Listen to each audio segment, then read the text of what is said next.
What is the creepiest experience that has ever happened to you or somebody else? Serious NSFW.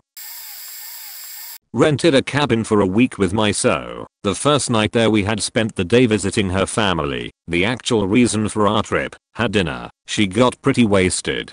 Get back to the cabin. Carry my so inside. To find all our bags opened / dumped onto the floor. This set me into panic mode. I hadn't been drinking, and I routinely carry, so I pull out my gun and sweep the house. I check every room, closets, even under the bed. Nothing.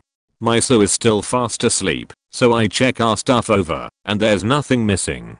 It had just been dumped onto the floor. So I looked around some more. All the windows were locked. The back door was even dead bolted. It just really bothered me that there was no sign of break-in. I know I locked the place before I left, so either someone else had a key to my cabin, or whoever it was still inside the cabin. Either way, I didn't think I'd do much sleeping. It was too late to make other arrangements, and considering that most likely there wasn't anything to worry about really. We had been gone all day, from 9 AM, midnight. So odds whoever it was, did it was probably way earlier. But still, I couldn't shake it. I went in, and covered up my so, used the bathroom, set up a rocking chair facing the front door, my hand on my gun on my lap. I started to watch. I felt pretty silly sitting there, but I couldn't not sit there either. And sometime around 3 to 4 AM, I fell asleep.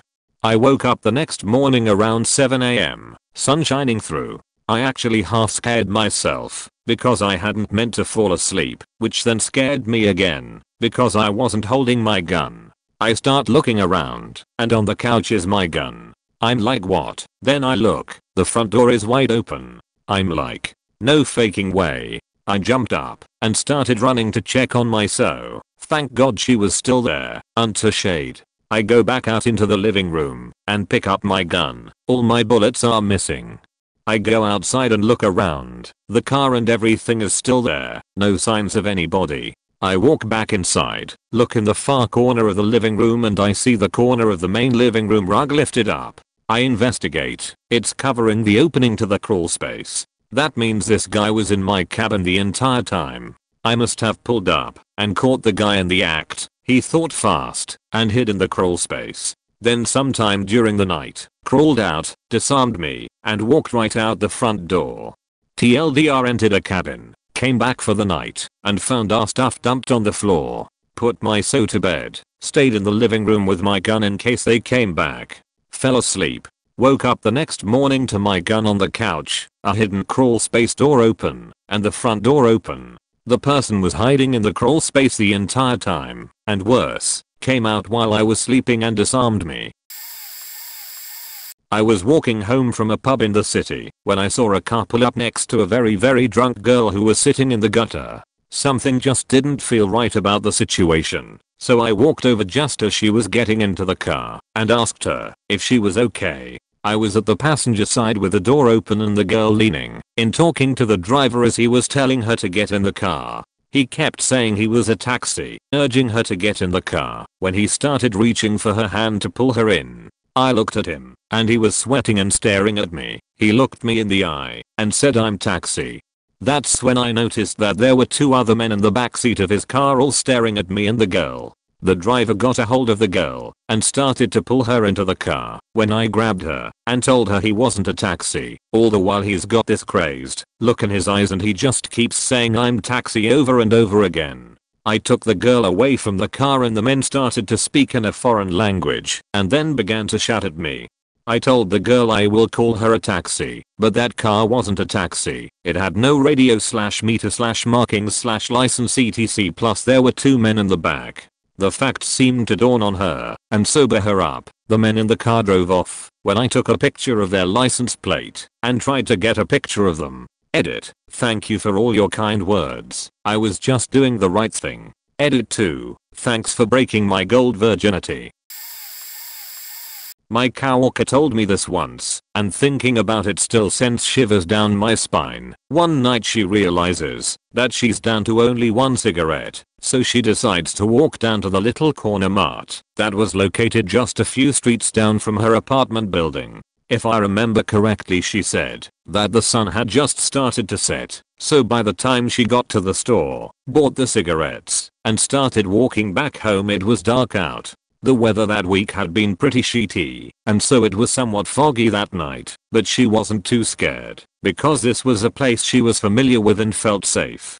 She said about 5 minutes into the walk home she heard footsteps behind her. She didn't think anything of it at first, but when she could still hear the footsteps after 5 more minutes she began feeling slightly anxious. She suddenly became very aware of how dark it was outside now, and how empty the street she was on seemed. Then she heard a faint voice from behind her where the footsteps had been. Whoever was following her started to sing "Rockabye Baby" from the treetop. At this point she said she was in full panic mode, so she started to pick up her pace. The person behind her followed suit and the footsteps moved quicker. When the wind blows, the cradle will rock. She finally made it back to her apartment building and yanked open the door of the lobby as fast as she could. The footsteps had stopped. She sprinted up the stairs to her apartment and looked out the window to see if the person was still there. Outside in the courtyard she could make out the faint shape of a man's figure, standing there looking up right at her window. She said he stayed there like that for a good 10 minutes before walking off. Ever since this incident, if she needs cigarettes, she has her son give her a ride to the store. I've shared this before, but it's worth repeating. It happened on a stormy morning in February about 12 years ago. I live in Arizona and that night we had some thunderstorms which caused our phones to malfunction. I had just woken up for school and mom decided that she would use her cell phone to call our home phone to see if the phone line was working yet. So she went into the garage and got a cell phone from her car and called. The phone rang. I answered and oddly our answering machine started to record the call. This is what happened next. Me, hello.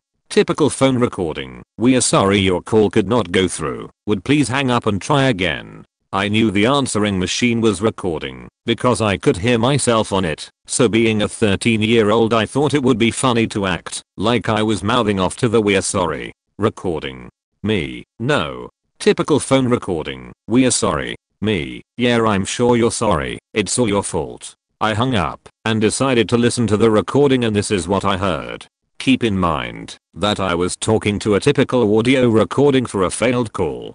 Typical phone recording. We are sorry your call could not be completed as dialed. Will you please hang up and try again? Me, no. Typical phone recording. We are sorry. Me, yeah, I'm sure you're sorry. Think you're funny. Vertical bar. It's all your fault. In between my sentences something legitimately asked me, think you're funny? It was in this horrible raspy, hissing sounding voice. It was absolutely terrifying and it still gives me the creeps knowing that something asked me such a mean, evil sounding question. So what did I do? I grabbed my Kevin McCallister issue Talkboy and recorded it. I still have the recording locked away in the deepest darkest corner of my room. Edit. I'm currently away at college in another state, but the next time I go home I will grab the cassette, learn how to transfer it to a digital format, and upload it to either r/creepy or r/paranormal. Edit 4/21. Apparently my sister moved into my room while I was away. She cleaned up all my belongings. I searched all over for the tape, but could not find it. Sorry guys. Looks like the typical op says he'll deliver, but it hasn't happened again. I've told this story before on another account, and it was pretty high up in the thread, so it might sound familiar to some people. I was a teenager at the time, and laying on the couch one night watching TV. Everyone else was already asleep. Our living room had a big window right behind the TV which looked out to the patio. As I was laying there I suddenly caught, out of the corner of my eye, a man's face pressed right up against the window staring at me with this wide-eyed, crazed expression. I held my panic down surprisingly well, and just sort of calmly got up and walked to my brother's room and got him to look outside to see if anybody was there, and of course there wasn't. In the morning I went out to the patio to see if there were, I dunno, footprints or something. I immediately noticed that the patio table was shoved up against the wall below the window, and there were nose and forehead prints on the glass. For someone to be in the position to make those prints, he would have had to be on top of the table on his hands and knees, with his face pressed against the glass looking at me the night before. Drugs, I assume. posted this in a similar thread in the past. When I was in middle school, my friends and I were hanging out on a trampoline in the backyard late at night, maybe like 11 PM or so. The backyards are all connecting, meaning there are trees and small fences separating them, but you can walk through them. Some guy comes through and asks if we have seen a little orange tabby cat, and we tell him no. He said he lives around the corner, and if we see it, he will give us a reward. Okay, cool. We think nothing of it and go back to talking about Pokemon cards and why Charizard is a god on paper. No joke. 2 minutes after this guy leaves, this little cat wanders through, and we think, is that the cat he was talking about? My friend grabs it, and we all proudly march to the guy's house to collect our award. The guy is sitting on his front porch, and we bring the cat to him. He's so excited and says, "Oh, I have the reward inside. Just come in, and I'll give it to you." We were kinda sketched out, but we decided that 2 go in and 2 stay outside. He says, "Oh, if you don't come in, I can only give the reward to the ones that come in." He was gonna give us $100 a person to go in. Still, we had 2 guys go in and take what felt like forever, but they came out and had $200 with them. They said there was plastic on everything in there and something felt wrong. I feel as though if we all went, we would have been killed. But keeping 2 outside that knew where their friends were, I guess, was enough to deter him. Still was a weird occurrence. I should start off by saying my brother is not only a military man, but he's your basic hetero never let them see you cry cliché of a military man. He's not afraid of anything, well, except for the entire country of Japan. This is his story. My brother joined the Marines when he was 18 and was stationed in Japan. He really enjoyed his time there for a while. The girls, specifically. He made friends with some of the Japanese guys his age who worked around the base. On nights where he and his soldier friends had the night off, the local Japanese guys would show them around, bring them to bars, introduce them to girls, etc. One night, after a little drinking and no luck with girls, the guy invited my brother home to play video games. My brother accepted the invite because he had shit else to do, and they played video games for a few hours. During this time, he tells my brother the main reason he wanted to get home early was because his little sister had been suffering from night terrors, causing her to wake up screaming, crying, and sometimes vomiting. He was worried about her and wanted to be home in case she had an episode. At this point in the story, I should explain how this guy's house was shaped. The house was built in the shape of a horseshoe, with a garden in the middle. His bedroom was at the very edge of one side of the U-shape and his sister's all the way at the other end. So they are essentially across the garden from each other. If he looks out of his window, he can see into hers and vice versa. So anyways, they decide to call it a night, and the Japanese guy walks over to the window to look across the garden into his sister's window to check on her. He lifts the blind and peers out for a fraction of a second before jumping back screaming and looking at my brother like he just saw something horrible. My brother then goes to look, and he stops him. He tells him that he saw a dark cloud with red eyes hovering over his sister's sleeping body. My brother, naturally, does not believe him and decides to look for himself. He creeps quietly over to the window and lifts the blind, but this time, he finds himself eye to eye with what he describes as a dark black puff of smoke with a face. My brother and this other guy admit that they got under the guy's covers and stayed there until it was light outside. Too afraid to lift the blankets and see if the smoky figure had come a little closer and was in the room with them, just on the other side of the thin sheets. I don't know what to believe, or if maybe they drank more than what they said they did that night and imagined it all, but I know my brother believes what he saw. He sticks to his story, and when he tells it, he looks like someone who saw something truly sinister. About 8 years ago, some friends and I were jumping off cliffs at a lake near where we grew up. I had given my car keys to one friend who wasn't jumping in so as not to lose them. To get to the point, I forgot to get them back and everyone else left before I remembered that I no longer had them. The area I was at was kind of remote, so I didn't have cell phone reception. So I decided to just start walking down the road until I had reception.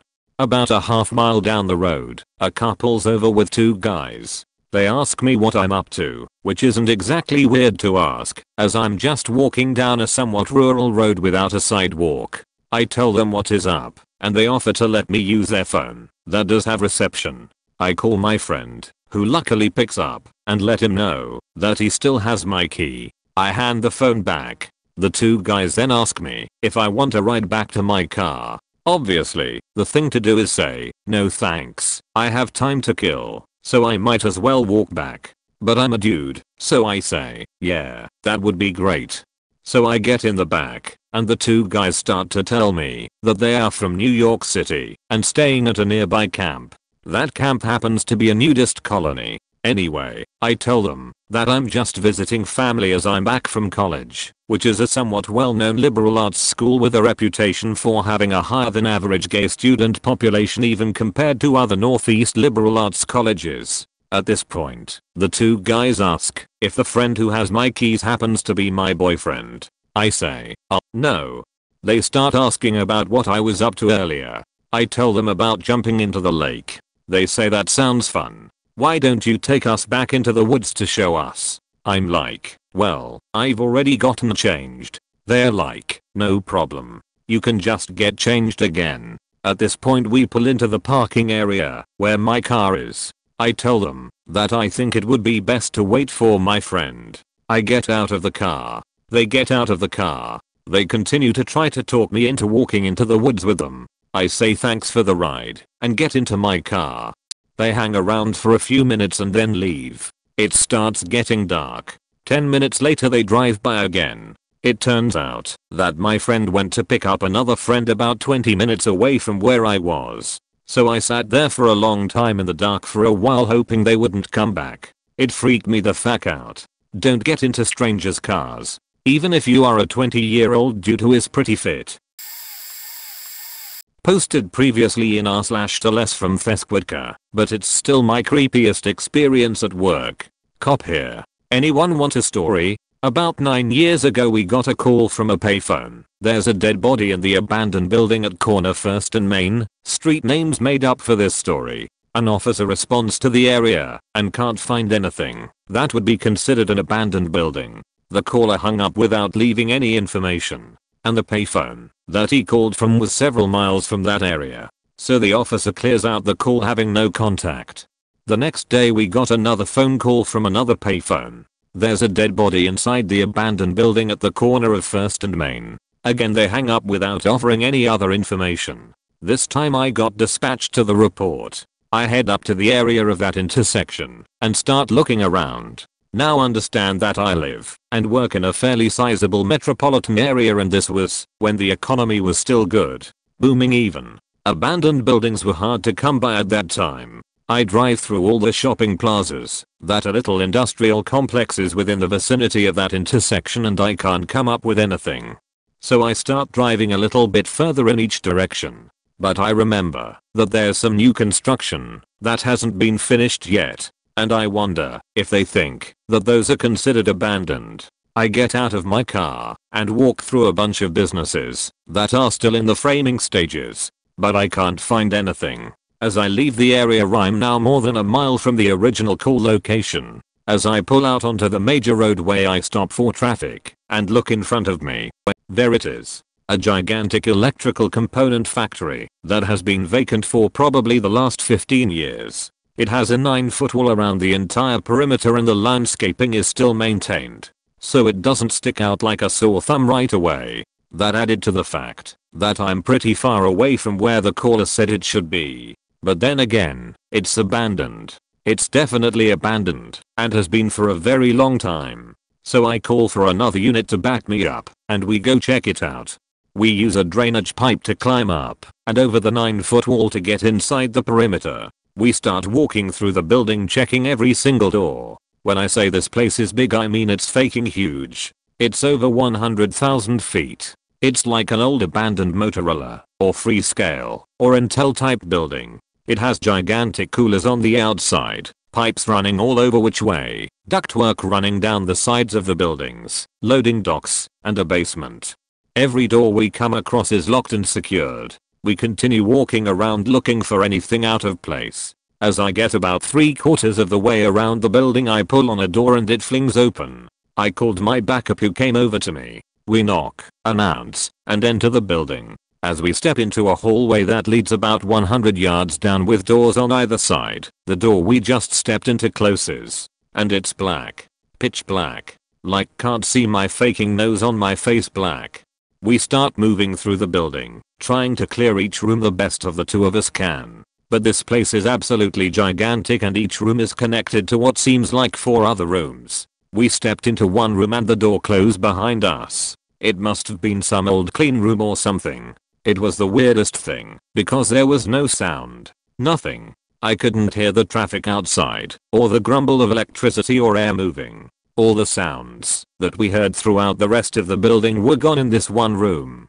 When I spoke to my partner our voices didn't even echo. It must have had some kind of sound cancelling insulation or something. But it freaked me the fuck out. The floor had random 12-inch holes in it that led down to a basement that was flooded by over 6 feet of water. Wire, ceiling panels, and wire jacketing were hanging from the ceiling. There was broken glass, broken pieces of metal and brick, holes in the drywall, and abandoned equipment all over. I clearly remember thinking to myself that if there ever was a time that I would be attacked by skinless zombie dogs, this would be it. And the entire time we are trying to find a dead body. As though this sheet wasn't freaky enough, I'm actively looking for a dead guy. We end up moving through the building, clearing it as best we can, until we get to what was definitely the industrial part of the building. Gigantic boilers, evaporative coolers, and components that run the building. Oh, and spiders. A shit ton of spiders. We stepped into a room and found that it was a dead end. We've reached the end of the building and we don't have any further to go. The room is about 20 x 30 feet and contains 5 very large electrical cabinets. They are about 8 feet tall and each about 4 feet wide, sitting next to each other. And they look exactly how I would design the lab of an evil genius if I had to make a sci-fi movie. The entire thing was covered in dials, levers, and red and green buttons. But only the panel in the middle was still illuminated. It had one steady glowing red light on it. The first and only light I saw in that entire building. My partner calls out to me, "You got anything?" I replied, "No. Nothing here. Looks like this was a gigantic waste of time. Just let me take a look behind these cabinets, and it will be good to head back to our cars." The panels have about 18 to 24 inches of room on each, and between them and the wall behind them. I walk over to the left side and peek my head around. And bam, there he is. A faking dead guy on the ground, pinned between the wall and the cabinet. He's on his back, arms in front of his chest like a T-Rex, and he has some injuries. And I nearly shot him. Not gonna lie. He scared the living shit out of me. Even though I spent the last hour actively looking for him, I still wasn't completely ready for it. So skip ahead to calling detectives etc. At the time, stripping copper was fairly new, at least to our area. I didn't recognize what the wire jacketing meant, as I hadn't seen it before. These two knuckleheads are breaking into this abandoned factory for God knows how long and systematically stripping every piece of metal out of it. And they made it all the way to the very last room. The only room that still has power running to it. See, the middle panel. You controlled the fire suppression system for the building. And the owner's insurance policy required that it remained on active. When these guys opened up the panels, they must have thought they hit the mother lode. Each one contained an 1.5-inch copper cable. Now an 1.5-inch copper cable is worth quite a bit of money, but it also conducts quite a bit of electricity. They cut through the first one successfully, leaving the sharp ends exposed inside the cabinet. But when this poor sap started cutting into the second one, he got the right of his lifetime. Not only did he electrocute himself, but the current coursing through his arms pulled him into the cabinet, stabbing one of the exposed ends of the previous cable into his chest. This kills the copper thief. This happened several years ago to my brother. I don't know if it's creepy or just horrific. My brother had 2 roommates. One female with a 2-year-old son, and one other male roommate. My brother worked late nights. I believe he was a cook at the time. He came home late one night from work. Everyone was in bed out for the night. There was a guy that didn't live there in the kitchen. He had no shirt on, and was using the sink, looking like he was washing up. It was the girl's estranged boyfriend. He was also the father of the 2-year-old. Nothing seemed odd to my brother, since this guy was in and out of his roommate's life all the time. Plus it was an extra hot summer night. The no shirt thing wasn't a red flag either. He said hi to my brother, told him he was just washing up and was going to hit the road. He finished up and left. The other roommate got up after he left and came out. I think he heard them talking or something. I don't remember how it went. They got to talking about how odd that guy was in the kitchen like that. They decided to go ask their female roommate if everything was okay with the ex. When they knocked on her door she didn't answer, so they slowly opened the door to check on her. There was a bloodbath in her room. The boyfriend had beaten her and the little boy with a board. She was obviously dead. My brother tried to revive the little guy. Sadly he didn't make it. They caught the guy in a day or two. I think he pleaded guilty and is now in prison for life. Edit. Okay, couldn't find the article yet, but I did call my youngest brother. He is close to the brother this happened to. The child was not the killer. It was from a previous boyfriend of the girl's. Basically it sounds like she wanted to break it off with this piece of garbage and he went berserk. And it sounds like there was lots of drinking involved that night with everyone in the house. May have had a passed out room. When I was a kid, into my teens, I'd go to church camp in the Big Bear Mountains in SoCal. We had a blast, and one of the best things to do were the raids on the cabins of the opposite sex, always in the middle of the night. Teen sexual tension, yeah no. The cabins were situated so that the main sleeping lodges were at a lower elevation, while the bathroom/shower cabins were up the hill about 50 yards away. The boys initiated the first night's attack and each night, we'd go back and forth, spooking one another, or definitely trying to catch one another in the act. Lots of chasing and hoping you wouldn't, or would, if you know what I mean, get caught by whomever you had a crush on. Tons of sexy time fun for 13-year-olds. The last year I was there, the girls had a brilliant idea to run to the bathrooms after our raid, instead of back to our cabin. We snuck out very late, did our shenanigans, and then a posse of 3 girls and I made the dash to the bathrooms. I ran ahead of them all, but I could hear them behind me, and when I got to the loo, I plunged through the door and waited for them to follow suit. No one came. I waited and waited, expecting them to show at any moment, for the next half hour or so. They never did. Finally I cautiously peered out, saw no one, and walked back down to the cabin. I was pissed. When I got there, it was not only the girls, but the boys, our counselors, and the head counselor. They hadn't woken up the director just yet. When I entered the room, they all stared at me, as hen-faced, as if they'd just seen a ghost. I was pretty annoyed and asked them all what happened, but thought at this point, we are in a lot of trouble. Everyone stammered and said, "Are you okay? Oh my god, are you okay?" Perplexed, I said of course I was, and asked what's the deal.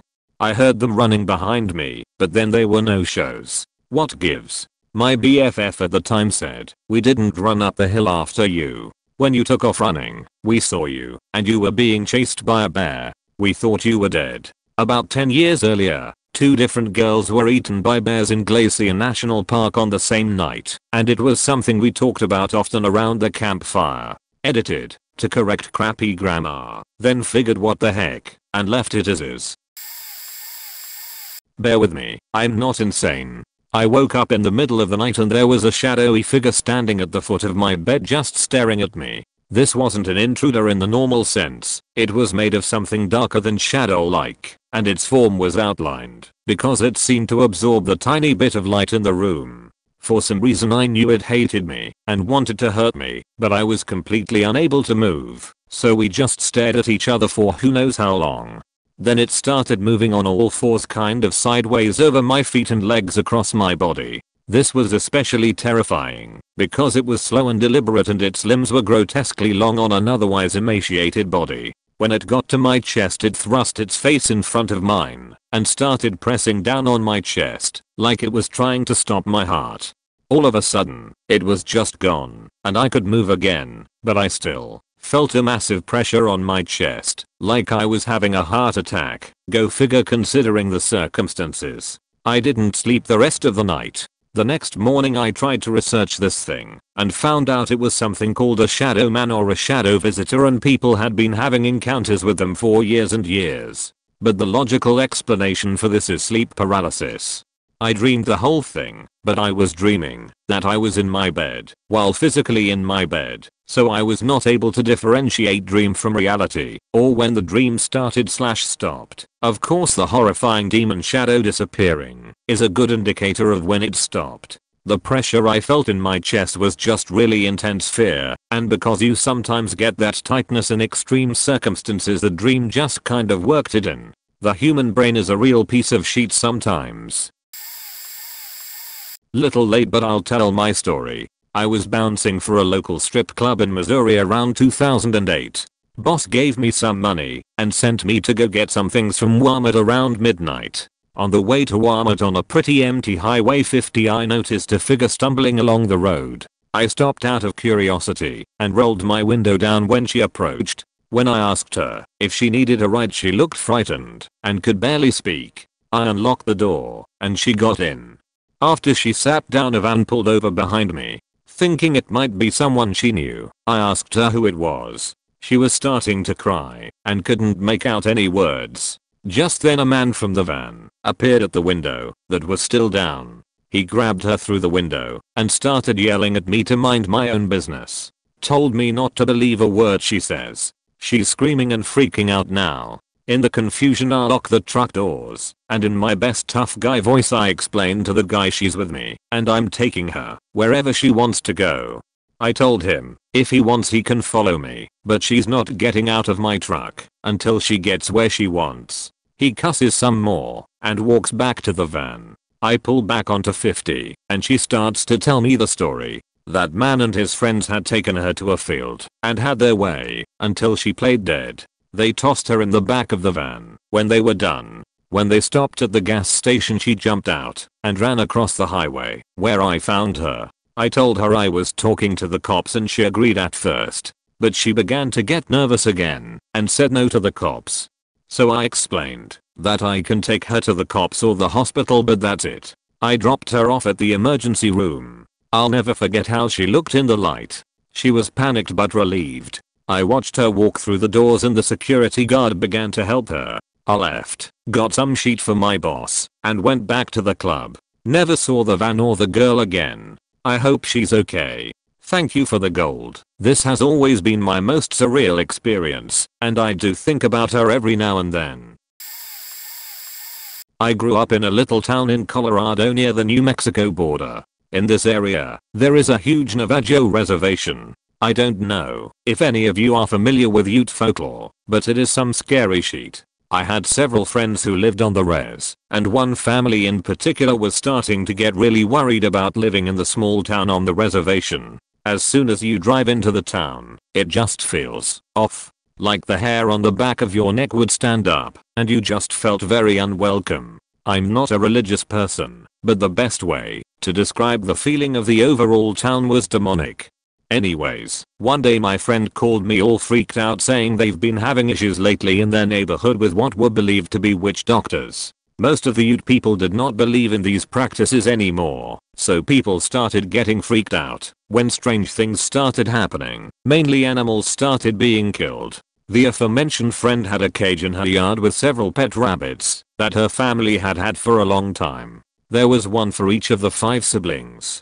Well, one morning they found all of the rabbits scattered across the yard, decapitated. The heads were nowhere to be found, just the bodies. At first people thought it was coyotes, since they are very prevalent in that area, but it happened to several animals over the course of several months, and the heads were always the only thing taken, which is not like a coyote, or any other predatory animal for that matter. Nobody ever found out what happened, but most people believed that somebody, or several people were using the animals, mainly the heads, in some type of ritualistic witch doctor type of ceremony or something. Edit. Okay, I get it. Animals sometimes only eat the heads. It just seemed strange in this situation that it kept happening to several different people's pets, not just my friend's rabbits. Plus, and I forgot to mention this in the original post, sorry, the latch and door on the rabbit's cage thing. It was one of those wooden cages with chicken wire, and it was raised off the ground about 3 feet, like this one except bigger, and it had this type of latch on the door, was opened. You would assume that a predatory animal wolf just tried to tear through the chicken wire, but the cage was completely intact, except for the door being open. Maybe they were clever little bunnies that opened the latch themselves. I don't fucking know. I never actually saw the bodies or the aftermath. I'm just relaying what my friend and her siblings and mother told me. They were freaked out by it. The place they lived was fucking freaky, and it's still a creepy thing that happened.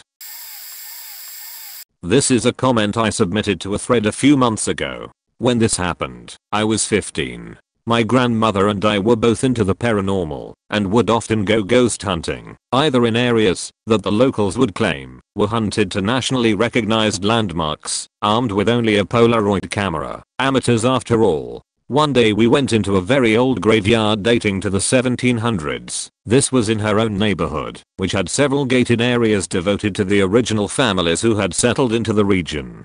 We approached one of these gated areas, and I had to literally wrench open this wrought iron gate to get into the family plot. Not only was it rusted, the hinges squeaked angrily, but there were also many weeds growing into it. It was a great deal of effort just to move. We toured around the family plot as I snapped a few pictures on the Polaroid camera for about a half an hour. When we noticed storm clouds were moving in, Grandma said it was time to pack it in before it hit. I agreed.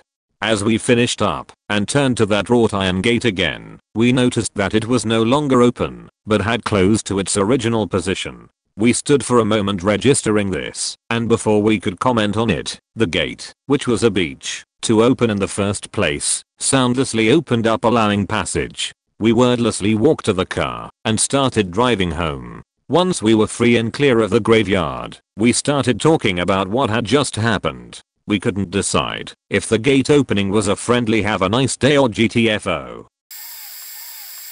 When I was about 17 years old, I was kicked out of my house and had to walk to my friend's house down a side highway type of road for about 2 hours in order to get to her house. My parents had taken away my cell phone, so I made a quick call to her before I left and asked her to walk and meet me halfway. About an hour into my walk, it was starting to get dark. I met up with her and began walking to her house. We came to a section of the road where one side was prickly bushes and swamp, and the other side was a steep cliff into a shallow creek.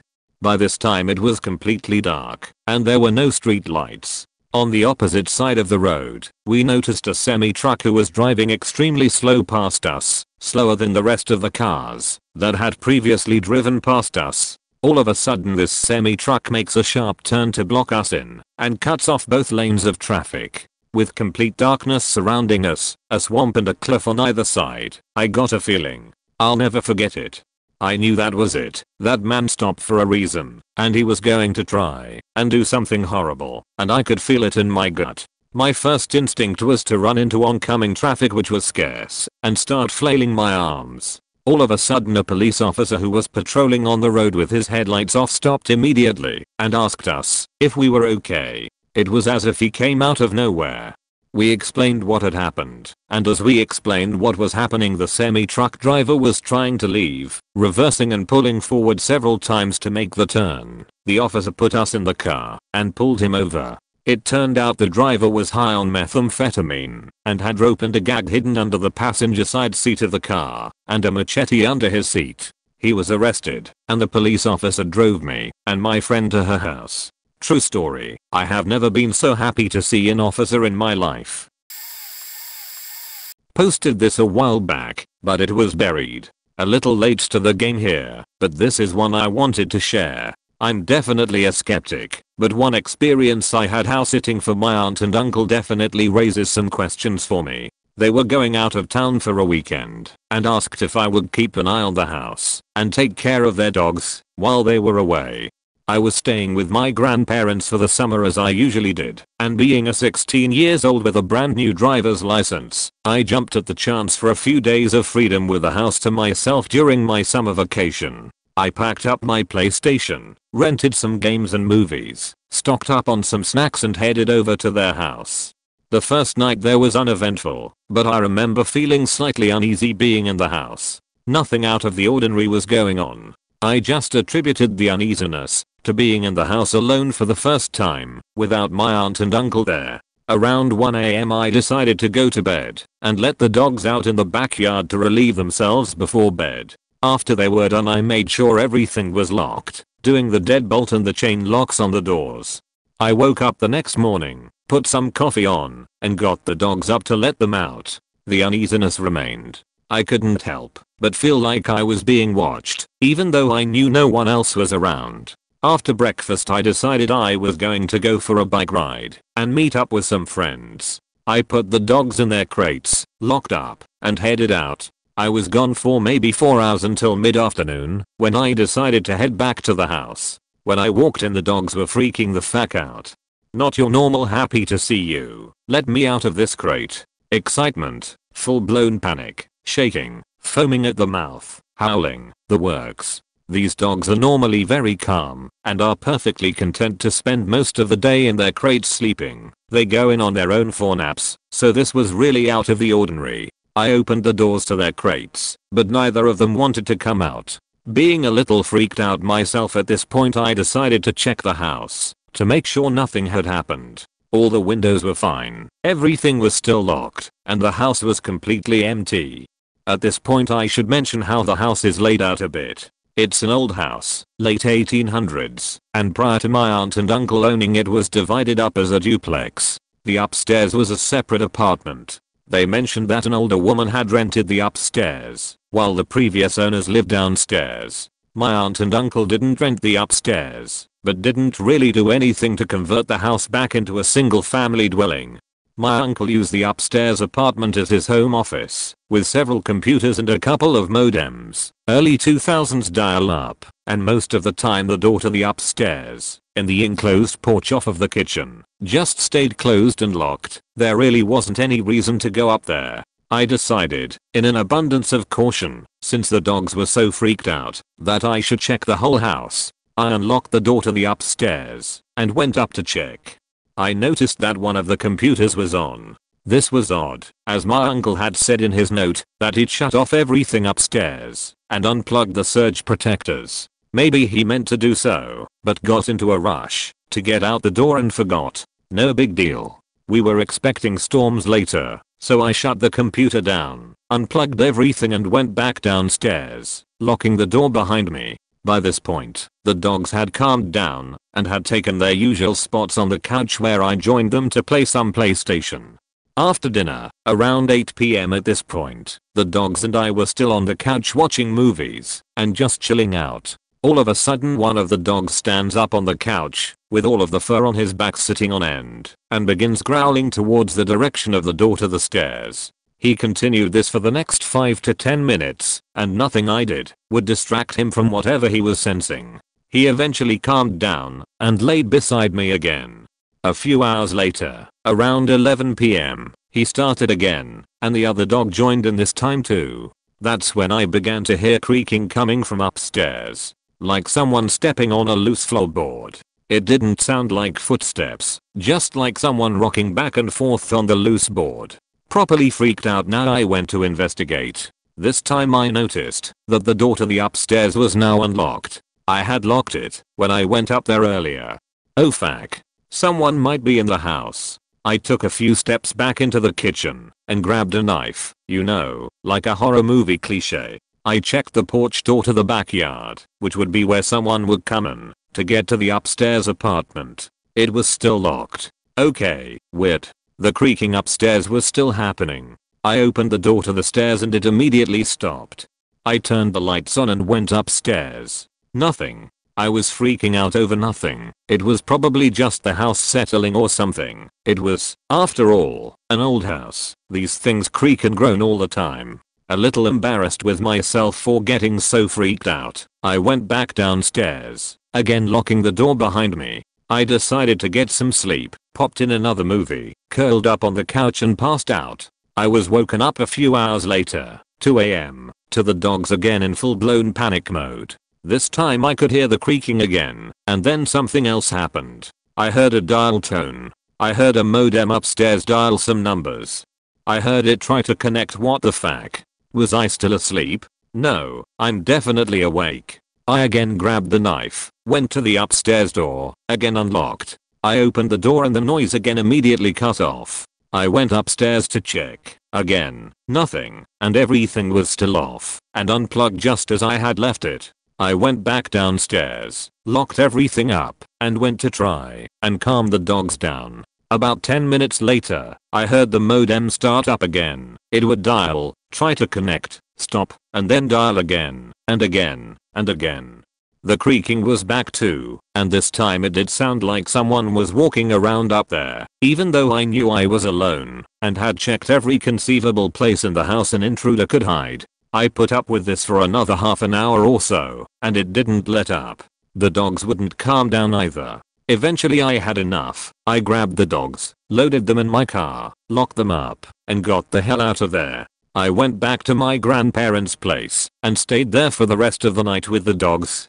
The next morning my grandparents were surprised to see me there and asked what had happened. I relayed the previous night's events to them, feeling like a crazy person for what I had experienced. Strangely, they didn't seem surprised at all. They then told me that wasn't the first time something strange had happened there, and that my aunt and uncle had all kinds of stories about the place. For example, my little cousin frequently woke up screaming that a shadow man was looking at him in his bed, or my uncle going upstairs to work on his computers one day and discovering the gas stove turned on but unlit, leaking gas into the house, and all kinds of things misplaced or doors left open/unlocked. I still don't think I believe in the paranormal and consider myself an agnostic atheist, but I still can't find a reasonable explanation for what I experienced that weekend. It was all too weird. TLDR House is sitting with a super spooky AOL chatroom ghost trying to get it to /s/l on edit. Thanks for the gold. A little late to the party at this point, but people seemed to enjoy my other post in this thread, so here is another one I posted in r/let's not meet a while back. This happened circa 1971 or 1972, when my mother was about 14 or 15 years old. The incident occurred in a heavily wooded area near Montevallo, Alabama, close to Birmingham. My mother is the oldest of 5 children. She has 3 sisters and a brother, who is the baby of the family. One weekend in the cooler months of the fall, my grandfather decided to take the whole family, my grandmother, my mother, and all my aunts and uncles, so 7 people total, into the woods for target practice with a rifle. My mother grew up quite poor, and they didn't always live in the best neighborhoods, so my grandfather wanted to teach the kids how to defend themselves with the rifle if need be. Like I said, it was later in the fall, so the trees were bare and there were lots of leaves on the ground. The wooded area was just off a dirt road, so this was a fairly rural area they were in. Since it was so far off the beaten path, my grandfather became startled when he heard the roar of a car engine so deep in the woods. My mom remembers the car as being a blue Ford Galaxy, so it looked something like this. Despite the fact that my grandfather had a gun, he totally freaked out and told my grandma and the kids to hide under a pile of leaves in the woods. He hid with them. The man in the driver's seat got out, dragged a woman's body out of the car, and just dumped her there in the woods and drove away. After my grandfather was sure the man had gone, everyone came out of hiding, and the woman sat up and stared them straight in the face. My grandfather asked the woman if she needed help. She said no, she would be fine. She didn't seem to be injured, and obviously didn't want help. She hadn't put up a fight with the man when he was dragging her out of the car. She must have known him, so my grandfather cut the shooting lesson short and decided to rush the kids home to safety. Well, on the trail back to the dirt road, where my grandfather had parked their car, they passed the man in the blue Ford Galaxy driving out of the woods. My mom looked over and noticed that he had a huge machete laying across the front seats right beside him. My grandfather made sure that the man could see that he was carrying a rifle, but everyone was careful not to give away what they had just seen. The man struck up small talk with my grandfather, asked him how he was doing and what they were doing out in the woods. My grandfather explained that he had just taken his family out for some target practice with the rifle. The man told him to have a nice day and continued driving. The next day, my grandfather went back out to that spot in the woods. There was not a body there. However, he did find the woman's wig, her purse, some Kleenex, and a pair of eyeglasses. He collected the items and took them home. According to my grandfather, that area of the woods was known for having shallow graves and being a dumping site for bodies.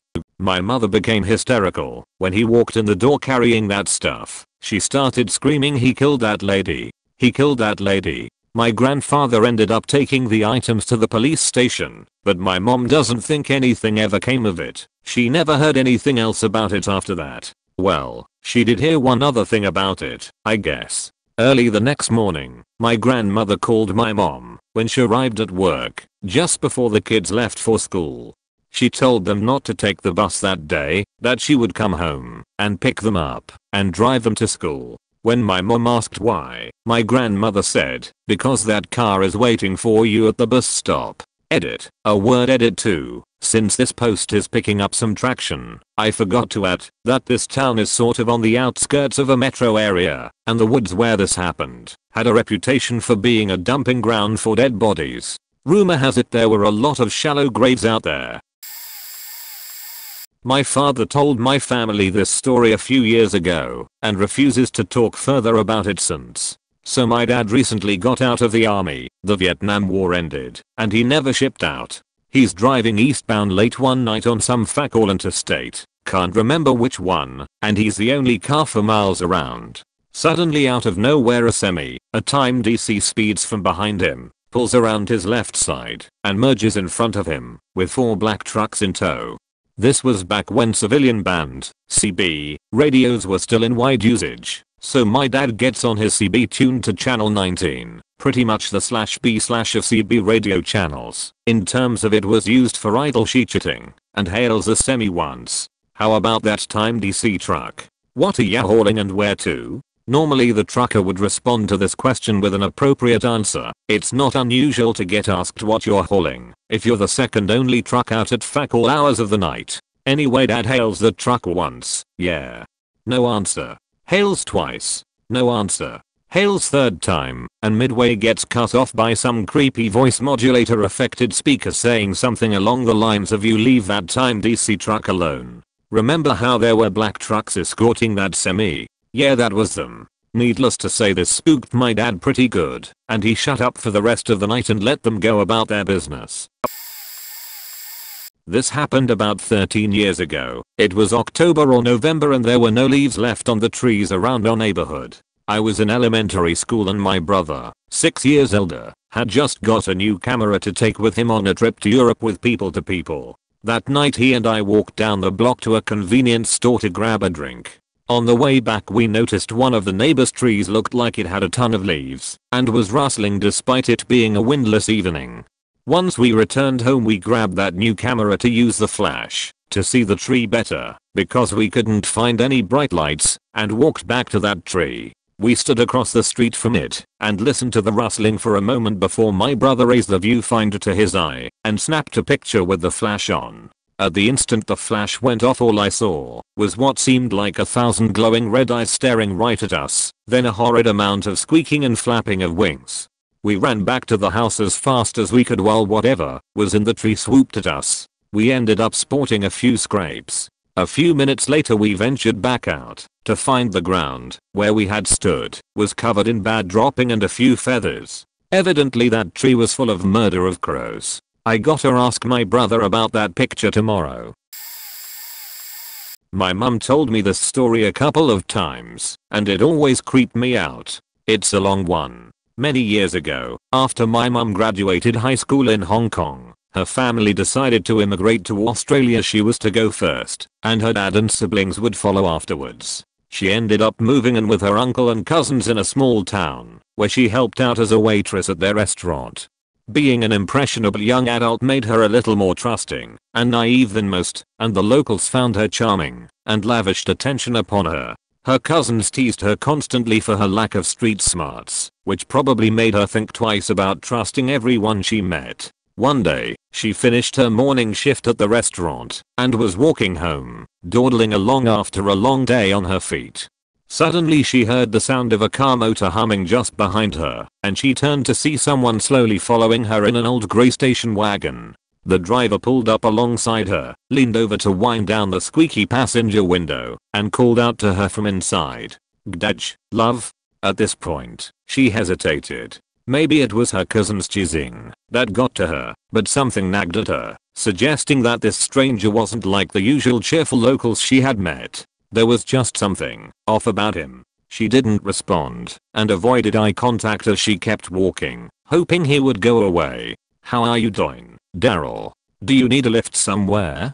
He kept on speaking, but my mum didn't know much English at the time, so she didn't even understand half of what he was saying, most likely platitudes and meaningless compliments. He continued for a little while before he started getting annoyed at her lack of response. He started yelling at her aggressively, revving his engine to catch up to her quickening stride, and repeated a phrase that she understood. "Get in here. Get in." At that point, my mum was getting worried. She was too far from the restaurant to backtrack and ask her family for help, and she didn't want to lead this guy to her place. It was also a fairly small town, so the streets were deserted. In an attempt to get away from her stalker, she impulsively turned into an unfamiliar side street and broke into a run. The car's engine roared as it sped up to her, and the tires screeched as the car lurched to a halt. She could hear the car door open and slam shut. She heard footsteps, and they were chasing her. Her heart was in her mouth as she ran hard, trying to get away. She approached a convenience store on the corner and bolted inside, breathless and crying. The store owner, a middle-aged woman, could sense that something was wrong when she saw this strange hysterical Chinese girl in tears. She came over to comfort her, asking what was wrong. Mum just kept repeating the words she knew as she pointed outside. "Help, man. Help. Please help." By that time, the man and his car were gone. The police and my mum's uncle and cousins were called, and they took down a description of the man's car, but it was never found. From that day on, her cousins escorted her everywhere. TLDR, Asian lady avoids getting snatched off the street. Married in November of 1995. Birthed my daughter in September of 1996. Hubby became a druggie in 1997. By 1998 beating me and stealing money was normal. I wanted a divorce, but came from a traditional immigrant family where that was not allowed. Tried to get tubes tied, but was told no due to malpractice regulation, until I'm 30, or have 3 children. Was on a pill, barely had sech, unless he was extorting me, sech or no grocery money. Pill failed in 2000, and got abortion. Driving in the car with my 4-year-old daughter, she is talking in the back seat. I look in the rearview mirror, and she keeps turning to her side and talking as if someone is near her. I can't wait till you come. I ask her if she has a pretend friend she is talking to. She looks up at me in the rearview mirror reflection and very seriously says, "No mama, I'm talking to Baby J." I said to her, "Oh, you have a friend named Baby J. What's that short for? Jane?" "No mom." She slaps her forehead, which I smile at because I thought it comical, and she wipes that grin off my face. "Baby J is my brother that died, but don't worry, he will come back," he says. Freaked me the fuck out, but tried to let it go and just forget. 2005 I finished my degree, found a job, got myself ready to leave my hubby. Finally, after years of trying, we slept together once that year, during Christmas time, when he was acting like a human being because of the holidays. I was on Depo-Provera. Go to the doctor on my 30th birthday, find out I'm pregnant, 6 months along, a boy. I come home shocked. Stupid husband tells me he is cheating. No shit, it's evident by your crappy behavior. Just another abuse in a long line. Cry that I'm too far along, was just hoping to leave, and now this shit is dropped on me. Will I ever get away? Blah etc. I told my daughter the next day mommy and daddy decided we will live in different houses. She knew it was a long time coming. He abused me in front of her. I try to console her that the family will change but grow, because a sibling is coming. She tells me I will name him Julian, because he's Baby J. I didn't even finish telling her the sech. Freaked the living fuck out Tammy. My daughter has always been eerie in knowing shit before it happened, and talking to people not there. People who died in our family she should not have known about. I'm a hardcore atheist too, so it's all the more mind-warping for me. Nowhere near as creepy as some of these, and I might have told this before, but here goes. I was in Hong Kong June 2013 for nearly a week.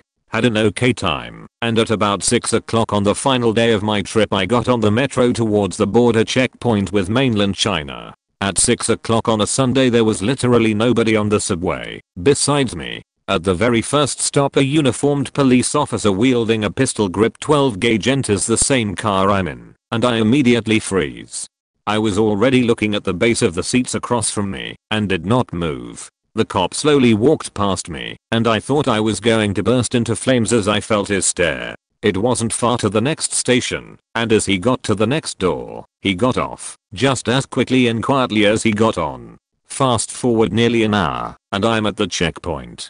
Hand the girl at the window my US of A passport, and as soon as she opened it, she asked if I had another form of ID. I've never been asked this in any of my travels and just freeze for a couple seconds, and then she asks if I have a driver's license. I almost didn't bring it with me, but thankfully I did, and handed it to her. After she examined both IDs rather carefully I was free to pass.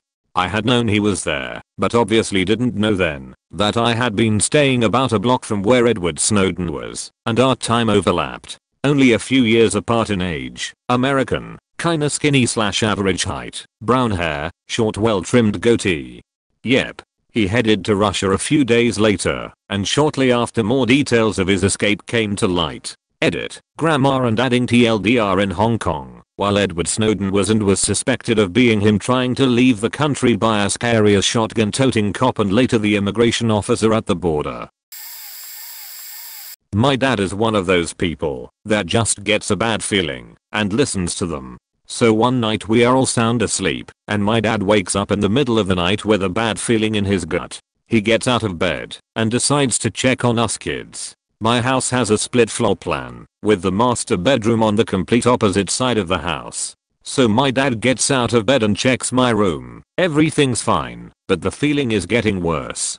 So he pops his head into my sister's room, and everything is fine. The last room is where my brothers are sleeping. He opens the door and finds my brother, who's about 3 at the time, has fallen through the top slat in the top bunk, so that his entire body is hanging over the side, but his head wouldn't fit through, so he's essentially hanging himself. My other brother is fast asleep on the bottom bunk, so this all happened silently. My dad said that he will never forget the look on my brother's face. His eyes were just wide with fear and realization that he was dying. My dad rushes over, grabs his body and pushes him back through the bed, saving his life. That was the last night we had bunk beds in the house. On another night, we ran out of milk, so my mom was going to run to the store real quick and grab some. My dad gets a feeling and asks her not to go. My mom is annoyed but says fine. They turn on the 10 PM news, and there's a story about how the store my mom was going to run into had been held up at gunpoint, right around the time my mom would have been there. My fiance and I were leaving our friend's house at close to midnight. This was in a nice neighborhood, but I got a sudden feeling that something was majorly wrong.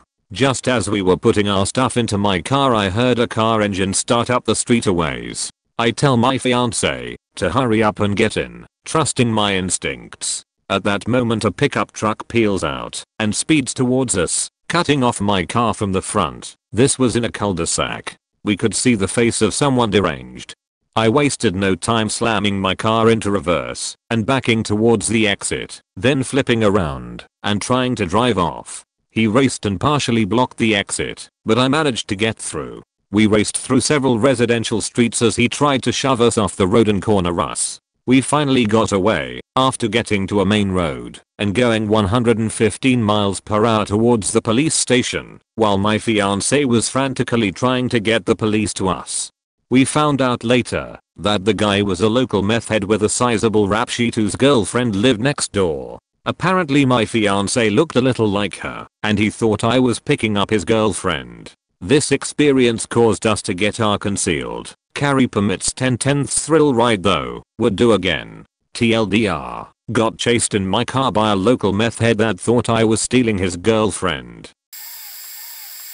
This will probably be buried and never read, so I'll post the TLDR version to save myself a bunch of typing, and if someone wants me to go into details, I will. TLDR, a friend and I were trailed by an unknown person or persons for a week while hiking through Canadian wilderness. Several possessions of ours were stolen from our camp at night while we slept. One item was stolen out of my tent while I was sleeping inside. The hike started like a fun vacation and ended with us seriously terrified. Edit. Okay, so here goes the story. A friend and I decided to rough it for a week and a half in the Northwest Territories. We had gotten flown into a drop point, and the plan was to hike for a week and a half, then get flown out at a pickup point. Just nothing but us, and miles of Canadian wilderness. First day hiking was amazing. We got some miles under our belts, and we felt like it was going to be a great trip at the end of the day, drinking a bit of whiskey we brought, and laughing it up by the fire we had built. The next day also goes off without a hitch. We get good solid miles of hiking in. Everything is going fine until the 4th morning, when I wake up to find that my sandals that I brought to wear around camp after hiking have gone missing. I swore I left them right outside my tent, but my friend and I searched the camp up and down to no avail. Our best guess was some critter like a raccoon had come by in the middle of the night and taken them as a little souvenir. We set off again, no worries about the shoes, made camp that night, and slept like logs. Then the next morning my friend couldn't find his knife that was in the pocket of his bag the night before, which had been left outside his tent right next to the opening. Also, our flask of whiskey that we left out was nowhere to be found. This is when we started becoming worried. There was no way some animal would have been able to open up his bag and take it. But again, we weren't too terribly alarmed. It was possible that he dropped it somewhere the day before and just didn't realize it. However unlikely that scenario was, it was a way to explain it. Still, that day of hiking was much less cheerful, and we both had this distinct feeling that we weren't alone out here in the middle of nowhere. The next item taken was my camera out of my tent while I slept. On the 7th day of our trip, we were both incredibly freaked out. It was now 100% apparent that someone was following us. At this point we stopped sleeping at the same time and started to sleep in shifts, always keeping a fire going, armed with my Bowie knife.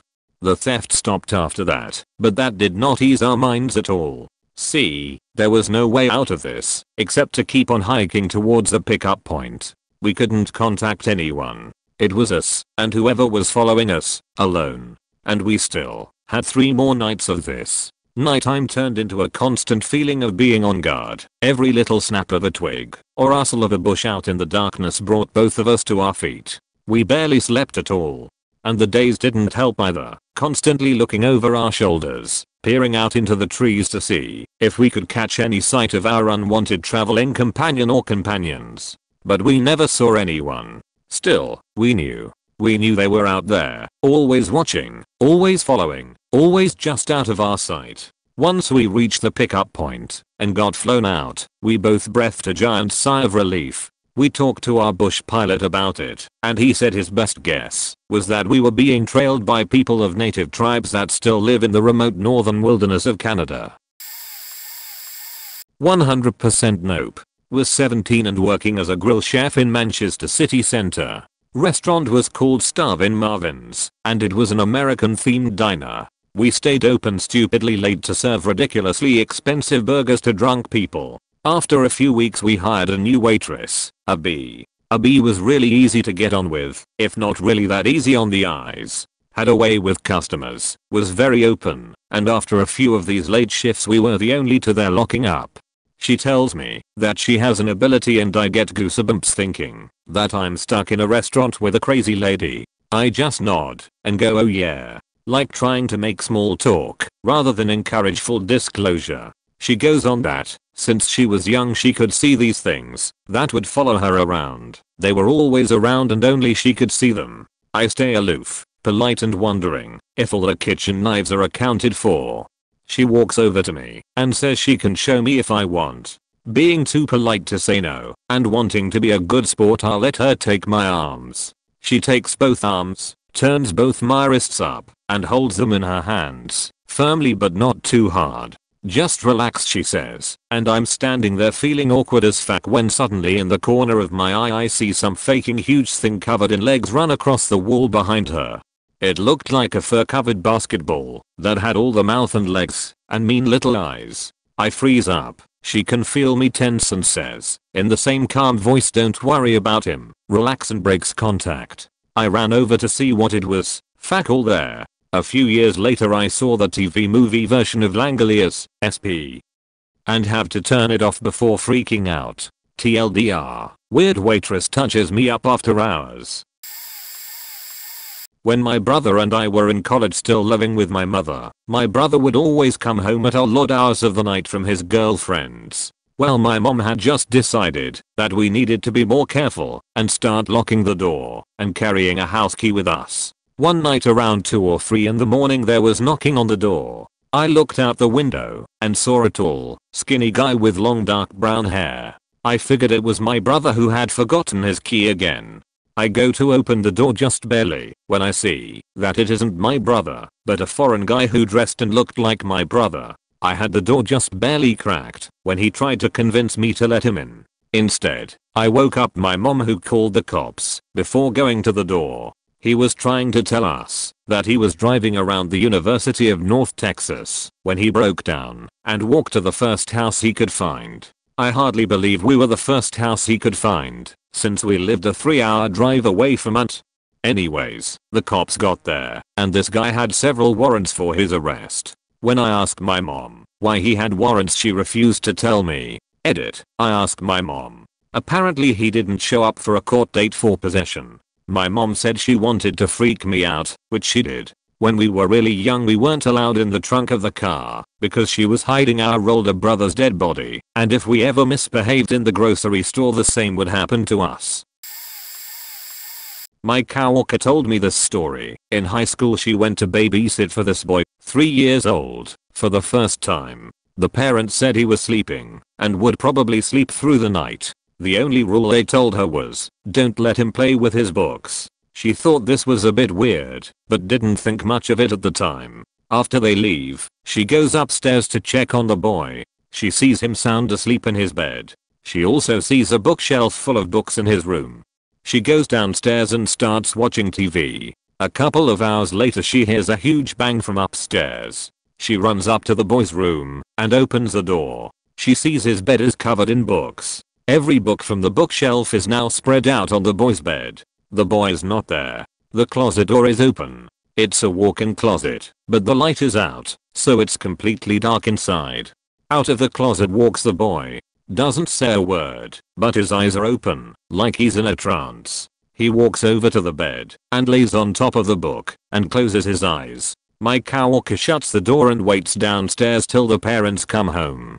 Takes the money, doesn't say a word about it, and never babysits for them again.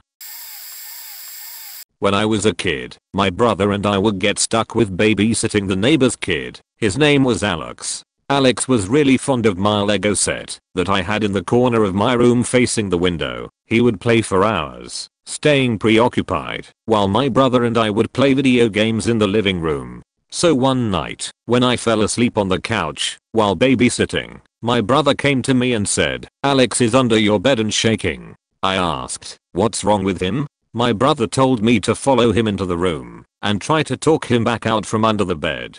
I went inside to find him on the verge of tears as he was trembling profusely under my bed. I asked Alex, "What's wrong? Why are you under there?" Alex whimpered, "Him," while looking at my sliding closet. As I walked toward the bed, in order to help him out, he ran. He ran all the way back over to his house and waited on his front steps until his parents got home. Now, my parents were out to dinner with him, and he explained the whole story in detail to both his parents and mine. His explanation sent shivers down my spine when my brother and I left the house to meet up with his parents and find out what happened. My mom told me that Alex was playing with my Legos and heard a slight murmur from my closet, something that resembled a faint vocalization of, "Come here." He said that he looked behind him and noticed the closet had a slight opening with light peering in from my lamp. He stared at the crack until he saw an eyelid open. He told us that there was a man in my closet. Alex then hid under my bed after he gave out a slight yelp, which attracted my brother's attention. My family rushes back into my house and into my room. In horror, we find my closet door cracked open and a few things missing. My window had been left open when it was previously closed, and a few things knocked over which had not been touched previously. We still don't know what force we were reckoning after that evening. Thank God nothing more severe happened. I was taking some medication that I knew could have hallucinations as a side effect. I thought that meant seeing things that weren't there, but when it happened it was a lot more metal than that. I started seeing tentacles on the ceiling when I was lying in bed trying to fall asleep. I woke up my husband and asked him if he saw them, and he said no, and immediately went back to sleep. That faker. I found myself unable to trust anything my senses were telling me. The tentacles were reaching out for me, but I wasn't wearing my glasses, so I couldn't tell how close they were getting. I also knew this should be a very bad thing, but I was more worried about the fact that I wasn't afraid.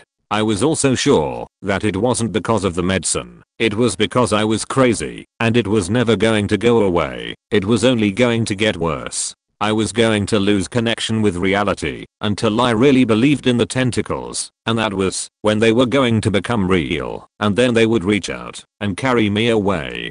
I didn't know what was real and what wasn't real. I was sure that some of the things I thought were untrue, but I had no idea which ones. I felt like parts of me were lying to other parts, but I was helpless to know which. I watched them writhe around up there until I fell asleep. Luckily for me, the side effects are usually only in the first few days and they did go away. The only other time I had one, faces were popping out of the ceiling at me, but I was sure that time I was just seeing things. TLDR, I had hallucinations that basically made me hallucinate. I was crazy, and I can't really explain just how horrible it was. I'm not really one for paranormal type things, but over the past 4 months some creepy things I can't explain have been happening in my house, and it's really freaky. I've been debating saying it all happened in one day and posting it on r/novelep, but here I can post it in a proper timeline.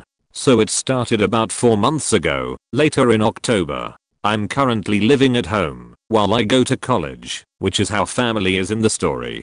Anyways, I was in my room one afternoon playing guitar. I'm not great, but I had the volume quite loud. Well, about 10 minutes into playing, I loudly heard someone tell me to shush, and my door closed. I figured my mom, whose bedroom is upstairs above mine, had either been on the phone or taking a nap.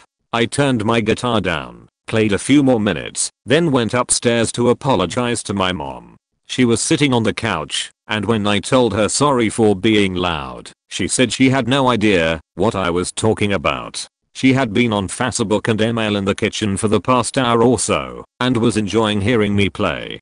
My younger brother and stepfather weren't home, and my dog was upstairs with my mother. My bedroom is in the basement, so I can't even blame an open window. I 100% heard someone telling me to shhh. The next weekend my parents were joking about how the dog had hit the TV remote in the night because the TV was on when they woke up in the morning. No big deal, but the next night I had the dog in my bedroom. I sleep with the door shut, so my dog can't get upstairs at night. I went upstairs in the morning to a story from my parents. They said they woke up around 3 AM and the TV was on. They turned it off, went back to the bedroom, and as they turned the bedroom light off, the TV was back on. Blame faulty batteries, but we still have the same batteries in the remote today and nothing like that has happened since. Currently watching the Oscars, and the remote is working fine. About a month after the TV thing, I was talking to my stepfather. He asked if I had been up early. I work nights, so I usually don't wake up until 10 AM, because he was getting ready for work around 8 AM, and saw someone he thought was my brother in the kitchen. He spoke out loud asking if my brother needed a ride to school because he was running late, but didn't get an answer. Well, my brother caught the bus at 7:15 AM, and I was still asleep, and again the dog was trapped in my room. Mom was already at work, so no one was in the house. Sometime in early December I was sitting on my PC playing some World of Warcraft, cause I'm a pro gamer like that. I was doing some gaming, and I had my bedroom door open a crack, just because I was lazy. From where I'm sitting, looking out of my door, there's an old mirror from my grandparents that reflects to the stairs going upstairs. purposefully placed there so I can see family coming downstairs and minimize tabs before they get to my room. So anyways, I'm sitting there and I see someone come down the steps. Well, as reflections work, I also saw who I thought was my stepfather pass in front of the mirror right outside my bedroom door. I took my headphones off, turned to the door, and waited for the door to open. Well, it didn't. Like the guitar time, I went upstairs a little while later to see what's up, and my stepfather was out playing hockey. No idea who was right in front of my door. There were a few more things that happened, most of it involving hearing my name called at random times. I blamed that on listening to loud music damaging my hearing. But the most recent thing happened last week. I was standing by the kitchen talking to my mom, who was sitting in the living room. I don't remember what we were talking about, but all of a sudden my mom goes really pale and stops talking. I asked what's wrong, and she said someone was just standing behind you, and I don't know who it was. Well, my stepfather was again out at hockey, and we could hear my bro loudly chatting to teammates on Skype in his bedroom. No one was there. Anyways, these together have been one of the creepiest experiences I can't explain that I've personally experienced.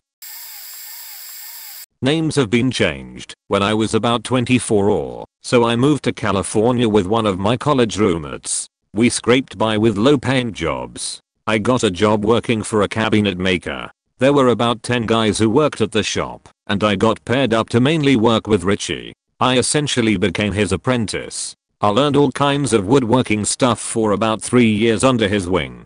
My boss was a super kind and gentle man, and had a very neat outlook on life, and really made my life better for knowing him. He was very smart and extremely talented. He helped me out of a few jams, like when I had a falling out with another one of my roommates who was an asshole. He let me and my girlfriend move into his old house, which was like a super hippie geodesic dome. We only stayed there a few weeks until things cooled off at my house and I moved back. That's the kind of guy Richie was, kind and giving. Richie had an old workshop in the mountains near my house. He had worked for himself for a number of years and had an extensive workshop with all kinds of wood storage and a bunch of shop tools in about 3 buildings. He had closed his personal business and gone to work for a small company closer to town, mostly so he could just concentrate on woodworking and not have to worry about landing clients and doing paperwork, etc. Richie had an old co-worker who stayed at his workshop and kind of looked after the place. The guy was weird and lived like a hermit and was mean and antisocial. His name was Michael. I met him a few times helping Richie at the old shop doing a job or moving some equipment around. Michael lived at his workshop 4 years rent-free. Richie decided he couldn't afford to keep his old workshop and was going to pack it all up and move it out. He told Michael he needed to move out or pay rent, and Mitchell freaked out and said Richie should be paying him a salary to watch over the place. They had a big fight and things got ugly. The next day at work, Richie was upset and asked me to go with him back up to his old shop to tell Michael again he needed to move out. I was totally freaked out by Michael and did not want to go and chose not to go with Richie and help him. Richie went missing for a few days and was found murdered, shot in the neck at his old wood shop, and Michael was arrested for killing him. I wonder if I could have prevented his murder or being killed too. Almost once a week, and it's been 20 years. TLDR, very good friend and mentor asked me for help in dealing with a bad situation with an old co-worker. I refused and he was murdered by him. I was raped by a man who dressed up as Santa Claus where I went to daycare. He was the boyfriend of my daycare teacher, and she would leave us alone with him some days. Wasn't just me, it happened too. He would pick a few of us and lock us in a room and rape or molest one of us every couple of days. I was only 5 when it happened. The guy, 19 to 20 years old, laid me on the changing table in the locked classroom and undressed a Barbie doll. He then would lift her arms up and violently shove the doll into my vagina over and over. I didn't even cry after a while because he would get so mad and tell me he'd hurt me or my younger sister, 3½ years at the time, if I cried too much. She was beaten and abused by his girlfriend, our teacher. I have many internal scars and damage from it. It was terrible. I had managed to keep it a secret for a while until the pain in my vagina from repeated abuse became too much to hide. My mom took me straight to the ER where I was tested for HIV and many other STDs. All tests came back negative, thank God. As far as I know, the guy married that teacher and fled the state after my mom filed a report with the police. I used to fall on the ground crying when I was a child and saw a Santa figurine. I have severe anxiety, panic attacks, and depression. I blame that man and that ex-teacher. If I could hunt him down, I would. I have ideas about how to make things even. I have so many emotional problems and intimacy issues because of this incident. I have been in extensive therapy. I still hate Santas and Santa decor. Alright, here we go. I posted this a long time ago, but with all these creepy threads coming back, I will post it again. New Year's 97 to 98 I went to New York City for the whole Times Square showdown. I lived in North Carolina, still do, and I went with my best friend and 2 other guys, twin brothers originally from New Jersey, just south of the state line from New York, so they were anxious to go. The creepy part happened on the way back.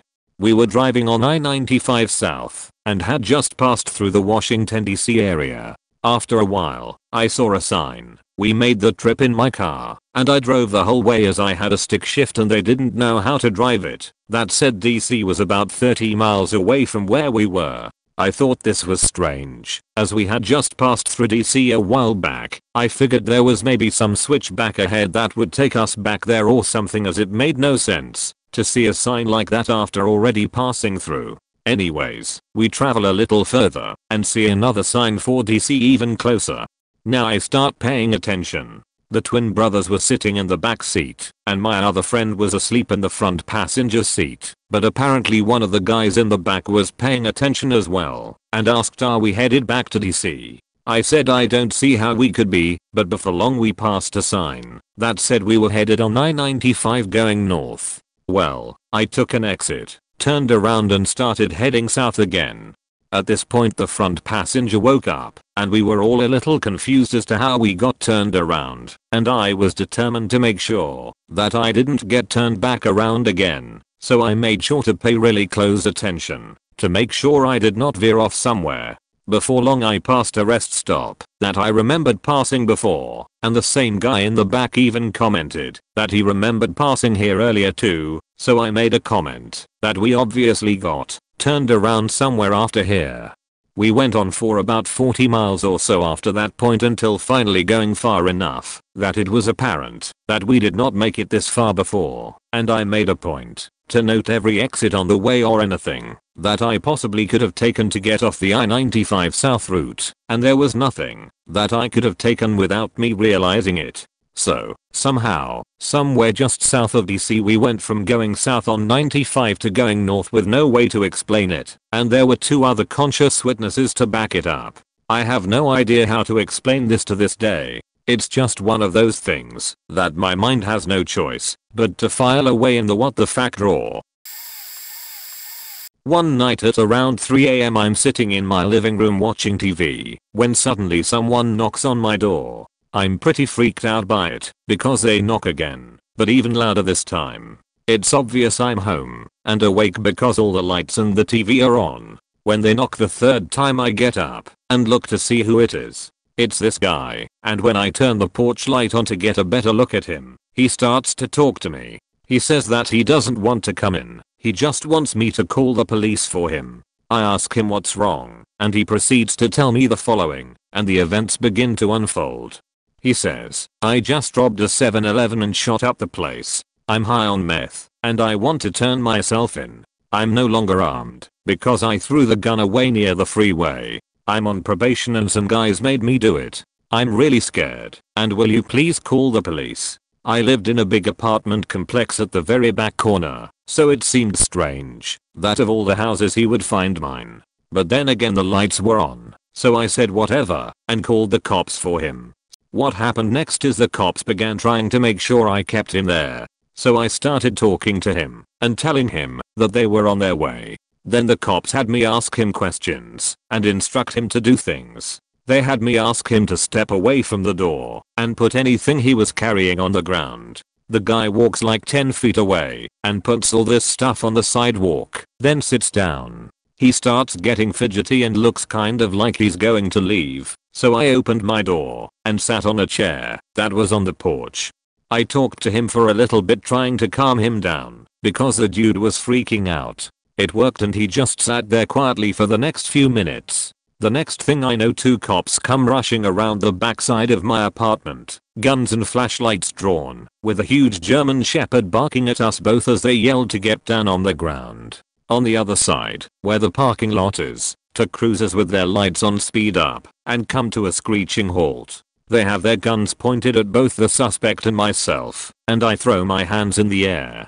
I say that's the guy and I'm the one that called. One cop rushes over and handcuffs the guy while the other holds back the dog on a leash. From then on they don't even acknowledge my existence as they quickly pick him up and take him to the car. I close my door and go on with my night until they come back like 15 minutes later to ask some questions. Nothing about it was in the newspaper, but I went to the 7-Eleven the next day and the windows on the door were most definitely busted out. Crazy seems to follow me around.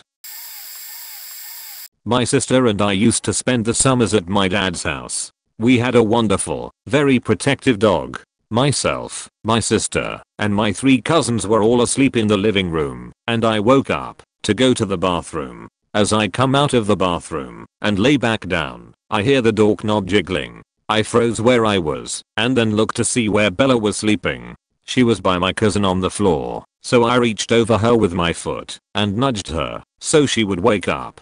The person was still outside, and the moment she heard something outside, she jumped up and went to the door. She didn't make any noise at first. I just kept saying very quietly, "Good girl, Bella." She starts to let out this terrifying low growl and all her hair stood up. She showed her teeth. I had honestly never heard or seen this dog in protection mode.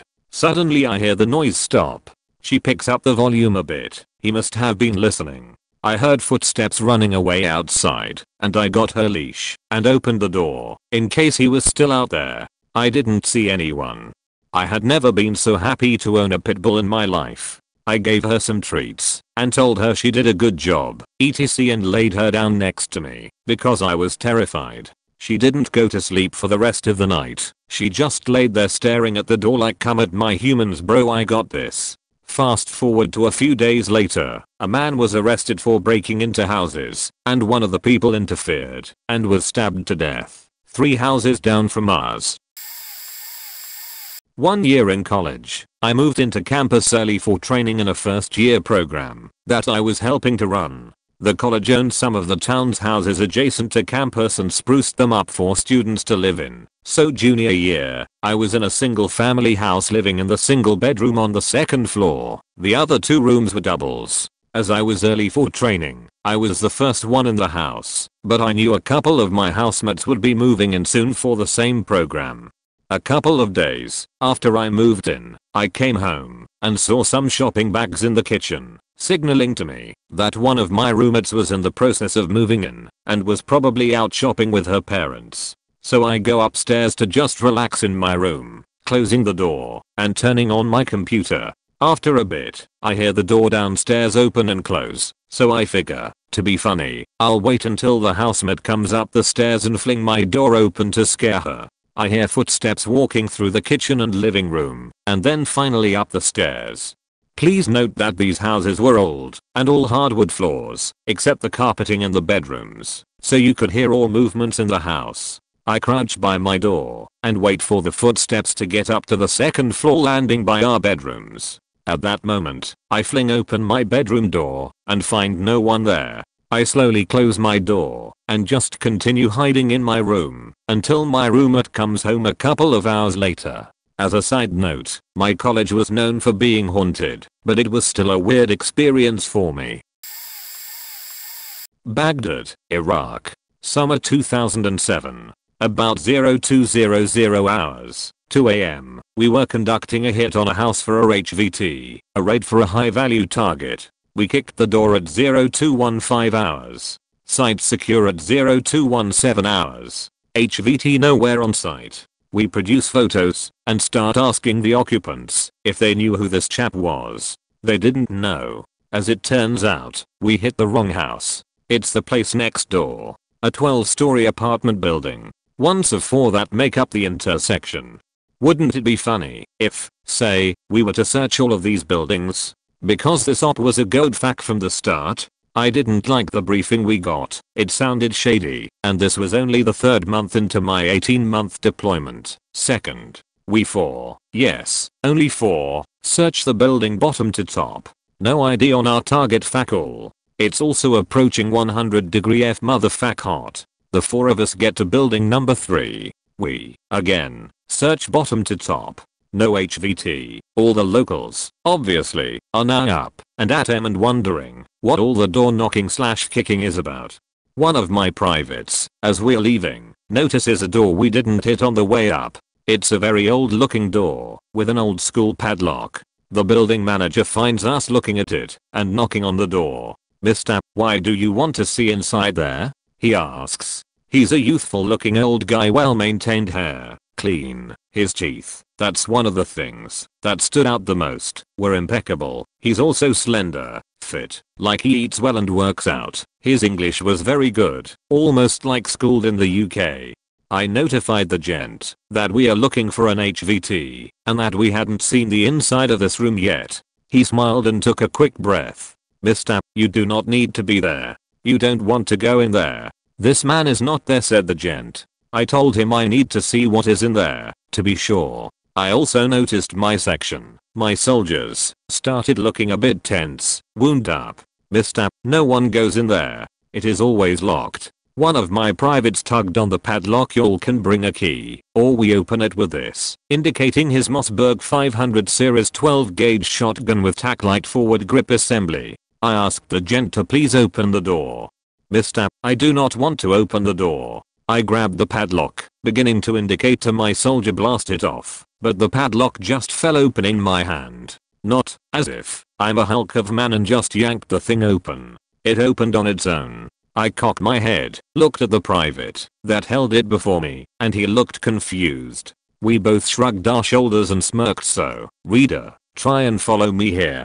Padlock is now off, right? We are ready to enter this room, or floor, whatever. 3 of the 4 of us are armed with M4s outfitted with PAC-13 laser pointers, Surefire tack lights, and several different assortments of reflex red dot sights.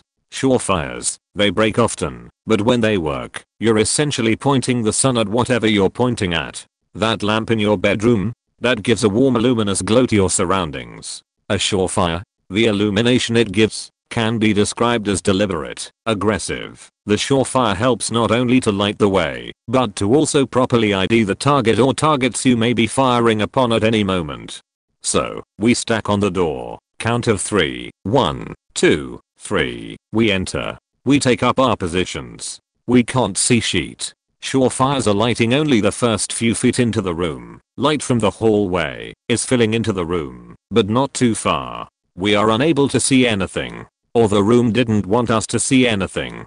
I mean, pitch faking black. But not like Void of Space black. More along the lines of the darkness felt like a living thing. Like it was willfully blocking sight. One of my privates tossed in a chemical light glow stick. One of the high intensity ones. It was like losing your house keys in the snow. We tried nods, night optic devices. Nothing. It's close to 4 AM. Still dark out. We have 2 R-64 Apache helicopters overhead for assistance. We have 2 M3A2 odds variant CFV on the street behind us. Arguably, we had a lot of S4 firepower we could use at a click of the thumbs. We were honestly spooked when we shouldn't be. One of my privates, Miller I think, even popped up with "Does anyone else feel really unwelcome right now?" I said fuck it and told everyone to file out of the room. Our platoon leader called us up on the comms shortly to end the op and get back on our vehicles. The gent, the one that implied we shouldn't go in, he was still outside the room, still giving us that slight smile. He said to me, on our way out, I said you didn't want to go in there. Same slight smirk, same calm demeanor. I'll never forget that room. I look up that building on Google Maps to this day. I almost want to go back one day to see that room again, but in the daylight instead. I posted this in another thread a few months ago, but here it is. This happened when I was 22 or so and living in Jacksonville, Florida. I was late getting out of work and missed my bus. I had been running for it, but was just a few seconds too late. A car pulled up in front of me and asked if I needed a ride. He was normal looking, probably in his late 20s or early 30s, and about my size, maybe a little bigger. I'm 5'9", and at the time probably weighed around 155. As a young man in the early 1990s I knew people shouldn't get rides from strangers, but figured the guy looked alright, and he said we can catch the bus. So I hopped in. He started talking right away, just making small talk, while trying to catch up to the bus. He mentioned something about God and being religious, and then I noticed he passed the bus. He said he was going to drop me off at a stop up the road, and the bus would catch up in a few minutes, and went back to talking about God, and asking me if I had roommates or lived alone. I noticed then that he was heading off the main drag, and heading out of downtown. I started getting worried as his conversation became more intense and erratic. I told him to drop me off right here, and he just kept on talking. He asked if I needed to be cleansed. By now I was quietly panicking. He said he knew I wasn't clean, and he wanted to show me the way. I forcefully told him to stop the faking car and he backhanded me across the face. He said he was going to teach me how to be clean. We must have been going around 35 miles per hour then. I wanted to jump out of the car, but wondered if I'd break something and be unable to run, or if I'd get hit by another car. As I was debating this, he opened up the glove box and pulled out a big sponge. One of those natural ones. He said my mouth needed to be cleaned out and to stuff it in my mouth. I saw the roll of tape in the glove box and knew where this was going. Without further ado, as he was taking a corner I pulled the handle and jumped the fuck out. I rolled a couple times and had nothing more than a skinned knee and a couple scratches. There were other cars on the street and a few people around, and that motherfucker pulled the door closed and drove off fast. I was in shock for a while. I ended up telling my coworkers about it, and one of them took me to the police station to file a report. Never heard anything about it again. TLDR, I think I almost became a victim of a serial killer. A couple of years ago my wife and I brought our newborn son home for the first time, late afternoon on a Sunday. My wife had a fairly quick and relatively incident-free delivery, stayed in the hospital overnight, had a few checks in the morning, then we loaded up the car and took him home. As new parents, hopefully others have felt the same way when we got him home and were by ourselves in the house with no midwives, nurses, family members etc. It finally, properly began to set in that we had a baby. The first time I held him, seconds after he was born, there was a very definite reordering of my life. The emotional impact was huge and overwhelming, in a good or inspiring way. But getting back into our home, that for 9 months had been filled with midwife appointments, antenatal classes, nursery furniture, name debating, and well-meaning relatives giving advice on everything from nappy brands to teething remedies. We were very suddenly and very firmly by ourselves with a newborn baby, entirely and utterly dependent on us both. I think we both were in a slight daze for the first few hours before we put him down for the night and did all those firsts that parents go through. Tucking him in, swaddling without the help of a midwife, checking the temperature in his room, dressing him in a ronishi, checking his nappy umpteen times, gingery passing him backwards and forwards whilst you work out the best way of holding him, cooing over him. You know how it goes. We put him in his Moses basket on my wife's side of the bed and decided to both get an early night with him, 9 p.m. By 11 p.m. he was awake screaming, and we both got up. My wife made herself comfortable, and he had a good feed on her whilst I made her a cup of tea. By 11:30 p.m. he had his fill, and we put him back in the Moses basket. But something seemed amiss to both of us. We couldn't put our finger on it. He was quite limp and unresponsive, and it didn't feel or look like it was because he was tired or had wind, although we were still very much trying to establish what those signs were. This was all new to us. My wife, in an effort to check he was okay, lifted him out of the Moses basket, and it was at this point that we both had the same thought. He's not breathing. It had only been seconds since his last breath, but he very definitely hadn't taken a breath. My wife laid him on our bed, and I turned the main bedroom light on and leaned over my son, feeling for a breath, stroking his face with a growing sense of panic. I couldn't tell you what made me recall one of our antenatal classes, or how it suddenly came to me, but I blew on his face, hard. The shock of it made him take a sudden deep breath in and out, and he quickly settled into a normal rhythm, even more quickly followed by crying and screaming. My wife was cradling him in her arms and crying herself, and it took us both 30 minutes or so to settle him and ourselves down, including a frantic call to the delivery suite to consult with our midwife. It became quickly apparent, after speaking to her and a doctor and quickly checking Google, that babies can skip breaths occasionally, for want of a better phrase, and in fact, the antenatal class had advised exactly what I had done, as a technique suitable for various breathing related issues. For example, if the baby is crying so much that its breathing becomes labor etc. My wife got him back to sleep and exhausted, fell into a deep sleep herself. I laid there for a while listening to my son's breathing, and try as I might, sleep wouldn't come, so I decided to go downstairs, make myself a coffee, and take stock for a while. I sat in the dark, in my boxer shorts, nursing a cup of coffee, and letting my thoughts wander, trying to make sense of everything that we had been through over the last couple of days, making mental checklists of things that needed doing, people that needed thanking, etc. With the door from the living room to the porch and stairs open, you can see our front door from the couch. There is a security light on my neighbor's wall that is so sensitive. Blowing leaves seem to occasionally set it off, so when a sudden beam of light shone through the glass of the front door and illuminated the hallway, I looked up, but didn't think anything of it. Then a sudden change in the quality of the light caused me to notice a shadow standing against the door. Just as my mind pieced the images together to draw a conclusion, I watched, heart racing, as the door handle was slowly turned down from the outside. Once. Twice. My overriding thoughts at this stage were for my newborn baby and sleeping wife upstairs. I put the coffee down and walked to the door and stood, uncertain what to do. The handle was released with an audible click. I stood in front of the locked door, considering my options, heart racing. I figured the lock had put him off. I wasn't sure whether he could see my shadow or not. Then, ever so quietly, there was a knock. I can't tell you what came over me, but I was furious. I grabbed the key off of the hook, roughly unlocked the door, switched on the lights, and flung it open to be confronted by what appeared to be a kid in his late teens, in a grayish tracksuit with the hood up, standing right on the step up to the door. On the ground next to him was a small holdall. He looked calm, unperturbed by being caught, which was exactly the opposite of how I was feeling.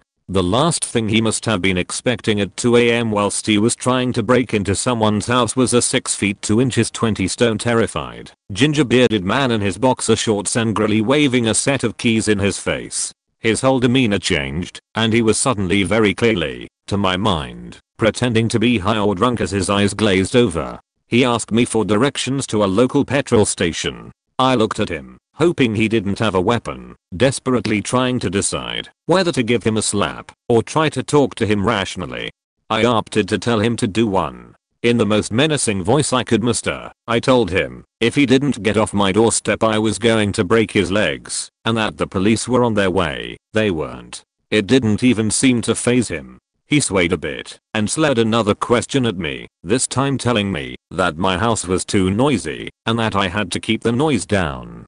I was starting to doubt myself, wondering if he was a neighbor complaining about the noise my son had made after he had stopped breathing, which was winding me up, and I was terrified that I would have to actually force a physical confrontation to back up my earlier threat. Threats are no good if you aren't prepared to follow through on them, all the while worried sick about my son and wife. I shoved him off my step with enough force and shock that he stumbled to the ground, but he got to his feet quickly and nimbly, again showing the whole drunk/high thing was some kind of act. He grabbed his bag and looked me up and down, turned round and calmly walked up my steps and out of the garden without looking back or saying another word. I stood watching him go, locked the door, ran upstairs and rang the police. The police said they would send a car round. Sleep was completely out of the question, and for the rest of the night I sat at the foot of the stairs with the bottom half of a pool cue and my phone. In the morning, the police came round and said that they had arrested a kid matching his description, and that his bag had a few clothes etc in, but no stolen goods or weapons. Their conclusion was that he was probably a smackhead looking for a squat or a place to spend the night. For me, the most intense creepy thing about the whole situation was his utter lack of response or reaction, physical or otherwise, to my threats and shove, followed by how calm he was at getting caught trying to break into my house. What a way to welcome my new son into the world. Edit. Paragraphs. Wall of text was wall of text.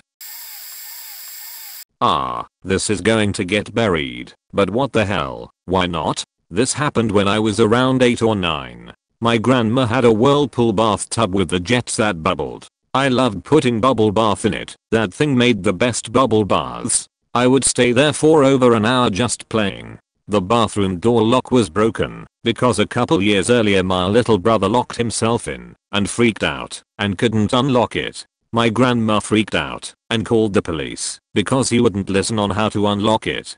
He was like 5 and wasn't even supposed to close the door when he went, but did and somehow locked it. They had him get in the bathtub and kicked it in. It just broke the locking whole thing. She just never fixed it. That's obviously not the story, but the broken lock is important. During one of my bubble bath sessions a man came to the door and asked my grandma if he used the phone, so she let him, but after he made his call he just sat down on the couch and she couldn't get him to leave. He kept saying he was waiting on a call back and was acting strange. She started to get scared and he started saying he needed to use the bathroom. Later she told me something, told her not to mention me or let him know I was in the bathroom, so she told him the toilet was broken and he couldn't use it. He kept persisting and she called my cousin to come get him and told him he would take him to use the bathroom. I didn't hear any of this in the bathroom, but I did hear my cousin scream in the driveway.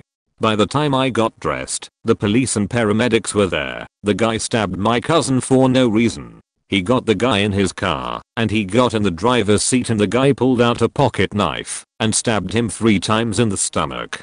Afterwards the guy just sat there in my cousin's car as my cousin climbed out screaming for my grandma to call 911. My cousin recovered fine and the guy was arrested. It was pretty scary knowing all this happened while I was but naked playing in the water. In high school I worked weekends at a nursing home as a kitchen aide. After lunch and dinner prep were done, we'd have a few hours where there would be nothing to do, so I'd help out housekeeping. Now this nursing home is in a mansion in southeast Massachusetts that was built by a cranberry tycoon early in the 20th century. New resident wings were added to the original structure. So the kitchen is in the basement, which is essentially a long L-shaped hallway with the kitchen, a dining room, hair salon, and activities room, where they'd sometimes keep deceased residents until the paramedics arrived to take the body to the hospital. Branching off of it, along with a couple storage closets. Part of my job was to sweep and mop that hall. I'd start at the activities room, work towards the kitchen, turn the corner, and continue to the end. At the opposite end from the activities room was a laundry room. There was a set of heavy double doors and a ramp that allowed the nurses to get the carts of laundry into the hall. Next to the laundry room is a little niche that leads to a stairway. That niche would be the last thing I'd mop. So one day a few months after I started working there, I'm mopping in front of the laundry room door and I heard a laundry cart coming up the ramp. I step into the alcove, so I'm out of the way, and as I turn back around, the laundry room doors swing open pretty forcefully, but no nurse, and certainly no cart comes out. The sound of the cart rolling continues down the hall and fades at the bend and I promptly book it back into the kitchen where my coworkers tell me it's happened to all of them at least once. They all had some spooky stories to share about that nursing home. Can't explain it to this day, still get chills when I think about it.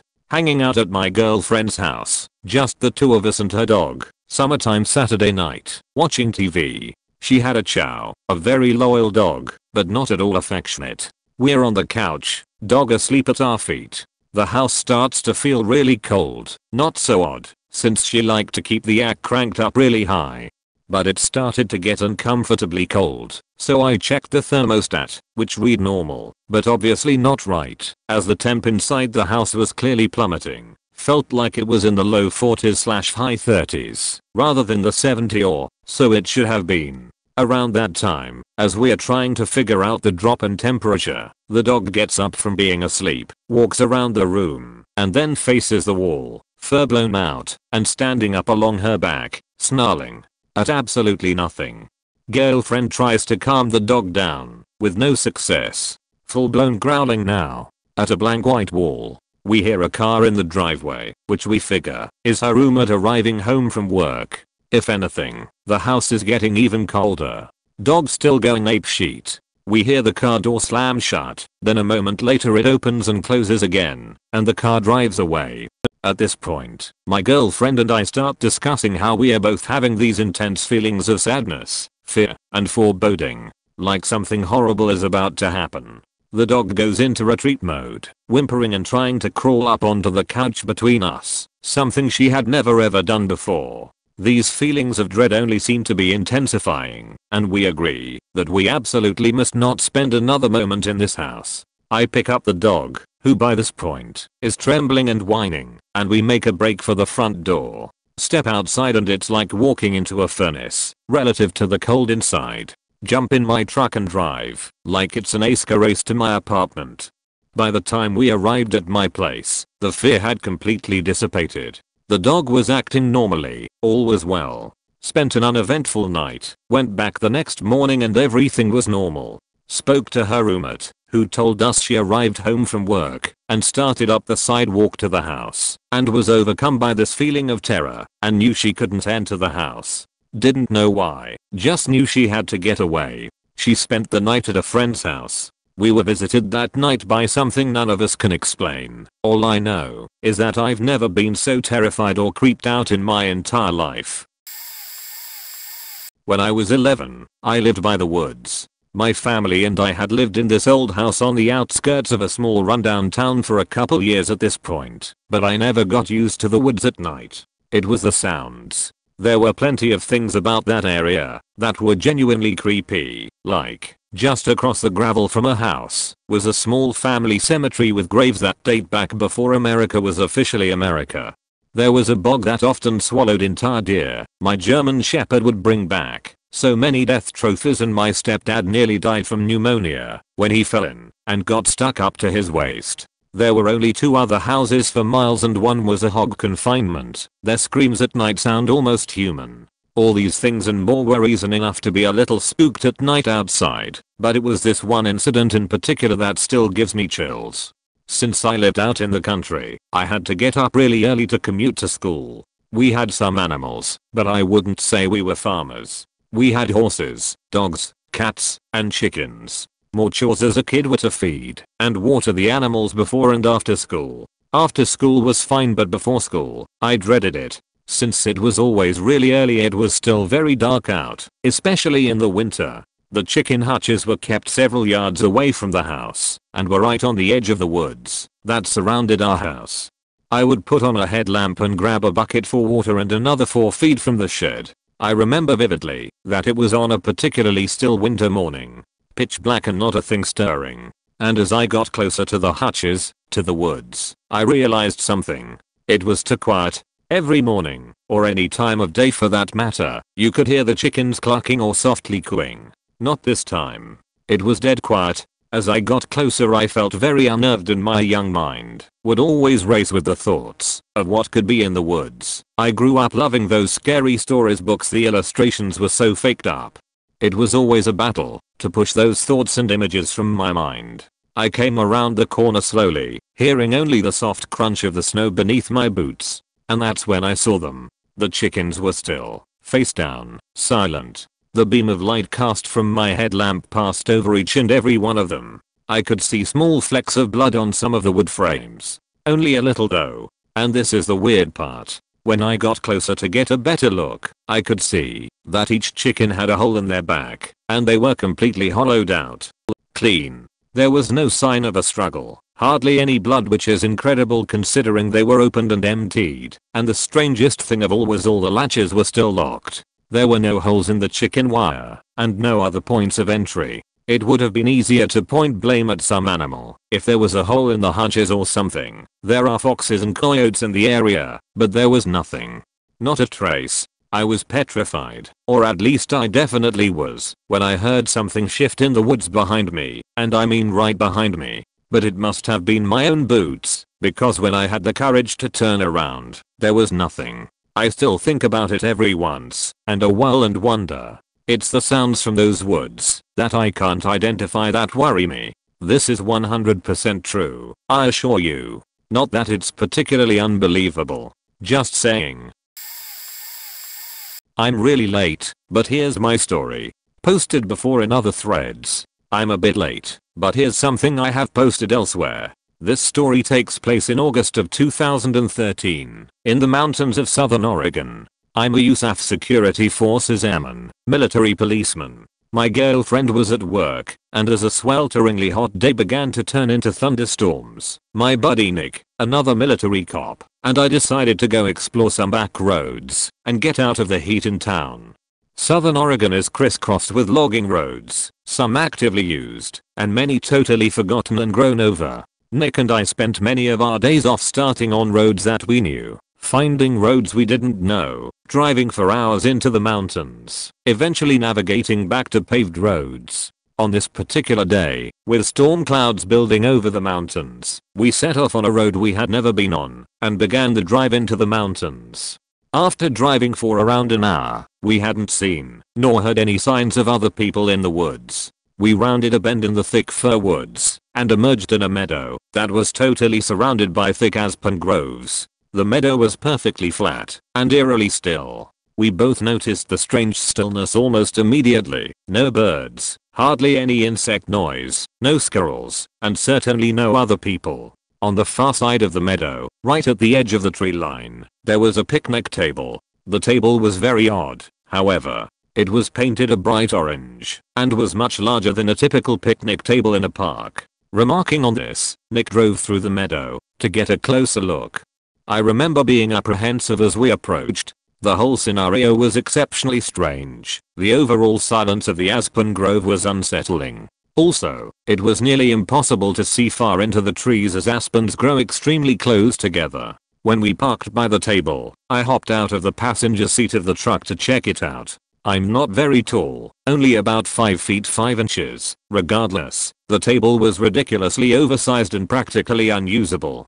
The seats were nearly at chest level, meaning I would have to climb up to even sit on them. As I was looking at the table, Nick called me over to the truck, and I noticed he was looking back into the aspens. At first, I couldn't see what he was looking at, but then I noticed a splash of color that was completely out of place in the thick trees. A small one-man tent was set back in the trees, about 50 feet from the strange table. I had an initial feeling of dread, and felt certain that there was someone in the tent, and if we could see the tent, they could see us. There were no campgrounds in this area, no people, no main roads for miles. Surely someone camping so remotely would be, at the very least, a strange person. However, as we observed the tent, we didn't see any movement, or hear any sounds coming from it. Nick suggested I call out. I didn't want to, but I did. "Hey, anyone in there?" I yelled. No reply. Feeling completely on edge, Nick and I thought about driving away and leaving this strange area. But we began to fear the worst. What if there was a body in the tent? What if somebody had gotten kidnapped? Foolish, I know, but we thought it, all the same. After some debate, we decided to have Nick turn the truck around to drive away from the camp. Should we need to leave in a hurry, he would be waiting behind the wheel. With my heart pounding, I started walking through the trees towards the tent. I was totally keyed up with my senses on full alert. When I reached the campsite, several things struck me as odd. Backpacks were scattered all over. No fire had been built, no wood collected. The tent was literally full of backpacks and women's clothing. Full of dread, I turned to leave and tell Nick what I had seen. As I left, I heard Nick start yelling, "Let's go. Let's get the fuck out of here." Not knowing why he was yelling, I ran back to the truck. When I broke out of the trees, I saw a beat up old Ford Taurus on the road, blocking us from leaving the meadow. I immediately leapt into the passenger seat, and Nick floored the gas pedal. The car was occupied by 2 men. A third person was laying against the window in the back. As we drove across the meadow, the driver attempted to block us from the road, but Nick drove around them and accelerated the way we had come from. I looked back and saw the car attempting to turn around on the narrow road. Nick drove like a madman, and though I was honestly terrified that they would catch up, we hit the highway without seeing the car again. I still do not know if the person in the back was male or female. I called the state police, and they promised to send a trooper out to check out the scene. However, I received a call the next day from a trooper stating that the campsite, the backpacks, and the women's clothing were all gone, though he could tell people had been in the area. The strange table was still by the thick aspen grove. I have not returned to the area and do not intend to. Once, I was extremely sick and laying in bed. I heard deep breathing. I looked over and saw someone laying on the ground in a fetal position, wrapped completely in a blanket. Oddly, it was the same blanket that I was using. I found that quite odd. I concluded that it was my little brother at the time but I never remember having two of the same blanket. The breathing got heavier and heavier. I noticed that it was too big to be my little brother. It looked like someone a year or two older than me, 8, 9.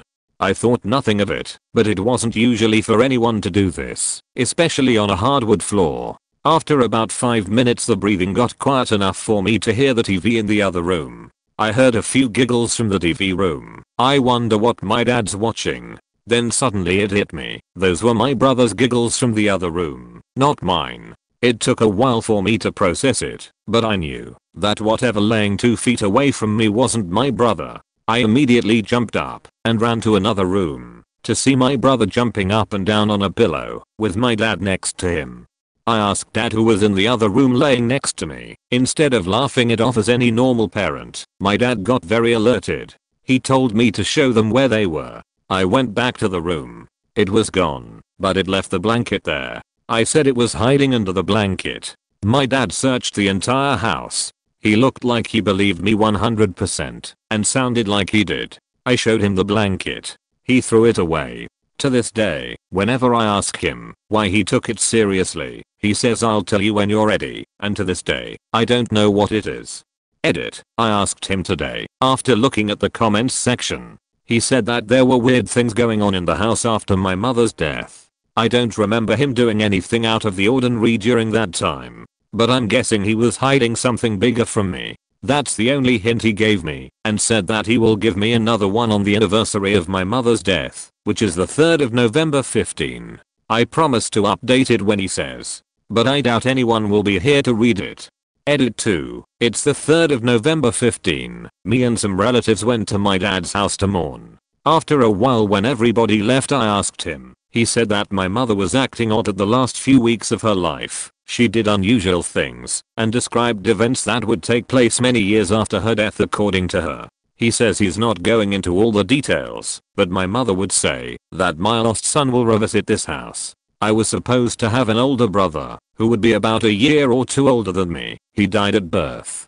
I was ready to go home and type this all up, but before that, my dad said one more thing. He said that he was also seeing unusual things with a small child in the house. The child looked a lot like my dad with a little bit of my mom. He said he would see the child walking outside, looking through the windows, and sometimes inside his house. I 100% believe that the child is my deceased brother. Edit. He told me that he's giving me the next hint on the 25th of March 15 at a family reunion. He chooses there because some people at the table will be involved with it. Edit 3. I asked him after the reunion. He said that everyone that my mom was close to also had been seeing the same things my dad and I were seeing. He said they saw exactly what I saw, but on different occasions and variations. My dad stopped talking and left immediately. He said he will never talk to me again. He's been acting irrational lately, just like my mom in the last few months of her life.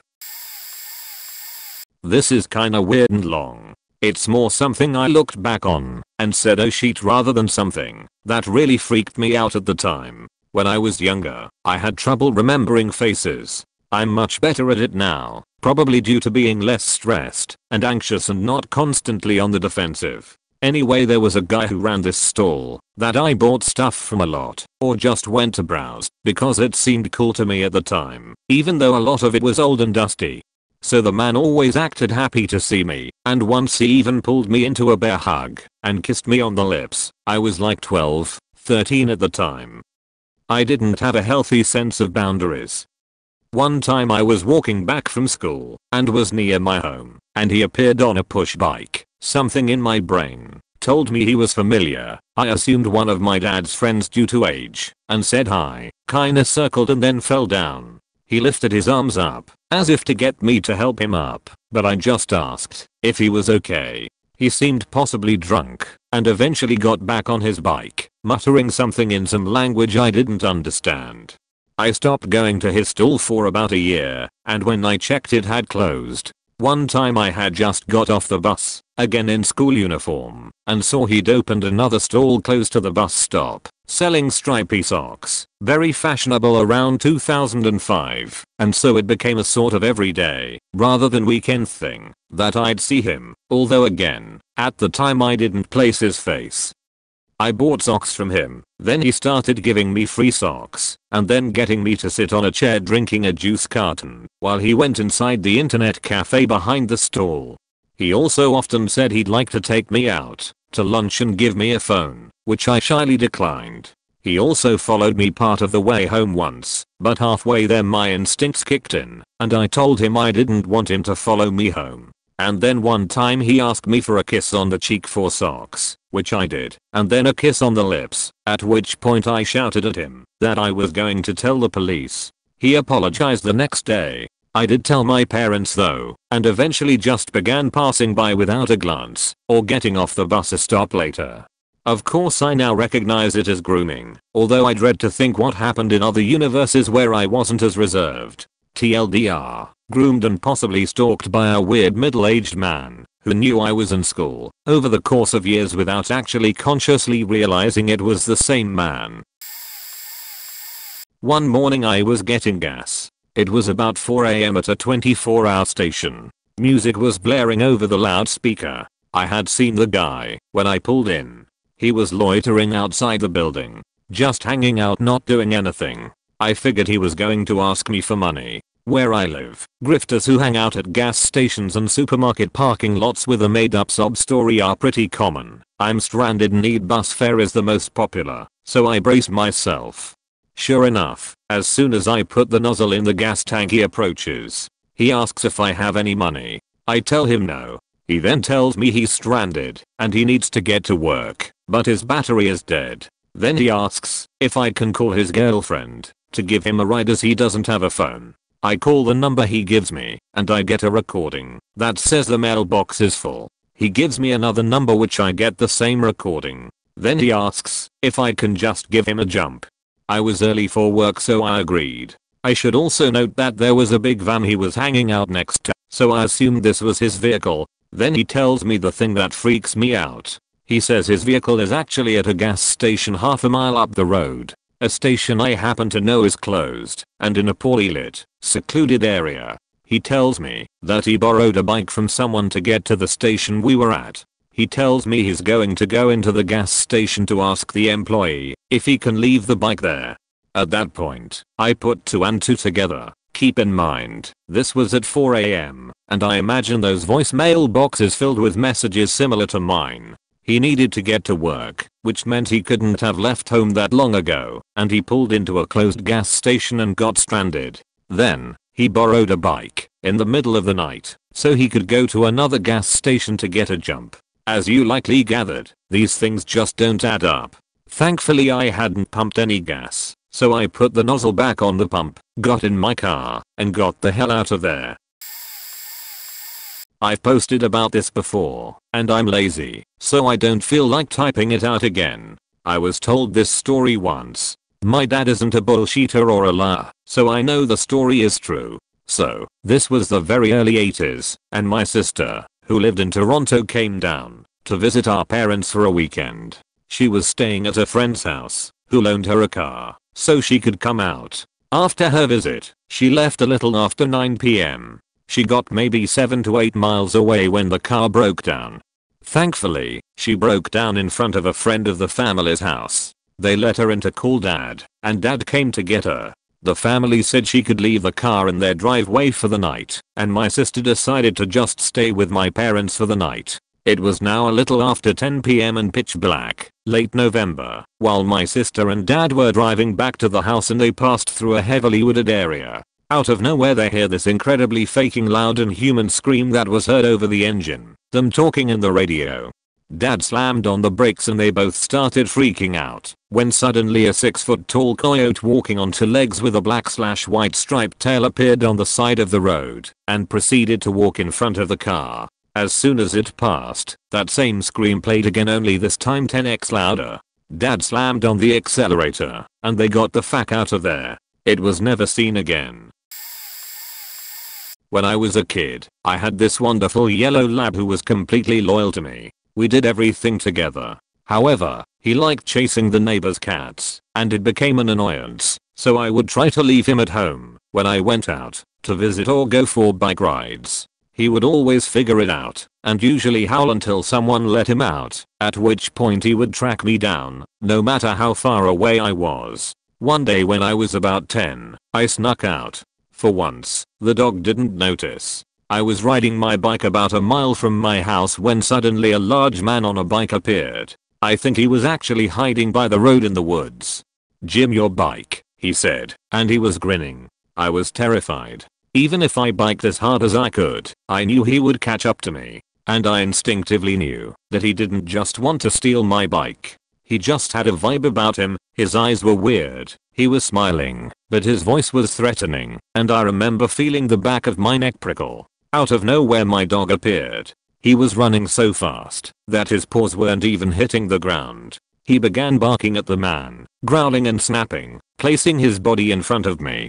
The man yelled out, "Oh shit," and I took off. I biked as fast as I could and sobbed the whole way, terrified, and when I got home, told my parents everything. I don't know why, but they didn't call the police. I remember feeling awful that I'd left my dog and worried he would die. He showed up an hour later, unharmed but agitated. He came right up to me, looked into my eyes, and sat in my lap. Big dog, not a lap dog, and didn't leave me for hours. So I'm certain my dog saved my life that day, because I think that man wanted to harm me and not just steal my bike.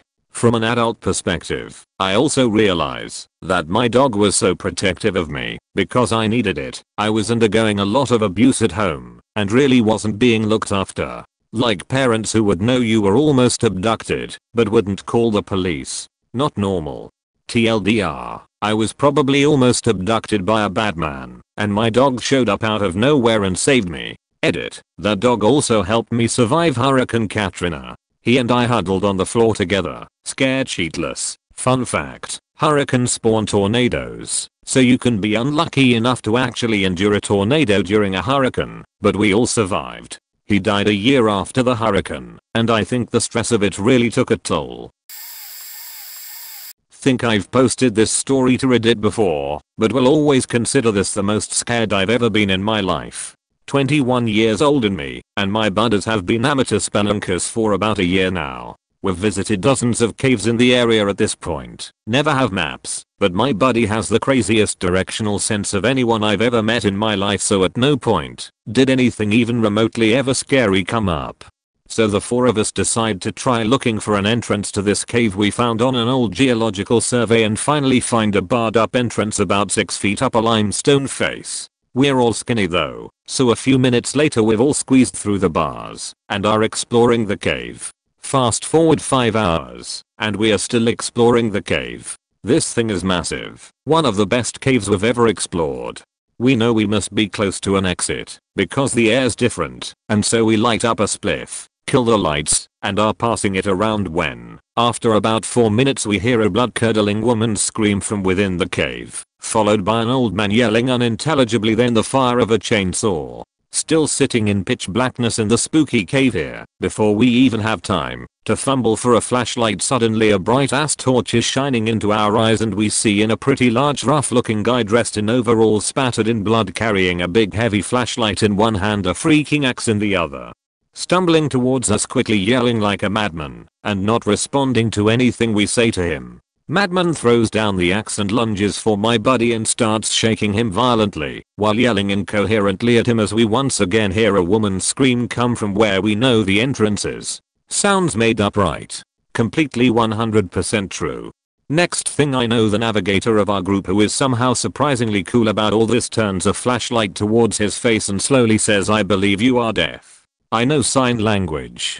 Guy, still holding Guy's arm roughly, starts walking towards where he came from and we follow into what looks like a torture chamber. Hollywood style. Apparently the front half of the cave gets used as some kind of a haunted cave thing for Halloween, so the chainsaw and screaming we heard were all sound effects being played over a speaker system.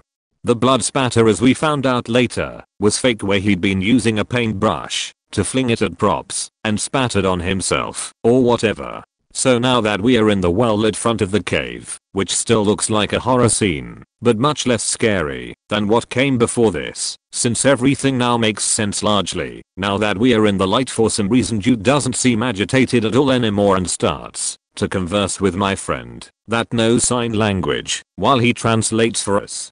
Apparently Dude thought we broke in from the front to vandalize his stuff, but once he could see us immediately realized we were cavers and had come in from the back. He asked us if we found a new entrance to the cave he didn't know about because he thought he'd barred up all of them. We sheepishly acknowledged we used a barred up entrance and he laughed it off and said he did the same thing when he was our age. That was the whole reason he bought a cave like this in the first place.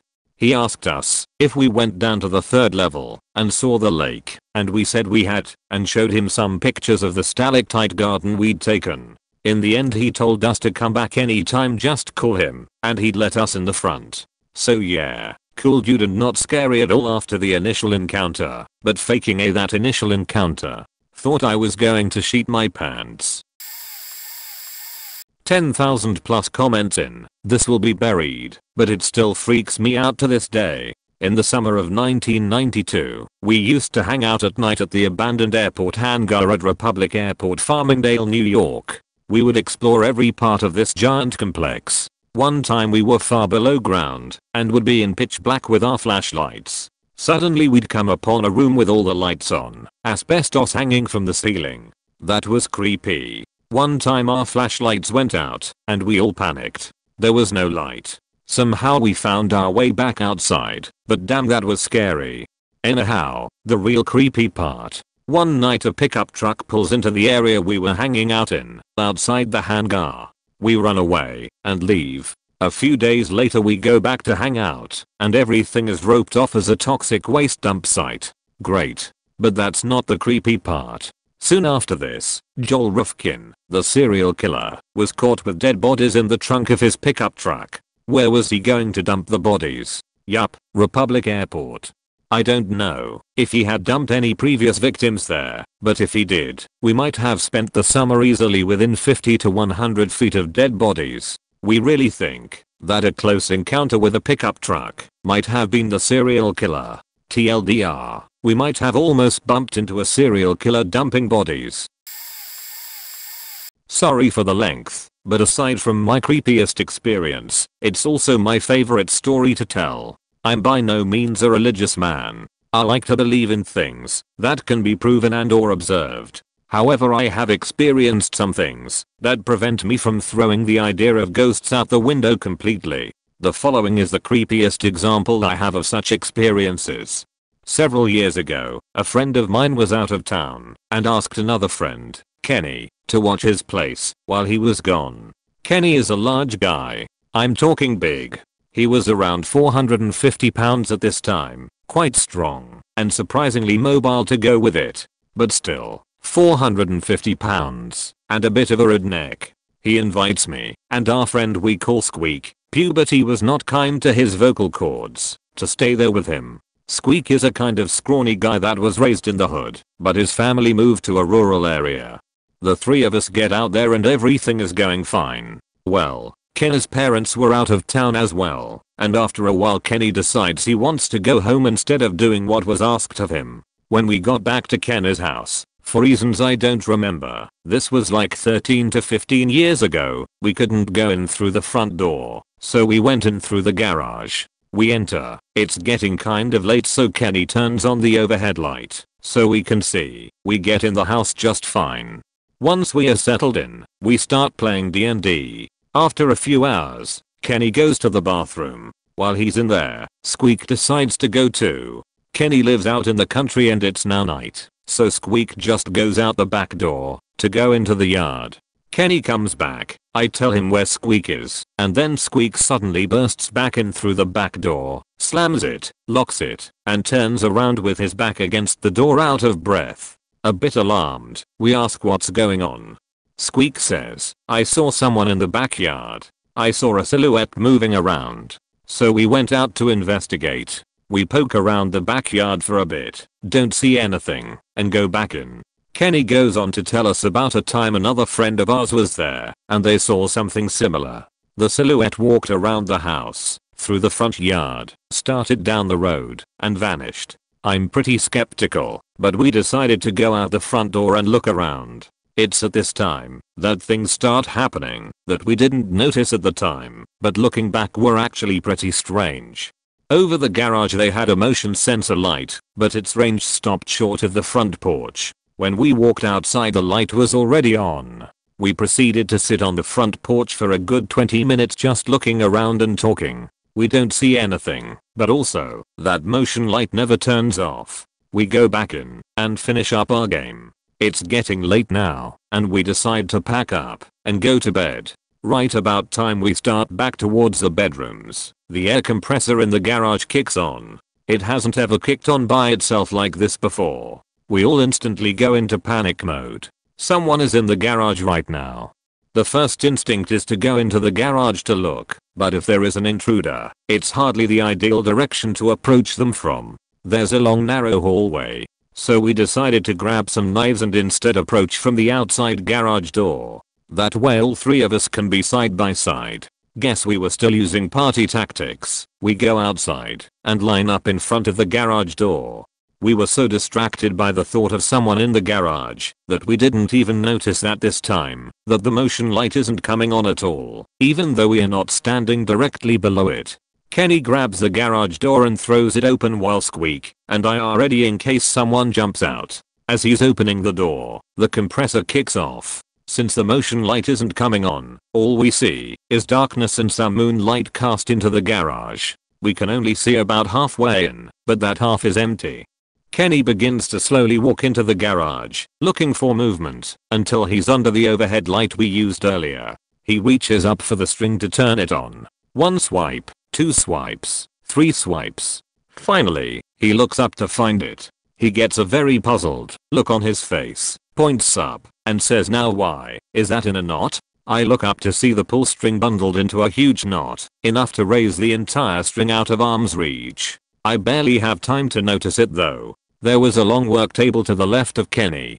Several feet long, and covered with random tools and scrap. It was long, but the garage was lit up enough to see the far end of it, and there was nobody there. However, at the moment I saw that knot, Squeak and I screamed as the far end of that table jumped about a foot into the air. 2 pieces of aluminum siding shoot off of the table and begin to separate directions in the air, one coming straight at my chest and one straight at Squeak's. The pieces of siding stop just short of us, drop to the ground, and bounce back, landing back into the garage. Never before in my life have I seen a 450-pound man move so fast. In the few seconds it took for all of that to happen, Kenny was now outside of the garage and behind us. Our adrenaline was now pumping, and we were scared out of our minds, but there was no more movement within the garage. We still see nothing around the table. Kenny goes back in and manages to get the light turned on. Nothing is out of place aside from the siding that tried to impale Squeak and I.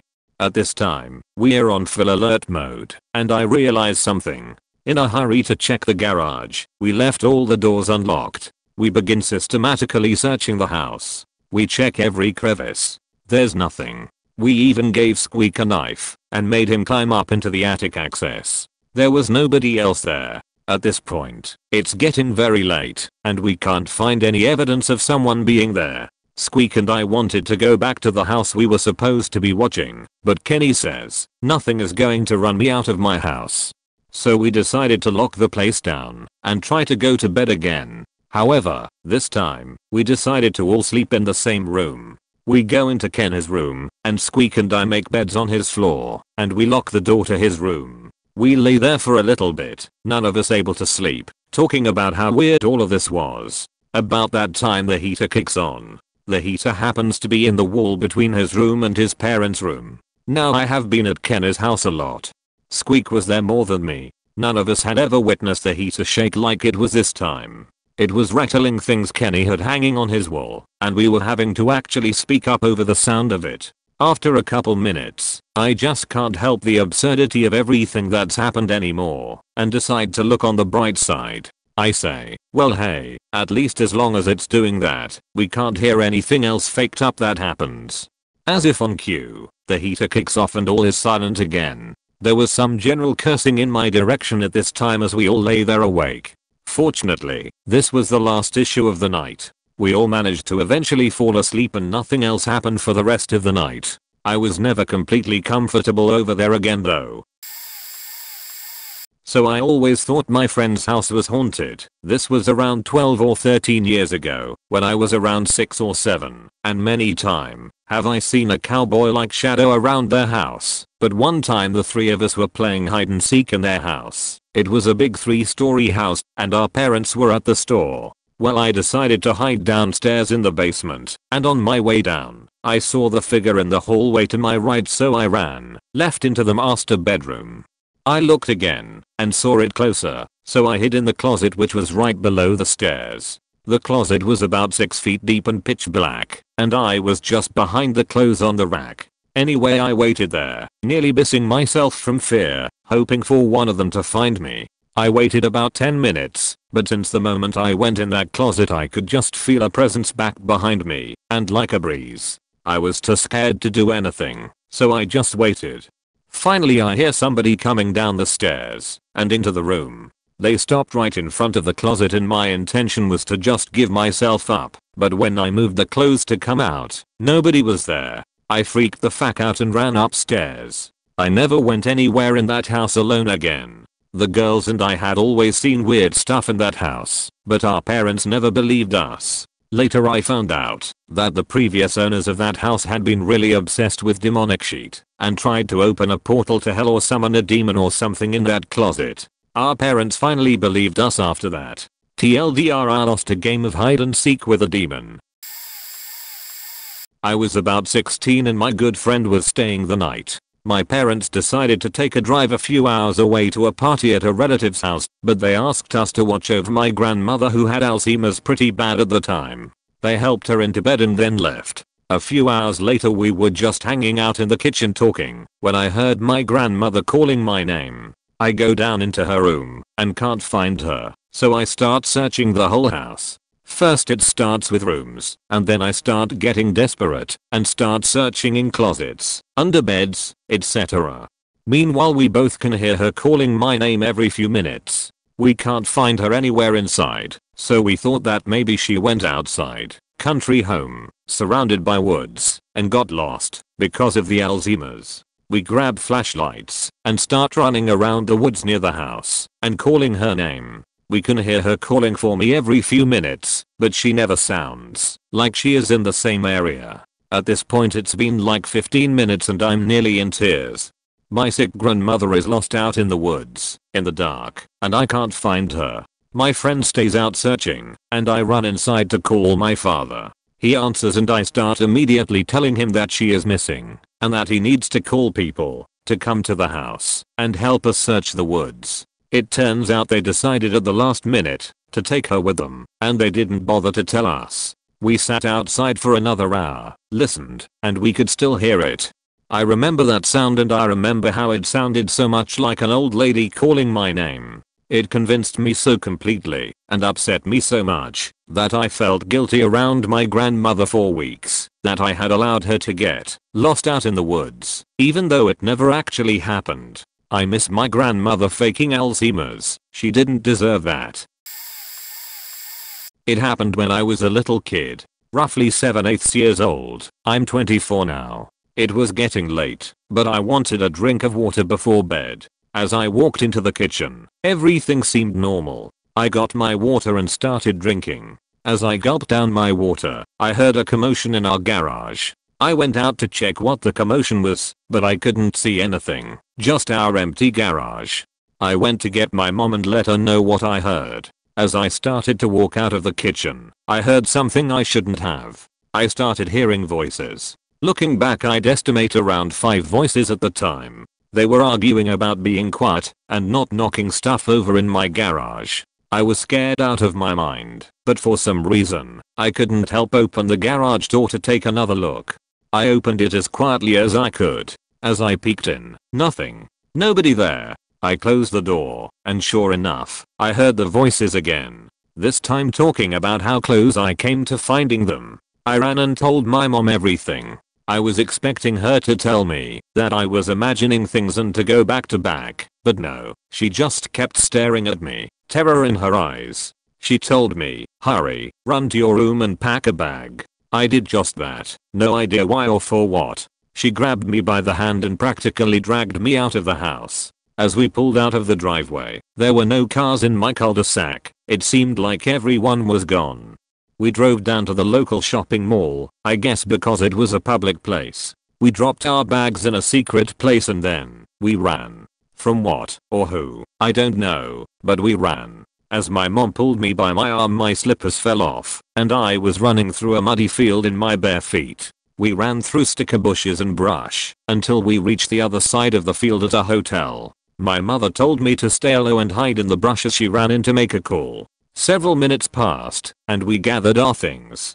She dropped me off at my dad's for the rest of the night while she went and stayed the night in a hotel. That night, I don't think my dad got any sleep. As I laid in bed, this uneasy feeling swept over me. I looked up as I saw a silhouette of someone outside my door as I ended up passing out due to exhaustion. To this day, my mother refuses to talk about it with me, insisting that she doesn't remember. Edit. Just to clarify, my mother, ever since I was born, has never been completely mentally stable. Especially recently, she has become mentally unstable.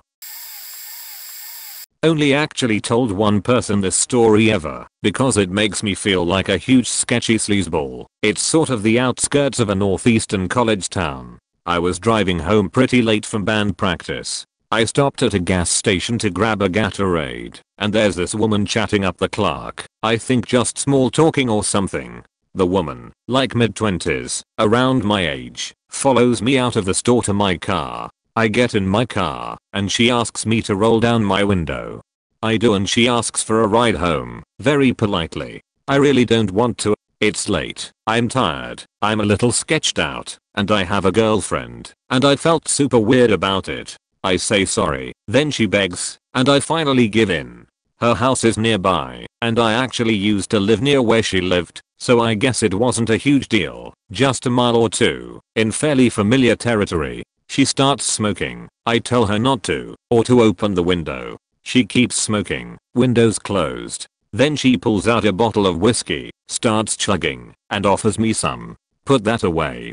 CMON. I say. She keeps drinking. Now I realize how scary she is. She's no student. She's maybe a meth head. Holy fuck, she's gonna rob me or stab me. Gotta just step on it and get her to her house. I finally arrive where she says her house is. I'm freaking out. My car is full of pretty valuable musical instruments. My laptop, my iPad, cash, iPhone, credit card, my keys, me, etc. I see a goddamn pickup truck idling 30 feet ahead of where I stopped. Just inch up a little further, she says. Now this is good, I replied. No, I'm just right up there, just a few more feet, baby, she says. Nah, this is okay, I insist. And now I see a faking dude literally hiding behind a tree right next to the pickup truck. Okay, get out, I gotta go, I say. Just pull up right up there, near that car, she says. I'm dying and sweating out of every pore. She and that dude up there are gonna fuck me up. The faking moron wasn't wearing a seatbelt, so in about half a millisecond I reach around, open her door, shove her out the door, slam the door, lock it, shoot into reverse, and make a Hollywood skidding car turn around and bolt the fuck home goodnight. I hope it's not too late to respond. My junior year of high school I was in a long distance relationship and traveled a lot. I was driving home after receiving a text from my mom that she had been assaulted by her new husband and was staying in a hotel in a nearby town. My mom had called the police, but he ran before they could catch him there. I'm not going to focus on the assault because that wasn't the creepy part. We were staying in a hotel on the first floor and inside the hotel were balconies, so the second floor could see the first, all interior doors. My mom, her cat, and I settle in and watch TV trying to calm down. We were hiding from the new husband. We'll call him Josh. Josh was from Texas and had a troubled past with violence and drugs that my mom said he moved on from. While watching TV, the hotel phone rang. We both turned to look at the phone, glanced at each other, then back to the phone. Neither of us told anyone exactly where we were. The only thing people knew was that we were in a hotel somewhere. So the phone rang, and we let it ring. It stopped and my mom called the front desk. The following conversation took place between my mom and the desk attendant. Mom, did we just receive a phone call? Front desk, yes. Mom, was it male or female? FD, male. Mom, did he have a Texan accent? FD, yes. Mom, where did the call come from? FD, a room inside the hotel. My mom's face dropped and told them to call the police. We hid between our beds not knowing what would happen next. We knew he still had access to a shotgun and possibly knew where we were. He could have come in through the door or the window. Luckily the cops apprehended him and took him away. We then found out that he had been calling the front desk complaining about our cat, who was old and had bladder problems and various other things, to get the front desk to come to our door and find our room. He was watching and waiting for us all while hyped up on meth and alcohol. We left that hotel and went to another place further from home. We didn't sleep at all, and the next day my mom had me leave to go be safe with my boyfriend. Edit. Formatting. Back in the 70s, hitchhiking was a pretty convenient and standard way of getting around. One summer evening my best friend and I stuck out our thumbs in hopes of getting a ride to the gas bar where our boyfriends worked. In short order a guy in a yellow Volkswagen pulled over and we climbed in, my friend in the back seat and I in the front. Dude seemed very nice, even though his appearance was a bit weird even for 70s standards. Grease back black hair and a Herb Tillich type suit. But hey, what the heck, beggars can't be choosers, right? Anyway, shortly after we started driving he asked us if we wanted a beer, and, as it being a warm summer evening and we were 15 and overjoyed with the opportunity to score a free beer, we readily agreed. So off we went straight on up the road, completely delighted with ourselves. Pretty soon the dude pulls into a brewer's retail and, true to his word, picks up a case of beer. As we resume our ride he says, okay, now you gotta come drink it with me. Of course we hadn't counted on that and politely declined his offer. With that his demeanor completely changed. He became very angry and stated, you said you would come drink it with me and you are. Of course we never said that, but at that moment, who were we to argue? All I could think of to say was, you don't know who I am. My father is Sergeant XXXX with the 30 police force. Sergeant 30 was actually our friend's father. To which he replied, yeah, but you don't know who I am. Now, needless to say by this time we were getting hysterical, and in my hysteria I opened the car door. I'm not sure what I was planning to do as we were moving at about 60 kilometers an hour, but I knew that we had to do something because all I could think was that he had friends somewhere and we were about to be raped or worse. Well, as soon as I opened the door he screamed at me to shut that faking door. To which I readily complied, even though I was terrified. He continued on up the road past the gas bar and was pretty soon headed straight for the highway, all the time muttering to himself, yeah, you don't know who I am. You don't know who I am. As we passed the last set of lights before the highway I looked over at the fuel gauge and saw that it read full. I realized that being as we are in a Volkswagen Beetle this freak would be able to drive for hours before he needed to stop. So with that I reached my foot over and stomped on the first pedal I could reach. Well, it must have been the clutch, not sure, as I still to this day can't drive a standard because the car started to wildly buck, and with that his demeanor completely changed again. He looked over at me seemingly very confused as to why we were both bawling our eyes out and said, and this is weird, but I'll never forget the words he used, "I'm not overpressed, I'll take you where you want to go," and with that turned the car around and drove us back to the gas bar. It's been 40 years since that incident, and I still remember it like it was yesterday. I often wonder if a young girl who, in 1982, was picked up while hitchhiking in that exact same spot and was later found murdered, agreed to have a beer with someone who knew that she didn't know who he was. She was almost 15 at the time, and the case is still open and active to this day.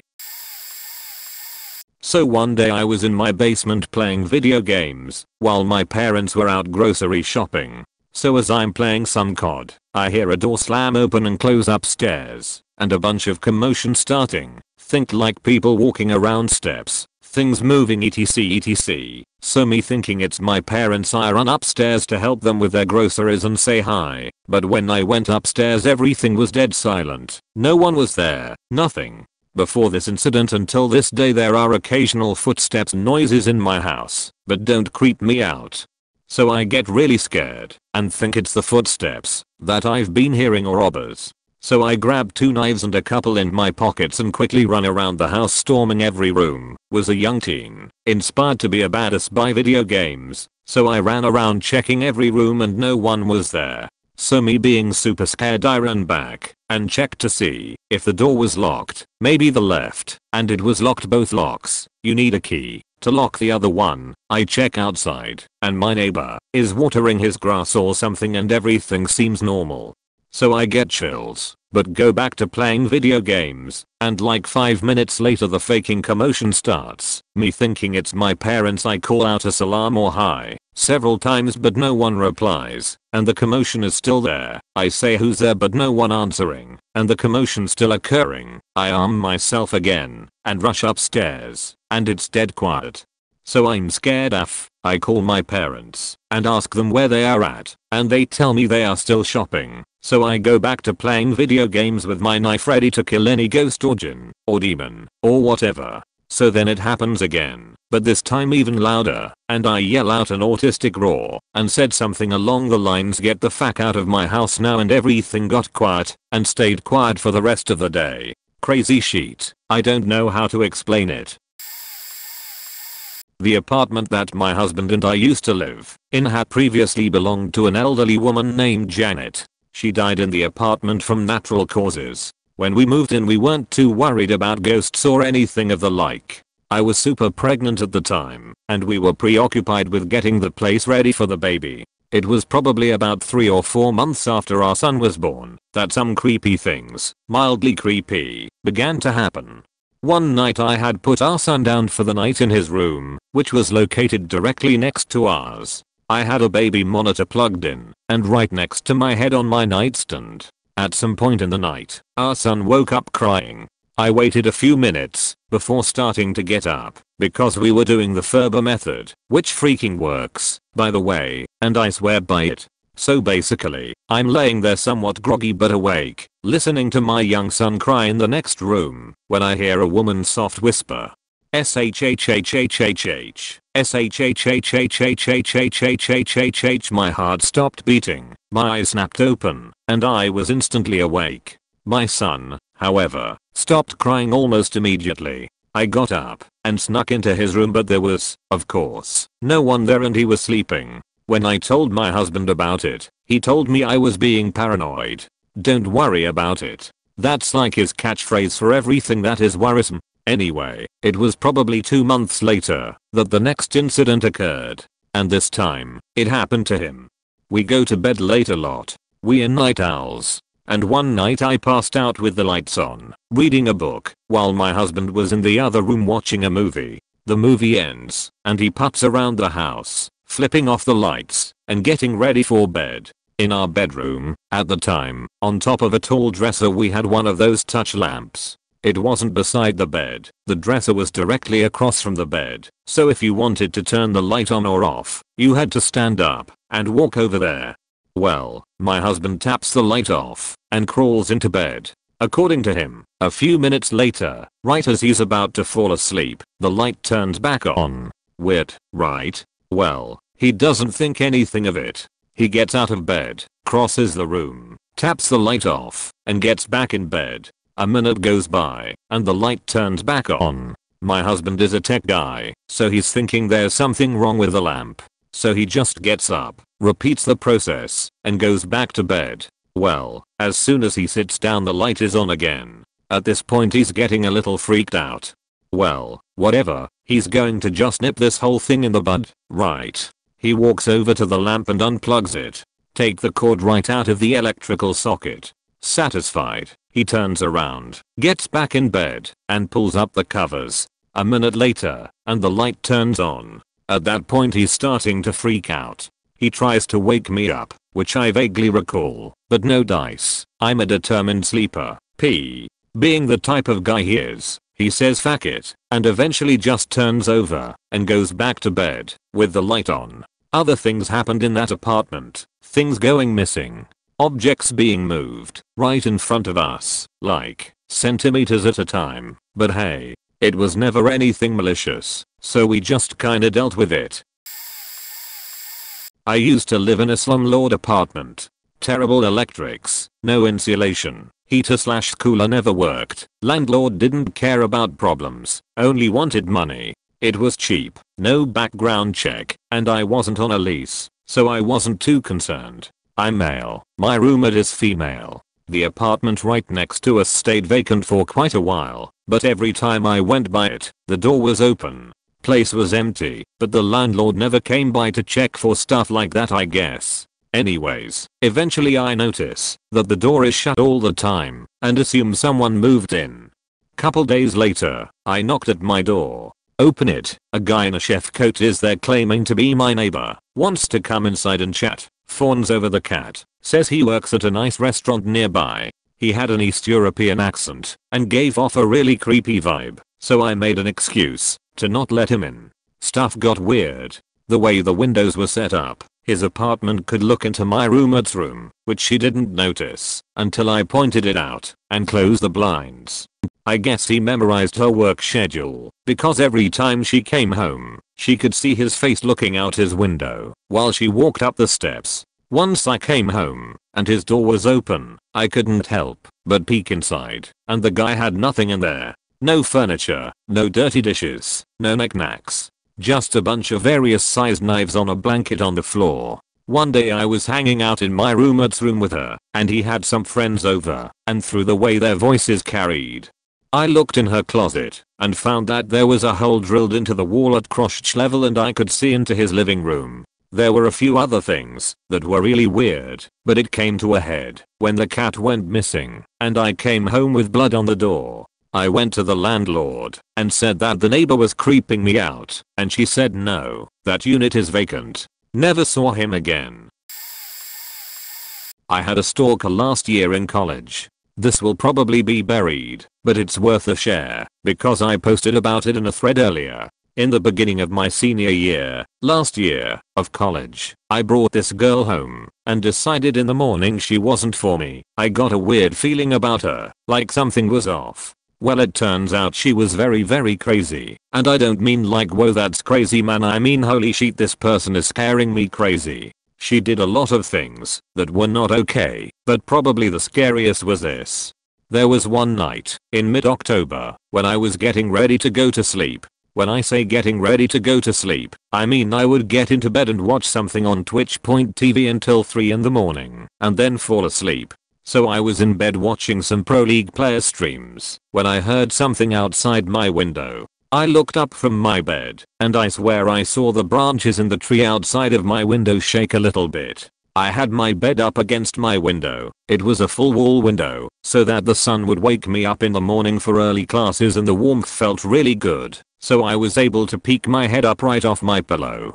I knew something was wrong because there were only a few branches moving. If it was windy out, all of the branches would be moving, and I don't think a squirrel or a bird could move a few branches that big that heavily. The tree was thick, like a Christmas tree. I went to school in northern Vermont.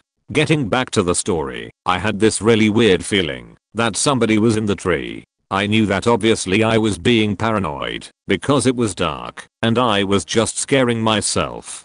So just to make sure, I shined my phone light from my window into the tree just to make sure, and I didn't see anything, mainly because of the glare from the window. So I just decided to go back to my league stream and fall asleep, and I did. The next morning, my buddy came into my room, pale as a ghost, and showed me his phone. There were 4 texts from an unknown number, all pictures of me sleeping from the tree. One of them was when I got up and was using my light to check. The pictures were blurry and dark, but I knew it was me because the computer backlight lit up my face. I guess she somehow got his number and thought it was mine. I took the pictures to the police and they didn't do anything about it because they thought we were pranking them. It didn't stop there. She did a lot of things to me, and it didn't end until I graduated. And she only got arrested once. Edit. I have another story of something she did. If anyone is interested, it's not as bad as this one though. When I was in elementary school, I used to get a ride from my friend's mom because my parents always worked late. I would usually go to my friend's house until they got back home. This particular week, my friend's mom was busy with some things after school, so she had to take me directly home for a few days. No biggie to me. Alone in the house with dirty mags and no parents. Cool. The first day, we pull down my street and see a car parked in front of my house, blocking the driveway. A few seconds after we pull up, 4 black guys come running from both sides of my house and jump in their car and take off. I noticed their license plate had rotating lights like Kid from Knight Rider, so I thought that was pretty cool. We were a little confused, but I wasn't aware of the dangers of this in my early years. My friend's mom parked and walked me to the house to make sure everything was good. All was fine, and they left, and I went about whatever I did at that time. The next day, in the same situation, she couldn't take me to their house, so I went directly home. I get dropped off and walk inside and hear a door slam. I look around and see nothing really, but my blanket from my bed is on the living room floor with a bunch of electronics on it. I'm kind of dumbfounded and think, what the fuck? Anyways, I go to watch cartoons or something, and my stepdad comes home and asks me why I scattered things throughout the house. I said I had nothing to do with it, and after a while he was convinced it wasn't me. Turns out, we were getting our house robbed as I walked in and scared the guys off sheet. Little did I know that there had been a string of robberies in my neighborhood. We reported it, and the police shrugged it off saying how they had no clues in any of the cases of robbery. I tell them about the lights on the plate and that's all they have. A few days later, my stepdad and I are pulling into the grocery store and I see that car with those lights. I tell him, and we call the cops. 4 dudes got arrested, and I was the hero in the case. Not the creepiest story, but I feel pretty lucky that they just didn't grab me and strangle me or something instead of just taking off. So, me and a friend decided to take LSD on Halloween night. It wasn't like teenagers going woo Halloween LSD. We were like 23 and just hanging out, figured it would be fun to take acid and look at little kids' costumes and laugh. Well, the acid didn't kick in until well after kids were done, so we missed out on that. But the acid kicks in and we are having a grand old time watching movies and such, laughing non-stop, just a great time. But we have to go outside to smoke. So we head out on the deck and light up some cigs and start laughing away. Just then, in my peripheral vision I see a dude poking his head over my friend's fence. I know he saw that I saw him because he ducked his head down right when I looked over, which scared me a little, and I looked away. My friend sees the look on my face and asks me what's up. I tell him there's a dude watching us from the other side of the fence. He glances over and loses his sheet, just tosses the smoke in the butt can and runs inside. I followed. We look out the window and can't see anyone, but the dude is gone. We are okay. Watch some more movies, laugh some more, go for another smoke. The guy is back. Has he been here the whole time? Holy fuck, this is strange. This time he's bobbing his head up and down, side to side, like he's trying to get a good look at us. Truth be told, we are kind of doing the same. It's like 2 AM, and he has a long yard, so we can't really see the dude. Again, we decide that inside is the best bet. We look out the window. After a few minutes, the guy is gone. My friend is like, okay, we need to go look over there to see if this guy left anything, or what he was doing. We go outside, start walking off the deck, and he's there again. My friend freezes in his tracks, and mutters something like, who the fuck is that? And I finally man up, and say we need to talk to him. Cautiously, we walk towards him, prepared for anything this psychopath might throw down. The wind blows, I shudder, and the mysterious dude starts to move around erratically. He's shaking his head like Moth, a faking grey fox, and me and my pal are now like, sheeting ourselves scared, but ever pressing forward at what seems like an infinitely slow rate of movement, knowing that we are facing our death. Then my pal takes a step ahead of me. He winces, like he has a confused look on his face. Then he drops to the ground in a fit of laughter, like I've never seen. I'm genuinely terrified now. I have no idea what's happening. Then I look up, and I see it. The dude with the creepy head movement. It's a faking balloon tied to the fence. Immediately fall over laughing. I was living in San Antonio going to college back in 2010. I was a freshman at the time. I have always enjoyed nature and love to go camping multiple times a year whenever and wherever I can. Living in San Antonio, all I had to do was drive west less than 5 minutes to watch the hills begin to grow progressively larger the further west you drive into that which is the Texas Hill Country. A bit over an hour drive northwest was Enchanted Rock, which is a giant granite dome jutting out of the earth. Awesome for hiking, great views, and my next camping destination. The plan was to go in a group of 4, me, a girlfriend of mine from high school who I was to pick up in Austin, and 2 friends of hers who I had previously met. Well, her other 2 friends bailed at the last minute, and it was just me and her. I was going camping, whether or not anyone went with me, which she knew, so she decided to tag along despite her friends flaking out. I picked her up in Austin as planned, and we drove out west to Enchanted Rock for a great day of hiking and spelunking through the cave at the top. After hours of hiking trails, climbing the rock, and crawling through caves, she was beaten and decided to go to sleep at around 8:30. We were camped on a ridge just west of the rock, about 2.5 miles from the car, with a great view of the Enchanted Rock itself, as well as the area surrounding us. My friend, Jen, went to sleep, and I stayed up to watch the stars, which are beautiful out there, being 14 miles from the nearest town. Here's where things got weird. It began with me noticing a bright star just above the horizon in the W/southwestern, and when I say bright, I mean it was almost blinding, the brightest star in the sky. I noticed it seemed to flicker, or flutter in place, sort of bouncing around all over the place, but staying in the same general area. Now I don't know what came over me, what I was thinking, or what I expected to happen, but I just got the idea to start flashing my flashlight at this star. As I do, the thing starts to move up, in its same fluttering motion, only moving a bit higher into the sky with each bounce. I stopped flashing my light, and it began to fall. More flashing, it bounces up a bit more. Stop, it begins to fall.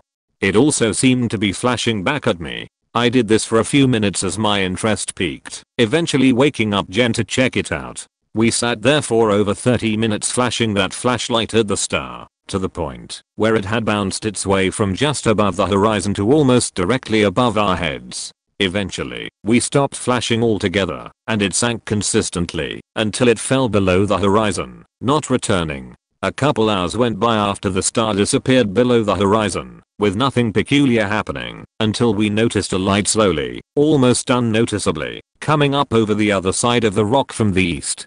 It was very bright, and at first I thought it could just be the moon rising, but as several minutes went by, a light in the shape of a hexagon slowly rose to the top of the rock. Only the edges were illuminated, the center was dark, either hollow, or a dark material. As it reached the top of the rock, the hexagon broke apart into 6 separate bars of light, each going its own way, moving over the face of the rock, which is just over a mile long, in a matter of seconds, scaling the rock from top to bottom, a sheer 500-foot rock face, in a matter of seconds. Impossible feats for a person. We could see the lights illuminating the rock and trees as they moved around up there. We saw 2 of them dip below the tree line at the base of the rock, out of our line of sight, and the trees at the bottom had a blue glow as they were lit up as the lights moved past them and toward us. At this point we freaked out and retreated to our tent.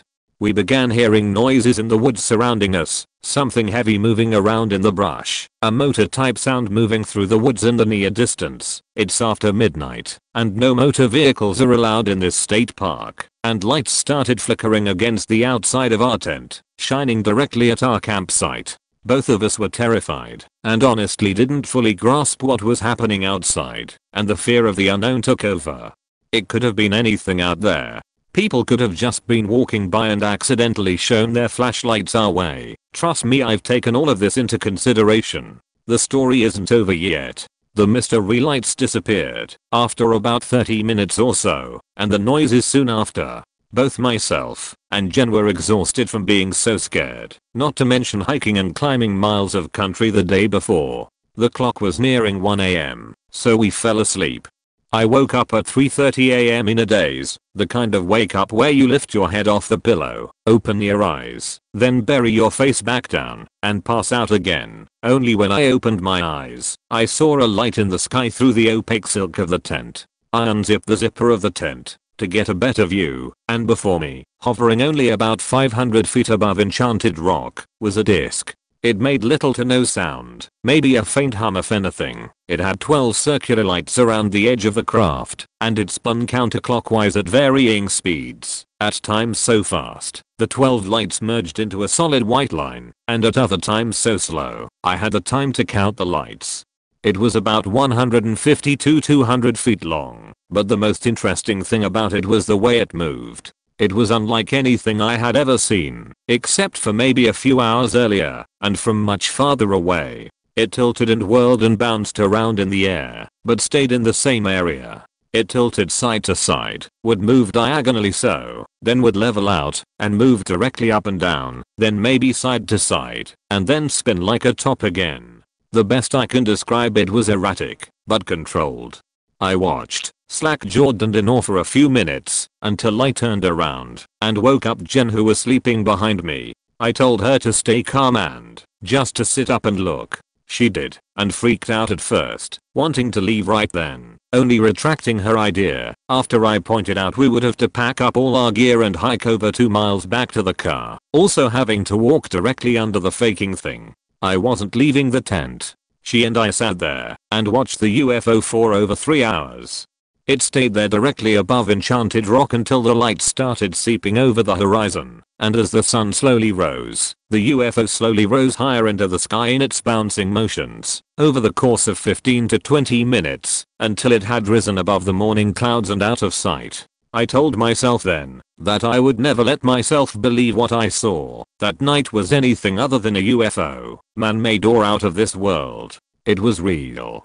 I saw it, and so did Jen, and if what we saw that night was captured on film, I know it would have changed the world, because seeing it changed mine. It is disappointing to me that I'm unable to provide in that aspect. However, I'm given hope in the thought that if I saw one, surely others will too, and hopefully they will have a camera. It's only a matter of time.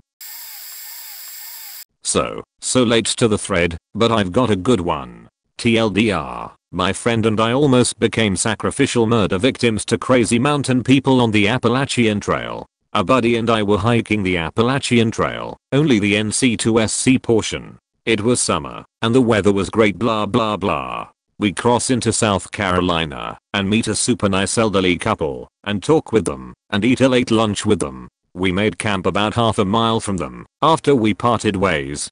They are relevant later, so we are about to fall asleep in the tent, when we hear some rustling in the brush around the campsite. It's fairly common that there are a shit ton of squirrels and other animals around. The rustling didn't sound like a squirrel after a while, and it was actually multiple sounds coming from multiple places around us.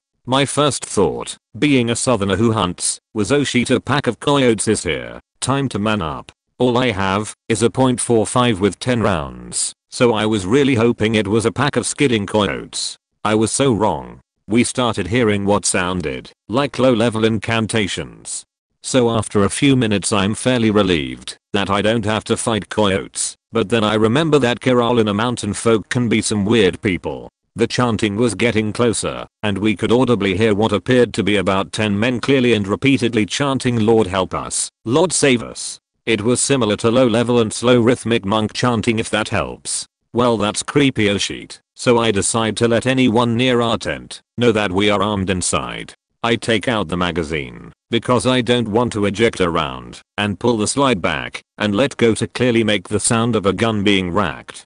Obviously I put the magazine in, and chambered a round after. That sound must have done the trick, because they just walked past us. They were literally walking through our campsite, to get to some type of gathering. We didn't sleep that night, at all. It was the last night of the trip for us, so we kind of brushed it off to a crazy weird story, to cap off the trip. 2 days later we are hanging out with some friends and a TV is on in the background, and happened to be on the local news. There is a story running about an elderly hiking couple found murdered on the Appalachian Trail about 2 miles from where we camped. They showed their pictures and sure enough it was the couple we met. They had been murdered and dismembered, and their body parts were found organized around a ritual site, like they were placed specifically according to some crazy demonic seance. We literally could have been swooped up by those men and that could have happened to us, and all the time I think about that poor couple, and what happened to them. Carolina mountain people are a really odd breed sometimes. So I was at my summer house in Leneberstrand on the Swedish west coast. We own a 3-story house there which is shared by everybody on my dad's side of the family. Us younglings usually sleep in a bottom floor apartment, since we are usually a bit more noisy than the parents. Anyway, one night I stayed there with my ex, so we had the entire apartment to ourselves, while the parents slept upstairs. I was just about to fall asleep, and at this point it was late night, perhaps 2 to 3 am. I'm about to fall asleep when I hear someone talking in the next room. It was faint, and I couldn't make out what they were saying, but I flew up and checked all the rooms and made sure the doors were locked. Nothing. So I figured it was all in my head and went back to bed. I woke up sometime later with the same voices. This time they were a bit more intense, almost sounded like they were angry at one another. I'm still drowsy from just waking up, but this time I quickly make out that they are speaking Russian. What the fuck is going on? So I wake up my ex, and she hears it too. So I grab a knife, and I do the tour again. At this point I'm pissing myself, but I make the rounds and fail to find anything. That is until I walked by my grandfather's old workshop. They are in there. Fuck. Wait a minute. Something sounds off. I open the door and walk inside, turn off one of Gramps' old radios off, and proceed to the bathroom to empty my bladder. My grandfather had a TV/radio shop my dad's whole life, so his workshop was filled with radios. After he died, my dad and his brother had kept the workshop and all the radios in the workshop, and one of the radios had been left on. It had been picking up transmissions from the shipping lanes outside, resulting in me almost cheating myself in front of my so. Fuck yes, I have a relevant story. So my friend was driving home from his girlfriend's house around midnight, ready to be home and go to sleep. He gets behind this truck going like 50 miles per hour and is all like, fuck this, I'm passing you. So he does the mirror over the shoulder check and then lane changes. He only knows there was a car in his blind spot because he hears the brakes screeching. My friend looks behind him and sees this black Camaro with black wheels, tinted windows, and no headlights on. He's all like, what the fuck, okay, be less invisible please. So he passes the truck and this car comes right up next to him after my friend lane changes. My friend speeds up, so does the other guy. My friend slows down, so does the other guy. So my friend decides to go all the way to the left of the highway. It's about 5 lanes. Without hesitation, the other car follows him over. So now my friend is trapped with this black car to the right of him, following his speed.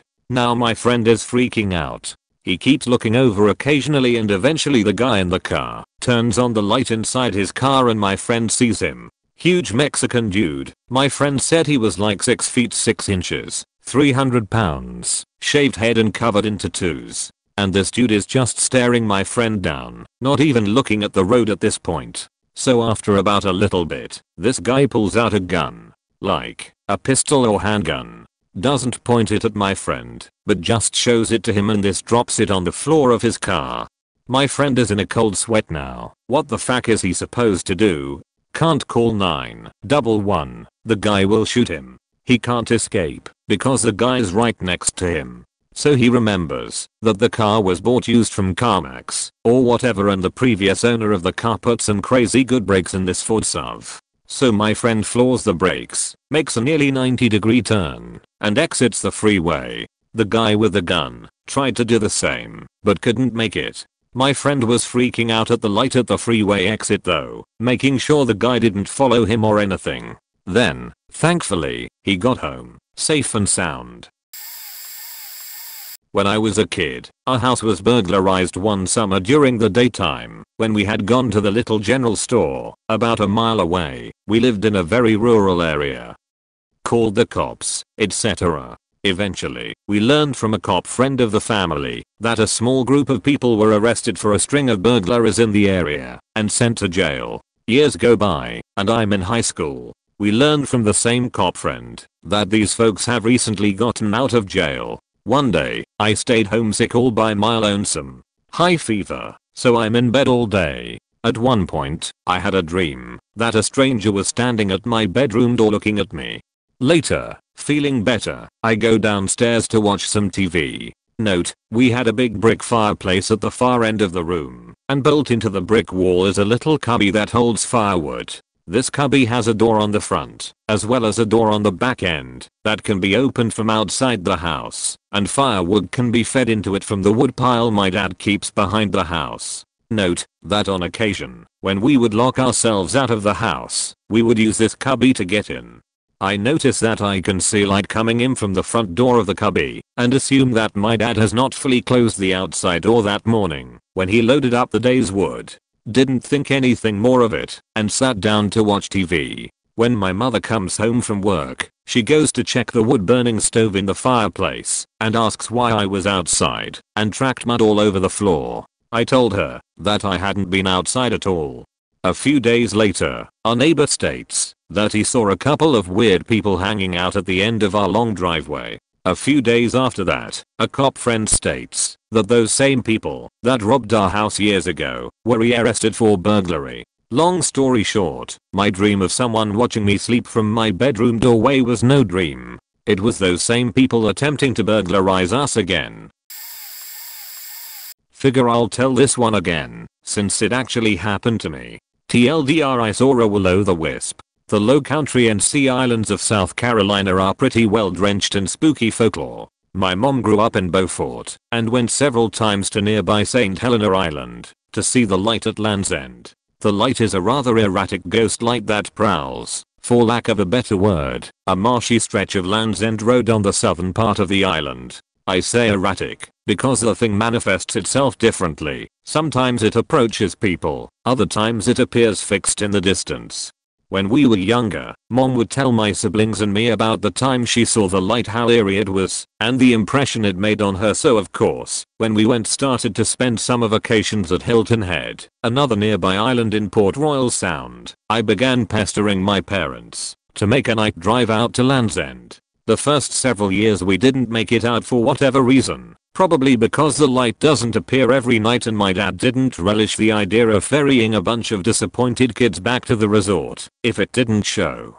Finally, when I was about 20, I decided to go without my parents. So my younger brother and I take the family minivan. Figure we'll make a night of it. We stop by a Whataburger to grab some food for the wait, and within an hour or so we are posted up on Land's End Road. There's another car containing a few similarly adventurous souls already waiting. When we arrived just after dusk, and we briefly exchanged pleasantries, we turned the car off. You're supposed to do that for the light to show, and began to wait.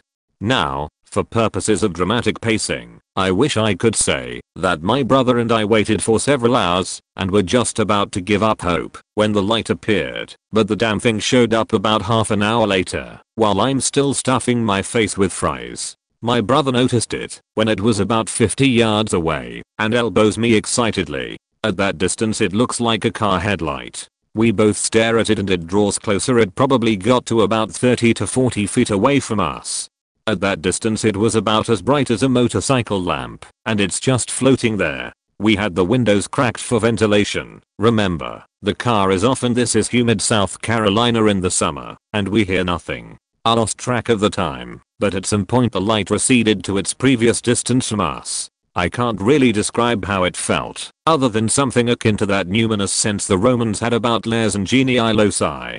I wasn't scared, but it was profoundly unsettling, because I had no explanation for it. I can only imagine it was even creepier for my mom 40 years earlier when there was barely anything on the island. I did, however, just about jump out of my skin when one of the guys from the other car came up and knocked on the window to talk about what we saw. As it turned out, they needed a jump for their car battery. At first they thought the light had drained it, but then they figured they had just been listening to the radio for too long.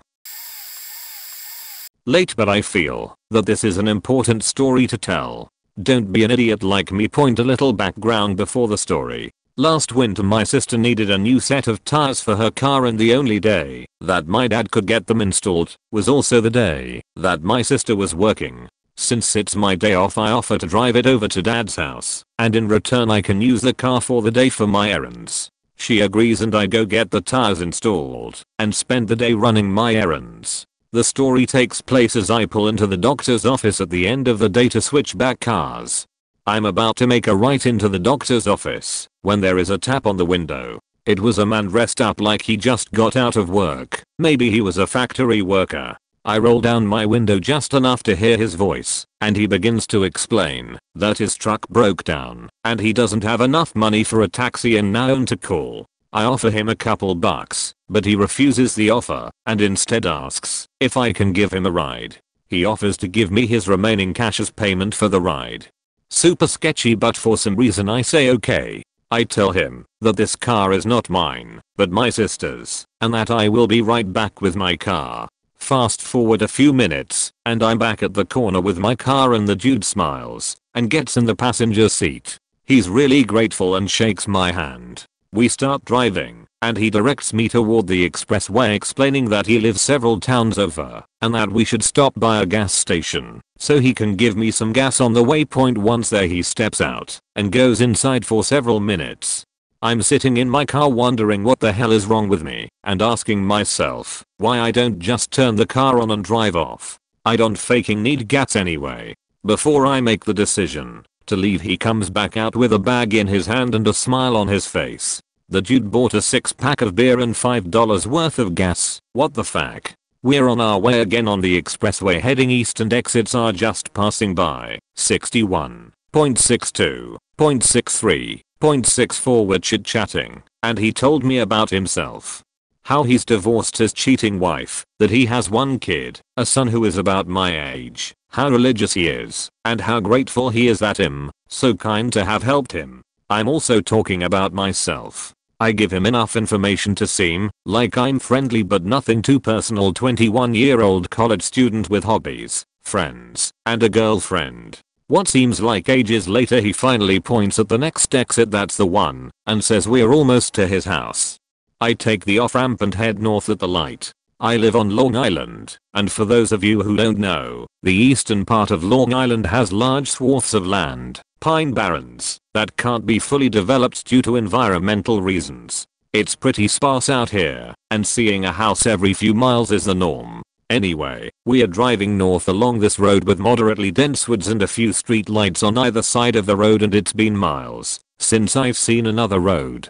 About 15 miles north we finally hit an intersection. We are heading east now, but we are really off the reservation. No street lights, just a road and dense woods. I'm getting anxious. After several minutes we make a left onto a residential road, and he points to a patch of dirt and says turn there. It was so small I didn't even know it was a road. So now we are heading west along this dirt road, which isn't big enough for more than one car at a time. Dense woods on either side. At one point we drive over a creek, and I'm scared shitless.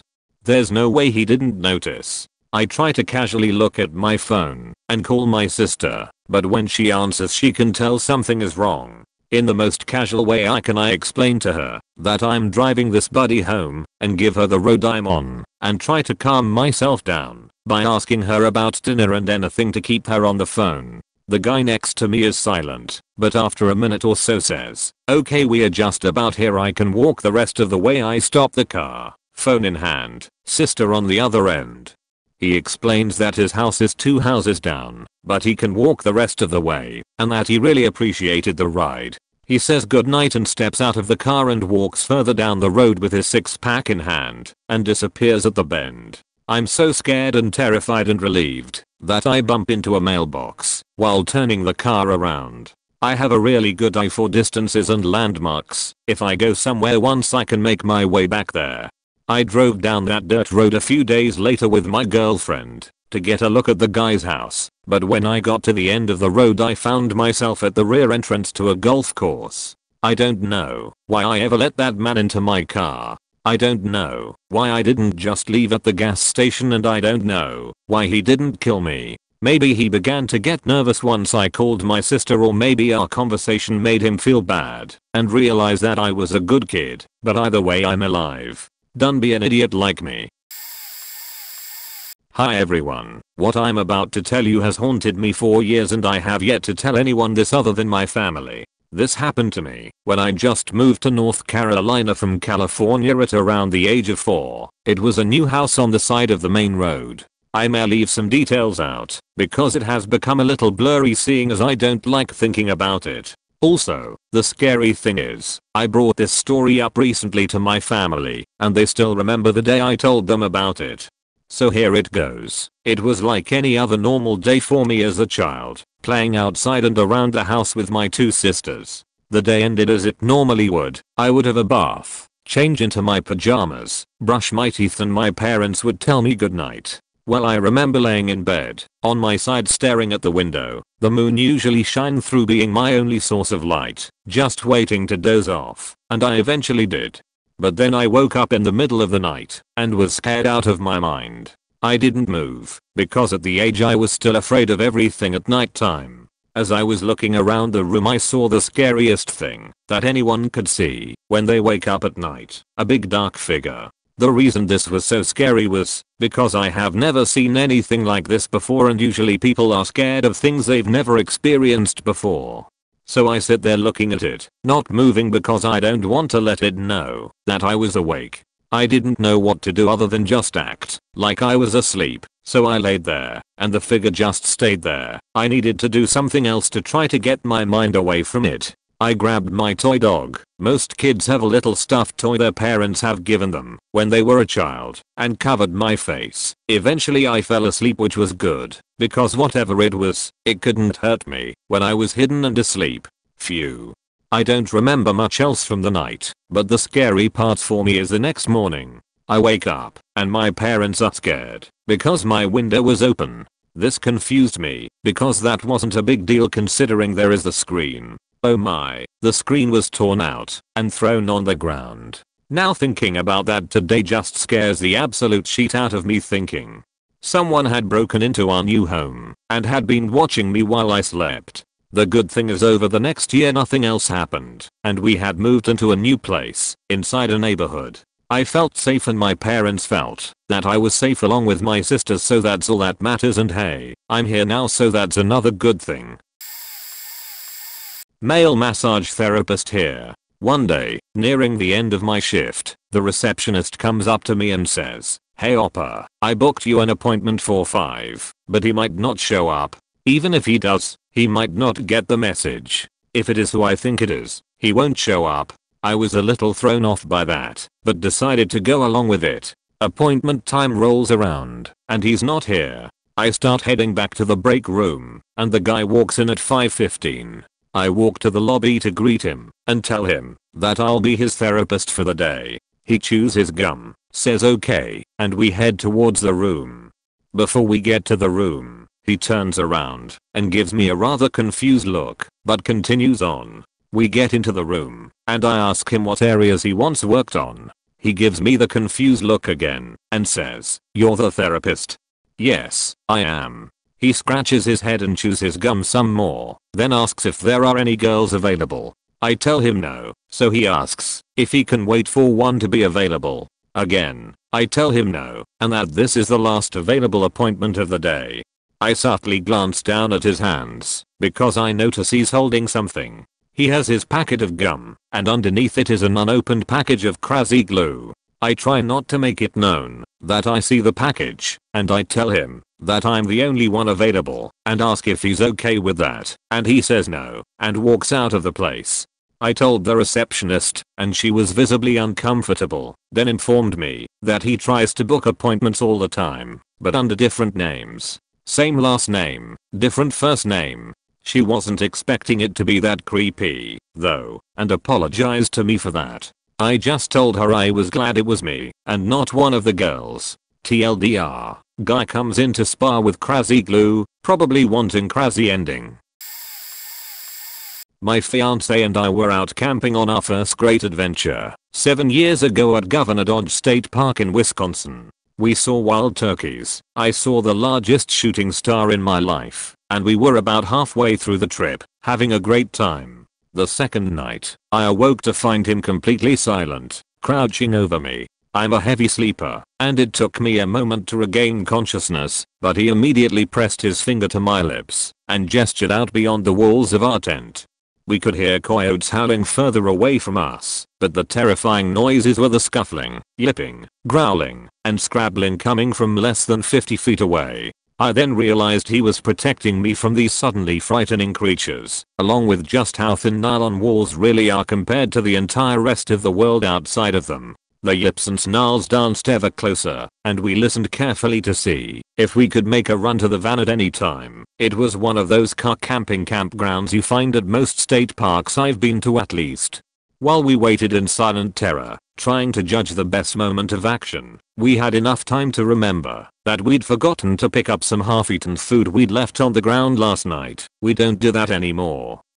We'd set ourselves up for whatever was rapidly heading toward us. It moved ever closer, and we realized it was them, at least two of whatever this was, and they were fighting, hissing, snarling, yowling, biting. At one point, one of the creatures was pressed up against our tent. At that moment, we were pressed up against the opposite side, as we had heard them approaching. We now found ourselves on the side of the tent with the zipper, and as the fighting creatures roved past us, we made a break for the van. We both hopped safely in, locked the doors, and slept as best we could for the rest of the night. The kicker? When we woke up in the morning and examined the tracks, we were able to identify the animals that were so terrifying to us. It was a couple of goddamn raccoons. TLDR went camping, heard howling in the distance followed by animals tearing through our campsite. Turned out to be raccoons. This is a little late in the game, but after getting goosebumps and almost tearing up in fear from reading all these stories, I figured I would share mine. So rewind to 2010. I was a sophomore in college and had just moved into a once mansion now 6-unit apartment building with 3 of my girlfriends in Philly, really common on Drexel and Penn campuses. All was great. The place was awesome, really clean, and a lot of the appliances were surprisingly new. Then one night in October, my stereo system in my room went off. Started blasting my one CD I had loaded in it. This of course scared the shit out of me, but I was more worried about waking up the rest of my roommates, so I jumped up and turned it off. The thought of why it had happened didn't even cross my mind, but I was now fully awake from the adrenaline rush. Right as I'm falling back to sleep about 10 minutes later, it turns on again. But this time, it's blasting a local radio station. I jumped up again, pulled the plug, and fell back asleep, hoping I didn't wake any of my roommates, since we all had to be at practice at 6 a.m. I asked them if they heard anything when we all got up a few hours later, and my one roommate, we shared a railroad bedroom, said she did. This confirmed it wasn't a dream. We all head to practice. It's now 8:30 am. Practice is over, and we all ride our bikes back home. I bolt home and jump right into the shower as soon as I get back. As I'm lathering up, I hear the faucet turn on, full blast. I figure it is one of my roommates brushing their teeth, so I start talking, but no one answers. I repeat myself. Still no answer. So I peek my head out, and no one is standing there, but the faucet is on full blast, like splashing all over the wall. I jump out, grab my towel and turn them off. I'm figuring whoever it was just forgot to turn them off. I walk out of the bathroom and yell out to see if anyone is home. No one answers. The bolt is still locked. I text them all in a group chat, and they all reply that they went straight to the library to finish up a project before their 10 AM class. Weird. But I brush it off and continue with my day. Over the next few days, weird things started happening around the apartment to me and my roommates. The power went off in just our unit. The TV would freeze randomly. The one bookshelf broke in the living room in the middle of the night. Weird. It's now Friday. Woo. I'm done with practice, class and lifting. I'm ready to party. But I'm kind of tired, so I decide to indulge in a newfound hobby of mine, a cat nap. No one is home yet, and I had only one long window into my room, so my room can become pitch black no problem. I jump into bed, get comfy, and start to doze off. However, I get this feeling that someone is in my room. Not a big deal, right? Again, I shared a railroad room with my other roommate. She had to walk through my room to get to hers. But the feeling isn't going away, and there's no sound of footsteps or a door opening. I open my eyes right in time to see this girl, blonde short hair, blue eyes, round face, medium height, heavy build standing there, and take a step towards me. I of course sheet myself, and before I can even scream switch on my light, the light switch was right above my head on the wall. Right away she disappears. Now at this point, I'm so started, and I have goosebumps all over. I get dressed and leave immediately. I go across the street to my other teammate's apartment just to be around people. As I'm chilling on their couch, I can't shake what just happened. The weirdest part was I knew that face from somewhere. I jog my memory. Then it finally hits me. It's Janice Zabinski, change the name obviously. She grew up in the same town as me and was a year older. We had gone to preschool, elementary, middle, and high school together. We played sports together. However, sadly Janice got mixed up in the wrong crowd sophomore year and had passed away from an odd about 7 months ago. So, I finally figured out the face. But why would I be dreaming of her? At this point I thought it had been one of those dream hallucinations. So, out of curiosity, I logged onto her Facebook. It's full of in-memory posts and old pictures from many people. I click on her pictures link, and I almost drop my laptop. The last 50 pictures of her are taken in my apartment. The one I am living in. I recognize the cabinets, the kitchen setup, and 2 of the girls in almost all the pictures were the same girls that I had met when we went to check out the apartment about 5 months ago to lease. Without thinking of how weird I might be, I messaged the one. We weren't friends on FB, but it still let me. I ask her about Janice, explaining that I grew up with her and just noticed the pictures. She says that yes, they became friends with Janice through mutual friends and let her crash at their place sometimes since she was homeless. When she did stay over, she would sleep in their extra room, my bedroom. I immediately went home, lit incense, lol, and meditated. I told Janice I was so sorry for what happened to her and that I hope she is at peace, but please don't be mean to me. In retrospect, I probably looked like a crazy person, but I felt I needed to do that. And since that day, nothing weird ever happened to me in the apartment. We continued to live there for the next 3 years. This happened 20 years ago in the time before everyone had cell phones or GPS. My family was driving home through backcountry roads after visiting some friends. It was dark and the roads were empty. My dad was driving us, a family of 5 with 3 little kids in the back of our minivan, when he approached a car at a stop sign. As we followed the car from the stop sign, it was driving at a snail's pace, so dad eventually passed the car, at which point the car speeds up and passes us, slowing down once ahead. Like really slow. Dad isn't too impressed, waits it out a bit, and finally passes this car a second time. Only this time the car speeds up to match my dad and won't let us back into the lane until we are approaching a hill, so we can't see oncoming traffic. Finally dad speeds up enough and gets ahead of the car. The car turns on its high beams and tailgates us. Dad drives faster and faster, starts turning off the route, and the car continues to follow us. We don't even know where we are now. Dad has taken so many random left and right turns, driving 50 over the limit trying to lose this guy. The car keeps following. Eventually we come to a road that has a few houses on it with hidden laneways. Dad picks one, pulls in, shuts off the van and lights. We sit there in silence, terrified, and watch the car whip past us on the road. Then we see the car come back the other direction driving slowly and pausing at each laneway. It continued past our hiding spot. We sat there in the dark lane for what felt like forever before we finally felt like emerging to continue the rest of the drive home. We made it home without seeing the car again. True story. I live in a border city in Mexico. This happened around 9 years ago when I was 15. We lived in a small house that was part of a long building. It was basically 5 houses side by side and you could hear footsteps or faint voices from the neighbors due to this. We lived in the leftmost house and our closest neighbor had just moved in a short time ago. We had the family PC in what was the TV room right next to the door. I was the one that used it the most to check out 4chan or chat with friends. This night I was wearing my headphones and watching some YouTube videos. My parents were on the second floor, probably asleep since it was late. I heard a faint noise and took off my headphones and then heard what sounded like firecrackers. I shrugged it off and went back to YouTube until I heard my father screaming in a hushed voice, like when you are angry, but trying to be as quiet as possible. Dap go, what are you doing? Come up here.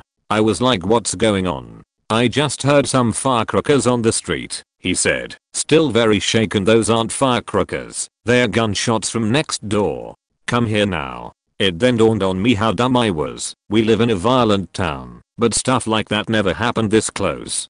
So we were the 3 of us huddled up upstairs. My mother was very shaken. She was just repeating oh god, because we could hear our neighbor screaming auxilio. We could tell he was injured by how he screamed, but we couldn't do anything. We peeked out the window to the side street and there was a pickup truck parked there. We could hear people coming to the truck and back to the house next door. The scariest part was that the door to our neighbors and our house was inches apart. They were side by side, so we were sitting there hoping the gunman didn't decide to eliminate witnesses, and of course calling the police in Mexico might as well be telling the bad guys that we witnessed it. So we stayed in my room quiet as hell. I have never noticed my breathing and how loud it can be when scared, and thankfully the people left after a while, and in the morning we grabbed the essentials and stayed at my brother's house while we prepared to move to another house as soon as possible. I'm really late to the party, but I'll give it a shot. So I live in the suburbs. Houses all plotted next to each other with decent sized yards. One night, my brother and mother were swimming around 9 at night. They were going for a quick swim before bed and they didn't bother to turn the lights on in our backyard. Directly next door our neighbor's daughters and a few of their friends were swimming in their pool with their backyard lights on.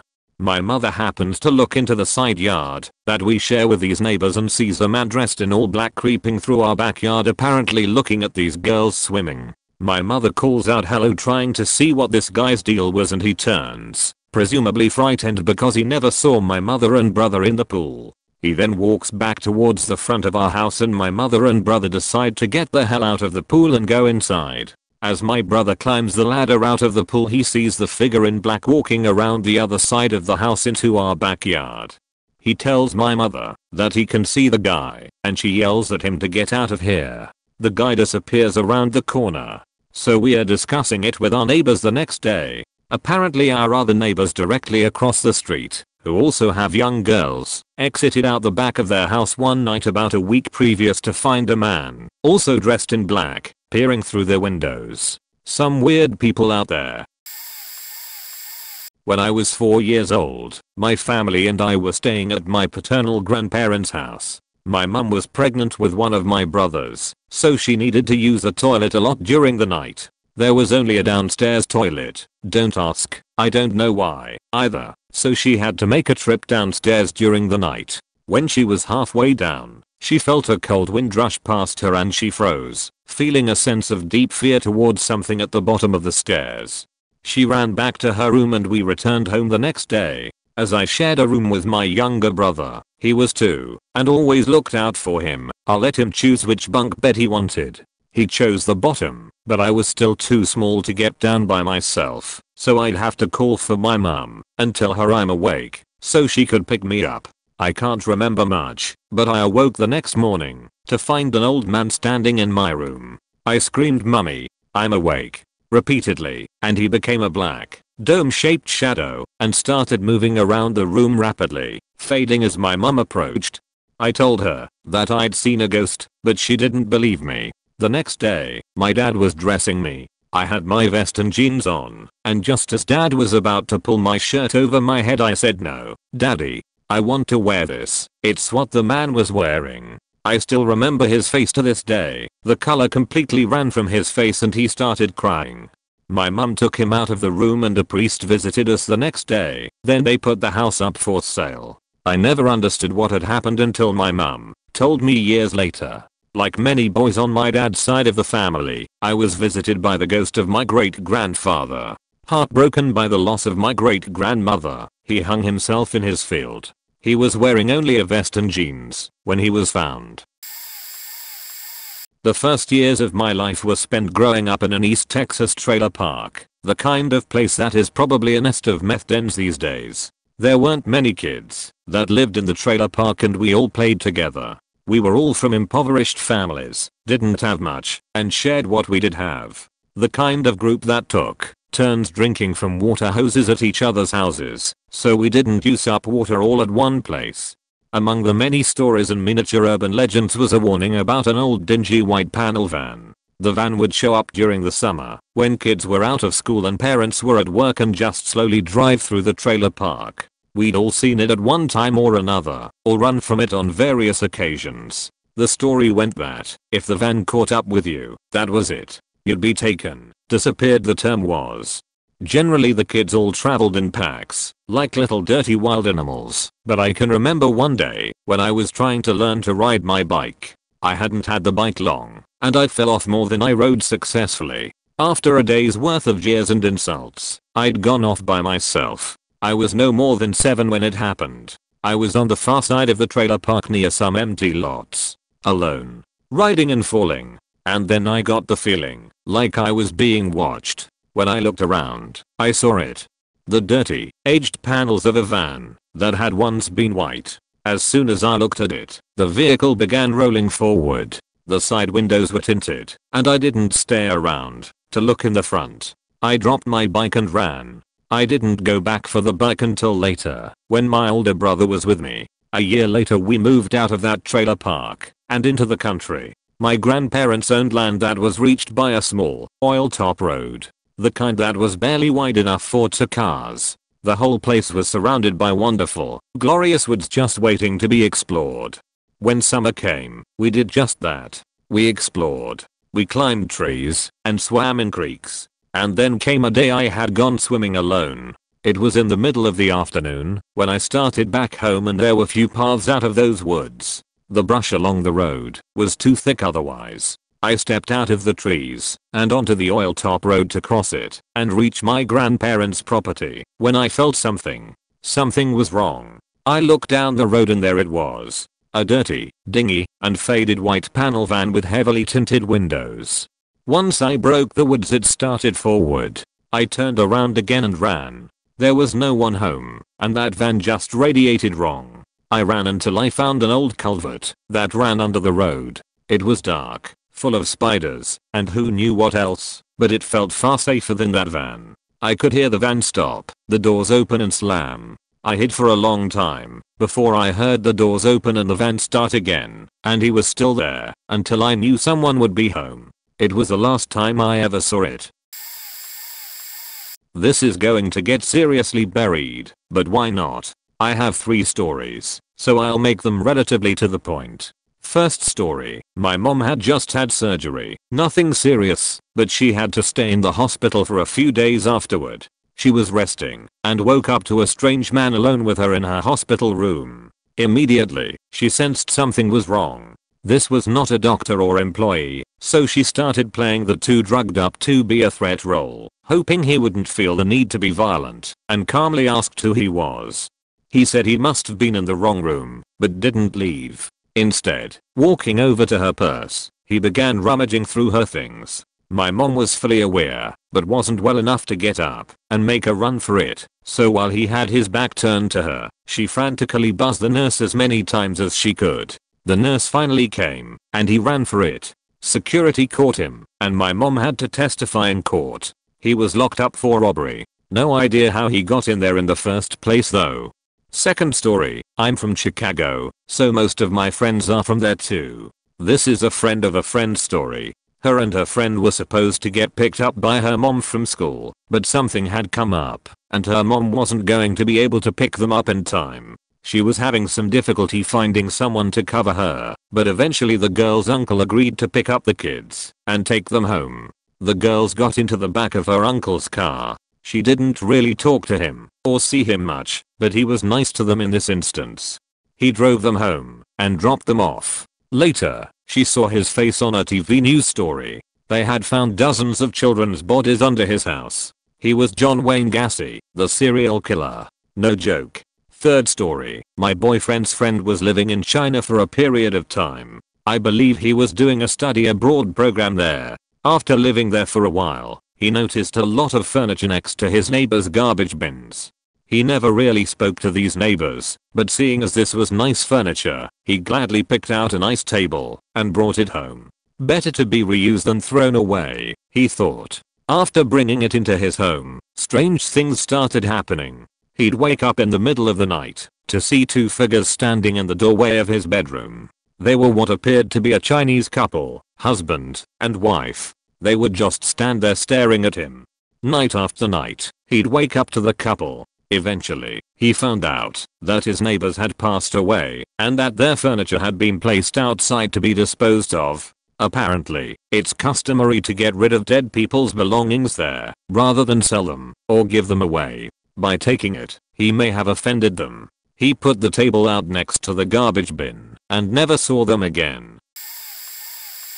So, since I took the time to read through this whole damn thread, I figured I'd take a moment to share one of my more creepy moments in life. Well, more terrifying than creepy. I've shared it on Reddit before, but the previous posts are so far back it would take forever to dig them up.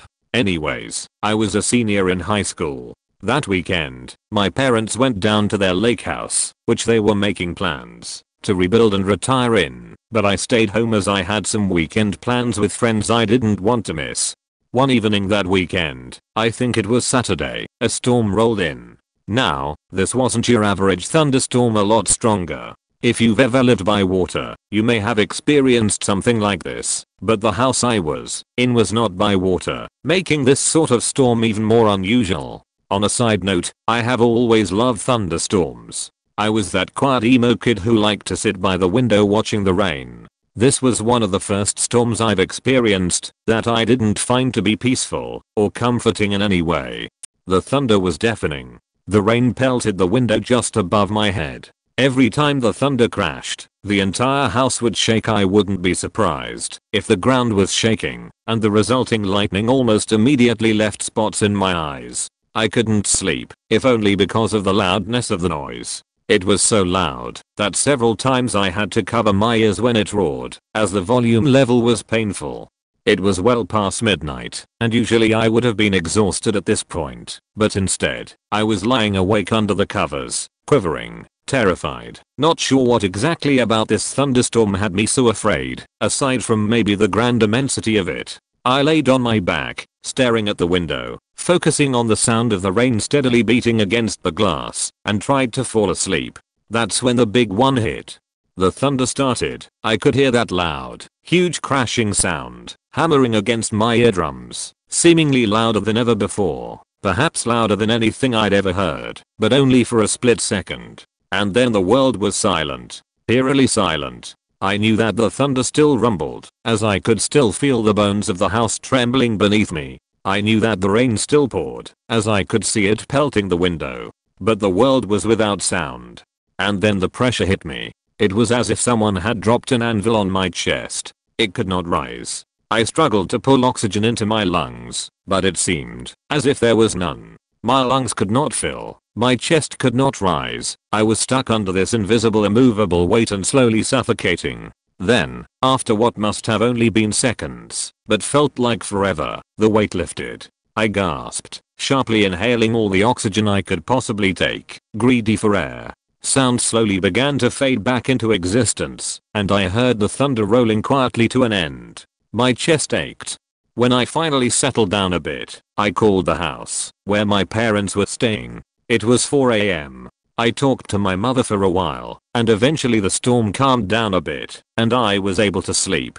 For weeks after that, I got regular chest pain, especially if I started laughing or something like that. Other times I've mentioned this story, it has been suggested that perhaps the house itself was struck by lightning, which can apparently do wacky things to the air pressure, and might have caused the perceived lack of oxygen, as well as being ridiculously loud. I've been a little scared of thunderstorms ever since. Told this story before. Was on my honeymoon in the Mayan Riviera, Mexico with my wife and in-laws. Went to a shopping town called Playa del Carmen. My mom-in-law is a fanny pack wearing shiny bargain hunter, and she found this indoor store/market. All 4 of us went in, me last. I had a Spanish-English dictionary on me, because I didn't know any Spanish, and I'm an avid language lover. I wanted to learn as I went. In-laws and wife Barrelin, and one of the proprietors saw my dictionary, and stopped me with loose English asking me what Spanish I've learned. I told him a few phrases I picked up. He asked if I wanted to buy a cigar, and I told him no, it's not my thing. He then asked if I smoke anything else, and I said no thanks. Looked up trying to see where my wife was, and noticed I was surrounded by several Mexican fellas, family not an eye shot. The sales guy then said, "You sure you don't want to smoke something? Joe's has something for ya right now," in a creepily serious tone. I wanted to nope the fuck out to dodge, but had no means of getting away. I was freaked out, because all the crazy drug/tourist killings in Mexico happened right before the honeymoon. I figured I was dead meat. They got uncomfortably close to me. My wife finally noticed I was missing from the pack, and came back to the little store/market entrance to find me, thank goodness. As soon as the Mexican salesman saw my wife, his tone went all happy and the other guys dispersed. "Oh, here's your family." Goes to my father-in-law and tries to sell him a cigar, being a jokester with him.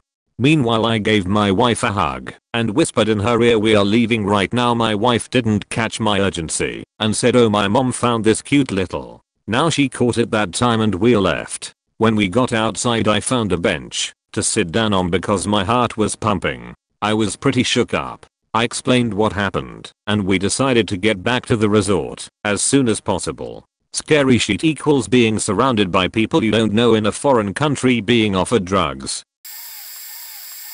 When I was around 14, my mom started to trust me to take walks alone to the nearby park alone. I was a shy boy. I kept mostly to myself. I was put into homeschooling when I was 10 because of 2 reasons. I was pretty shy and didn't make connections with other students well, and the school kept insisting that I be somebody I'm not. I couldn't help it if I didn't care to socialize with other students. Anyways, I've been taking walks almost daily for a few months now, and this one day in particular I decided to take a walk near sunset so I could admire it from atop a large hill. Think 400 feet across on both sides and 30 feet high, composed entirely of dirt moved there from when they built the library and park. The park is fairly empty most of the time, never more than 5 people except on weekends. This day was empty except for one other person, not that this was uncommon. It was eerily quiet, and the only sound you could hear were crows from a distance and the small wind turbine spinning. I adored this type of atmosphere, quite honestly. Anyways, the only other person was some girl that looked to be around 16 to 17 was sitting at a bench reading a book. Honestly, I was really cute, and I was tempted to strike a conversation with her. Not that I would have tried to seek out a relationship. I was most interested in making friends as I didn't get to meet a lot of people being a homeschooled student and all. I figured I'd be best off minding my own business, because I'd only make a fool of myself trying to think of something to talk about with a stranger and continue looking at the sky, letting my mind drift off. So I sit there for a good 30 minutes, staring at the sky, and decide to get up and start to walk home.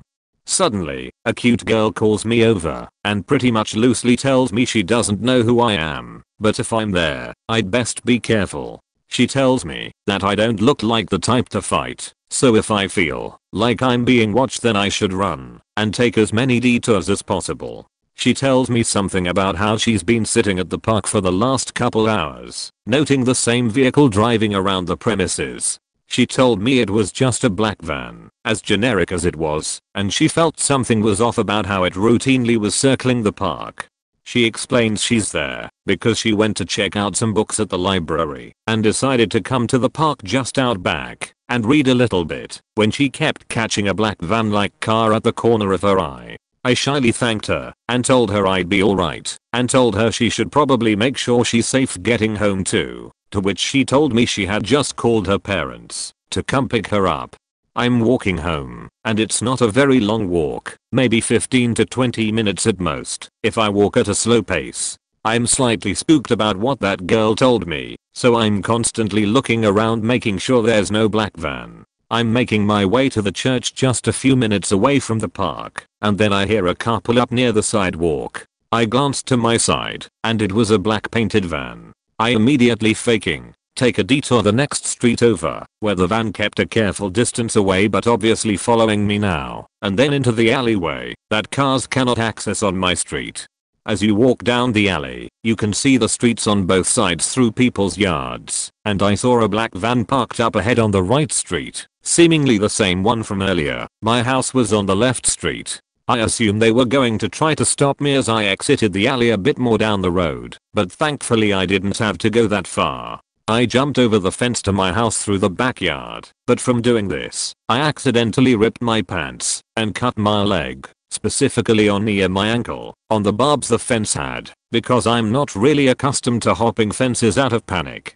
Thankfully the injury wasn't worse, since the barb only really cut me through my pants. As I go inside, I tell my mom that some girl warned me about a black van, and that it seemed like a black van was following me home, but made the mistake of thinking I'd be going the next street over. She calls the police and tells them where I last saw the van and about the one girl at the park, since the police station is right across the street from it. From here, my memory is a bit foggy on the details as it went pretty anticlimactic. I believe they said something to the effect of they'll keep an eye out on the area in case this happens again. The next 2 weeks I was afraid to leave my house alone and only left to get the mail every morning or go shopping with my family.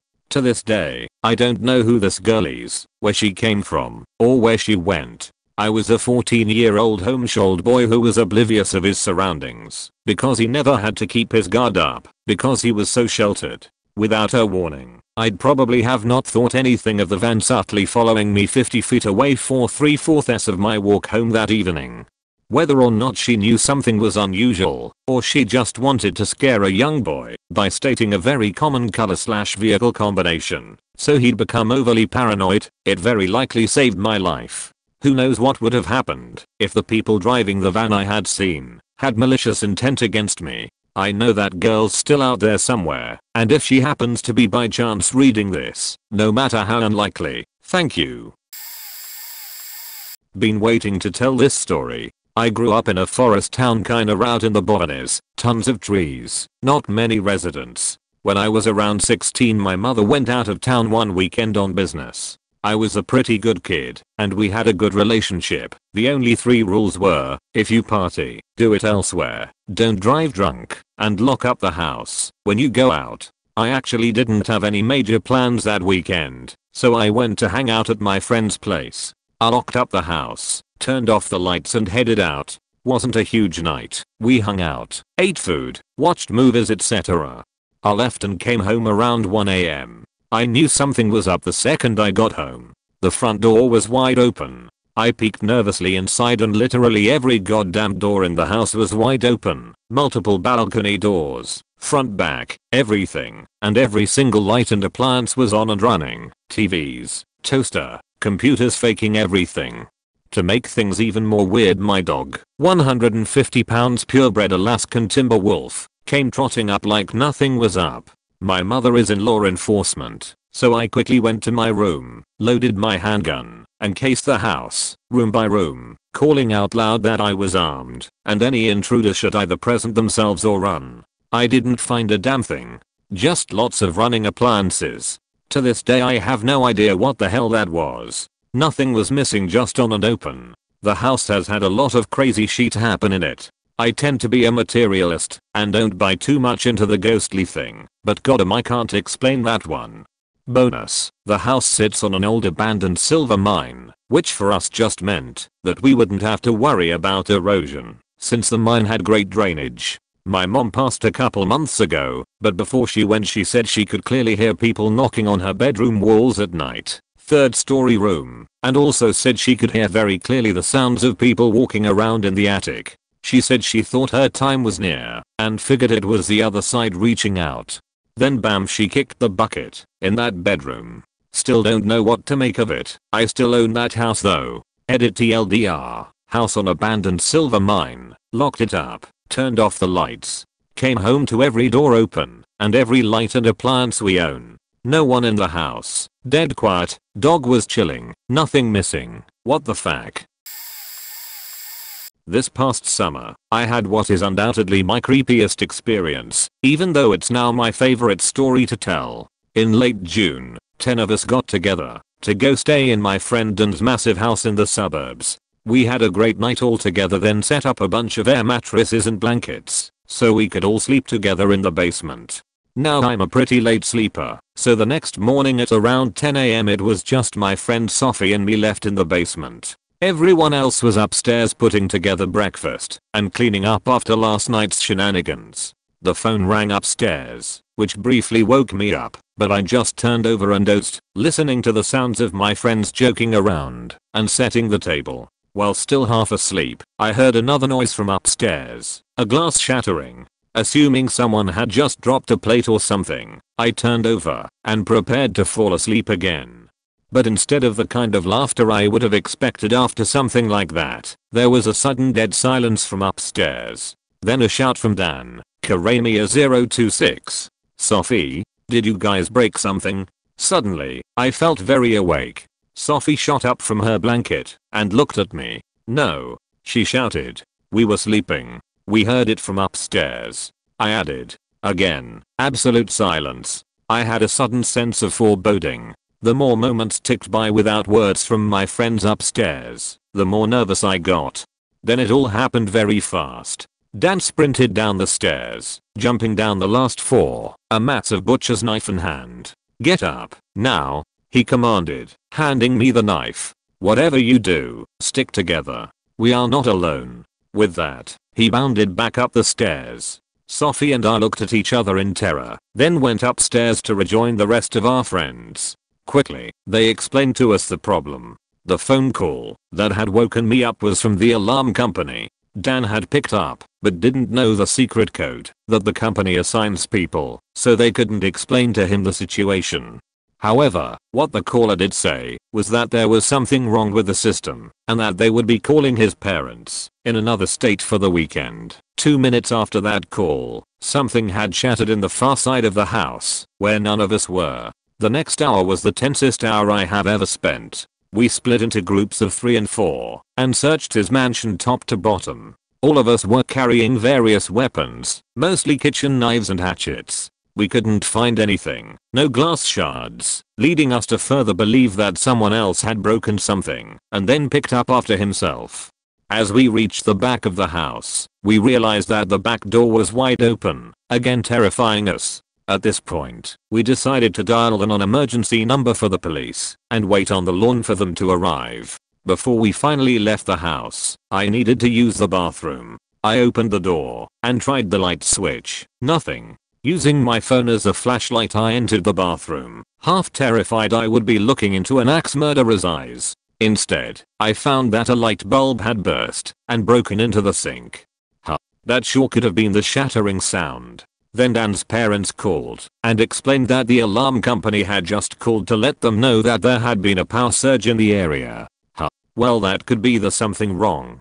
And then Sophie remembered that when she had arrived the day before, she had come in through the back door and probably hadn't locked it after herself. Huh. Well, that would explain the open door. So TLDR, my friends and I spent an hour playing hide and seek with the scariest, glass-breakingest serial killer that never existed, before realizing a power surge had broken a light bulb in a bathroom. I thought what happened to me was something my bored lonely little self invented, so I could pretend I wasn't alone, but by the end I'm not so sure. My parents divorced when I was 9, and my father moved to an apartment complex. Nearby was a big house and the family had a young daughter. She sometimes played with me, and she told me her house was haunted by a family of 8 plus a dog. Big scary dad went crazy and killed everyone. I didn't think anything of it. One day, leaving her house, I felt the hairs on my neck stand up. I was convinced someone was following me, but there was no one there when I looked. Got to the apartment, and forgot all about it until that night, when I went to bed. I had trouble sleeping, and as I laid there I stared at the window and I saw a man with an axe climb in, and walk to the end of my bed, and begin to swing the axe. Suddenly, a baby jumps up from the head of my bed, grows these insanely sharp teeth and claws, and scares the man back out the window. When he was gone, so was the baby. I was so scared I pulled the covers over my head, and held my breath, until I passed out, because I had zero desire to be conscious anymore. Next day I thought it was just a nightmare. I went back to my mom's house and everything was cool. A few days later, I felt like someone was in the house, though my mom was at work. I thought I saw smoke around one of the floor vents, but it was pink. What the hell causes pink smoke? I ran downstairs for the phone to call my mom and I tripped. As I began to fall, I felt 2 tiny hands push me to the side of the stairs, and I managed to grab the railing and stop the fall. By the end of the summer I was convinced that monster baby had followed me home and lived in the ventilation. A couple years later, my mom remarried and we moved out. I did not tell anyone but my mother about the baby in the vents. Even years after that I was learning how to drive and ended up going back to that house to check up on the couple that had moved in. They had just gotten pregnant when they moved in, and the baby room was my old room. They invited us in, and the dad walked away with my mom, and the mother pulled me aside and asked me if the place was haunted. I asked what made her think that, and she said she sometimes sees pink smoke around the vents, and her baby will not play peekaboo with anyone but her, but she found her baby playing with the vent in the bedroom on multiple occasions. They moved out shortly after. TLDR, I thought I had a bad nightmare. Now my old house is apparently haunted. When I was a kid, I wasn't a big fan of my immediate family, so I would often stay with my grandmother on my mother's side. My mom, her daughter, died when I was 6. I was probably 14 or so the first time my grandmother told me about this encounter. So my grandma was poor and lived alone on the other side of town from my family. Often I would spend the weekends at her house, and on school breaks would spend over a week there with her. She didn't have money, but we enjoyed our time together regardless. Like any older person, she had stuff she needed to do, and I couldn't be around all the time to help her. The side of town she lived on wasn't dangerous per se, but it wasn't hard to find sketchy people hanging around. I came over one weekend, and she tells me this story that I initially wrote off as her being a little over anxious and nervous. She says that she walked to her pharmacy that was a few blocks away from her apartment, and while standing there waiting for her medicine, noticed an odd-looking man wearing all black and a top hat. He's not directly staring at her, but she knows he's watching her closely. Even stranger still, she notes that as she looked back on it, no one seemed to acknowledge his presence. Regardless, she feels an unease at the man, but at the same time an almost comforting feeling. So she walks home after getting her medicine and notices him ahead of her, across the street outside of her building. She doesn't greet him or anything, he's just simply standing there like a statue. When she gets inside, she notices an odd M inside of a circle, where the points of the M are touching the circle. She figures the pharmacist did it for some odd reason, and writes it off. Fast forward a year or so, and she tells me a story of seeing him again. She says he's completely unchanged, face is still slightly pale, clothes are black, and is wearing a top hat. This time she was on her way to the grocery store about a mile from her place. She had one of those old lady push baskets with her, and had to go near dark to get some food. She had to pass through a slightly more dangerous part of town for a senior citizen at night, and said that she was getting that hair-raising something's not right and about to happen feeling. A car came around the corner, going much slower than normal, and was creeping up on her. She turned to look behind her, and panic set in. As she faced forward, though just a few feet to her right, was the man in black, and a calm settled over her. The car sped up and drove off, and the man ever so slightly leaned forward, reaching a hand up to the brim of his hat as a slight tip to her. She described it as surreal, so knew something wasn't right about this man, but still knew she was safe at that moment. When she gets to the grocery store, a dollar bill she uses has an M in a circle with all the points of the M touching the circle. She recognizes it from the last time she saw the man and starts to wonder, as she so succinctly put it to me, what the fuck is going on? Fast forward a year or so, I'm visiting her, and finally have an encounter myself. I'm about 16 by this point, and like most 16-year-olds, I'm a scared kid hiding out in a brave kid's body. My grandmother isn't doing well, and I opt to go to the grocery store for her. By this point I had been stealing medicine from Safeway for my grandmother, because she was so poor. Not stealing anything like prescription meds, but ibuprofen, Theraflu and the like. Anyway, I head out, and see some sketchy looking guys hanging around outside her apartment building, so I decide to take the back way out. I came out the back way into a lower level parking lot. The street was sitting about 5 feet higher than the lot, and immediately regretted my decision. It's pitch black out. Every alarm in my head starts screaming danger, and I see a couple shadowy figures under some nearby trees smoking. It's dark enough that I can't really make out faces, just the glow of the cigarettes, but I see that they've turned and are making a direct line for me.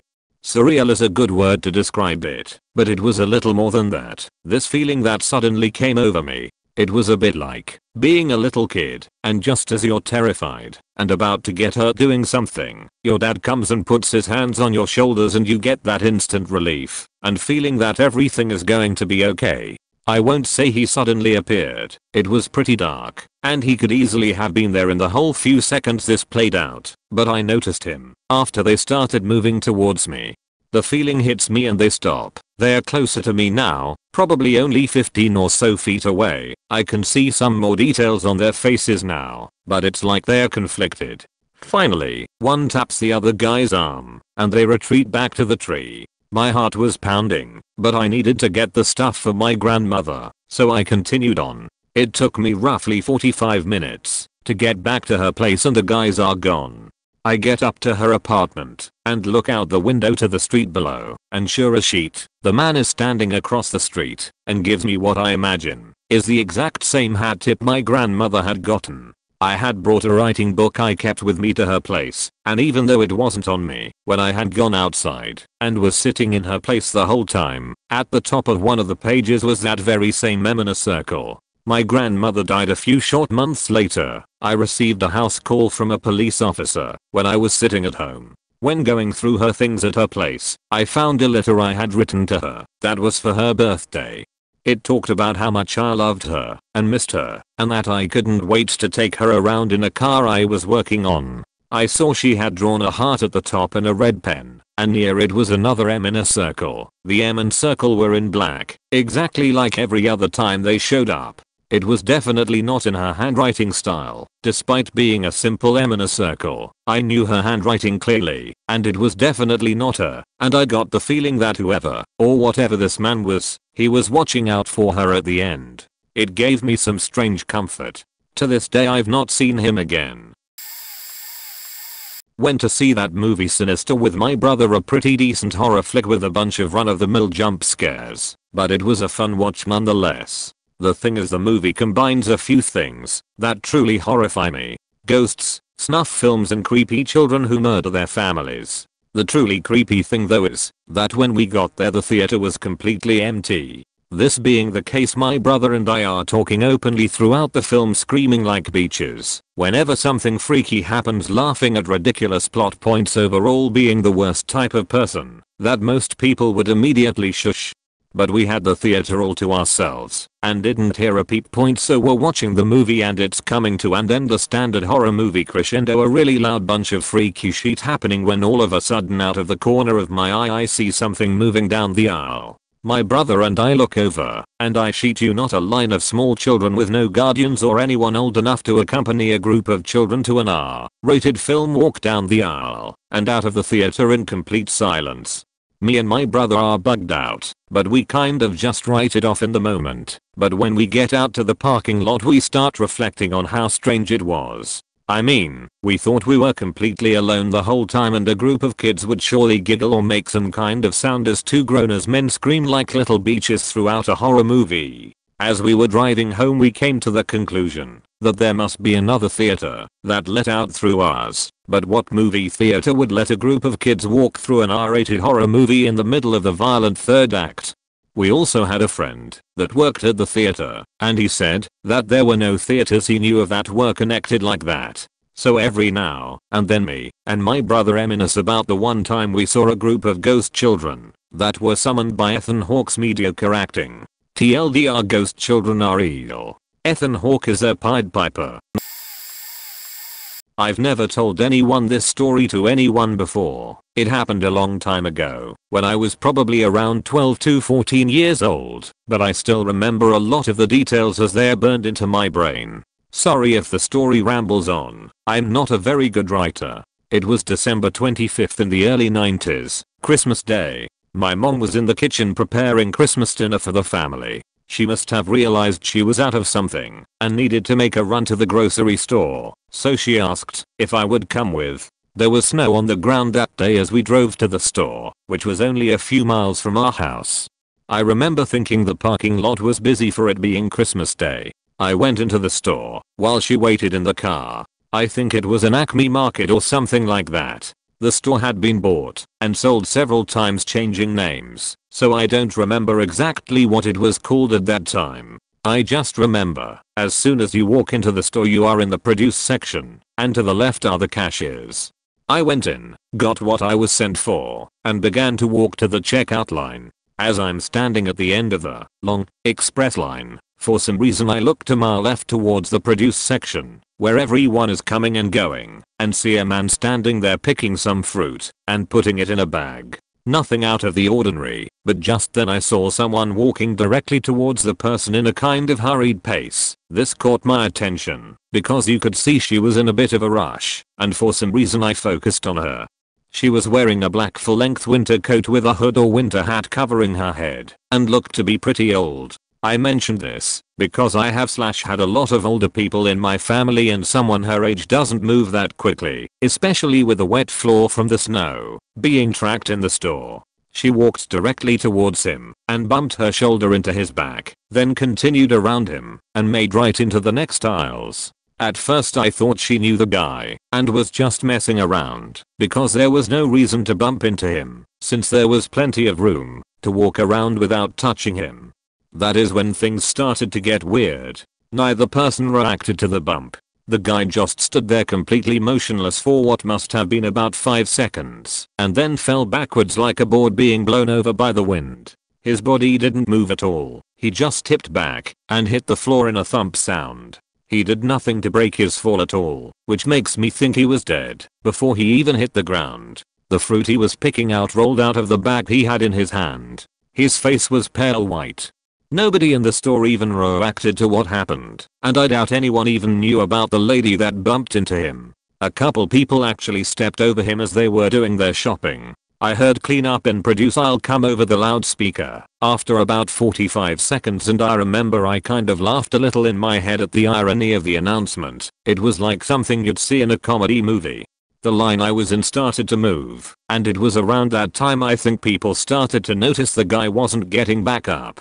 By this time I was too far in the line to see exactly what was happening, but I could hear people speaking in an urgent tone. Someone said, "Call 911, he's not breathing." As I was leaving the store an ambulance was pulling up to the front. Still, there was no sense of urgency anywhere. My mom didn't even ask why there was an ambulance in the front of the store, and I didn't bother to say what happened because I was kind of in shock/disbelief about what I had just witnessed. To me it looked like the lady who bumped into him did something that caused him to go stiff and fall over because he was moving fine up until that point, and the circumstances of the situation didn't add up. You don't just bump into someone intentionally and then ignore them/walk away. I never found out what happened to the guy, but in my mind I was sure he was dead and knew the lady had something to do with it. My gut tells me it was an organized hit, but I was a little kid at the time and doubt anyone would have believed me, even if I did tell an adult. TLDL, I witnessed a hit take place in a supermarket on Christmas morning. When I was little, my elder sisters used to send me out to the stores, walking distance, to bring them junk food/snacks, chocolates, coke etc.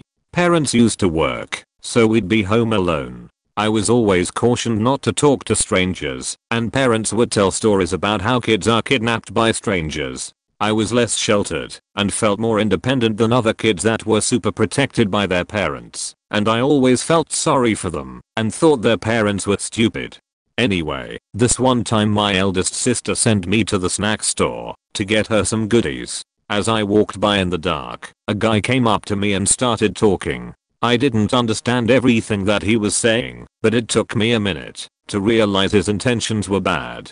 He showed me a cell phone and told me my dad is on the phone, plus he had a large plastic bag, like a trash bag, and couldn't see what was in it. Anyhow, I told him off, or ignored him, and he held me by the arm. I ran to the nearest building and frantically started ringing the first doorbell to ask for help.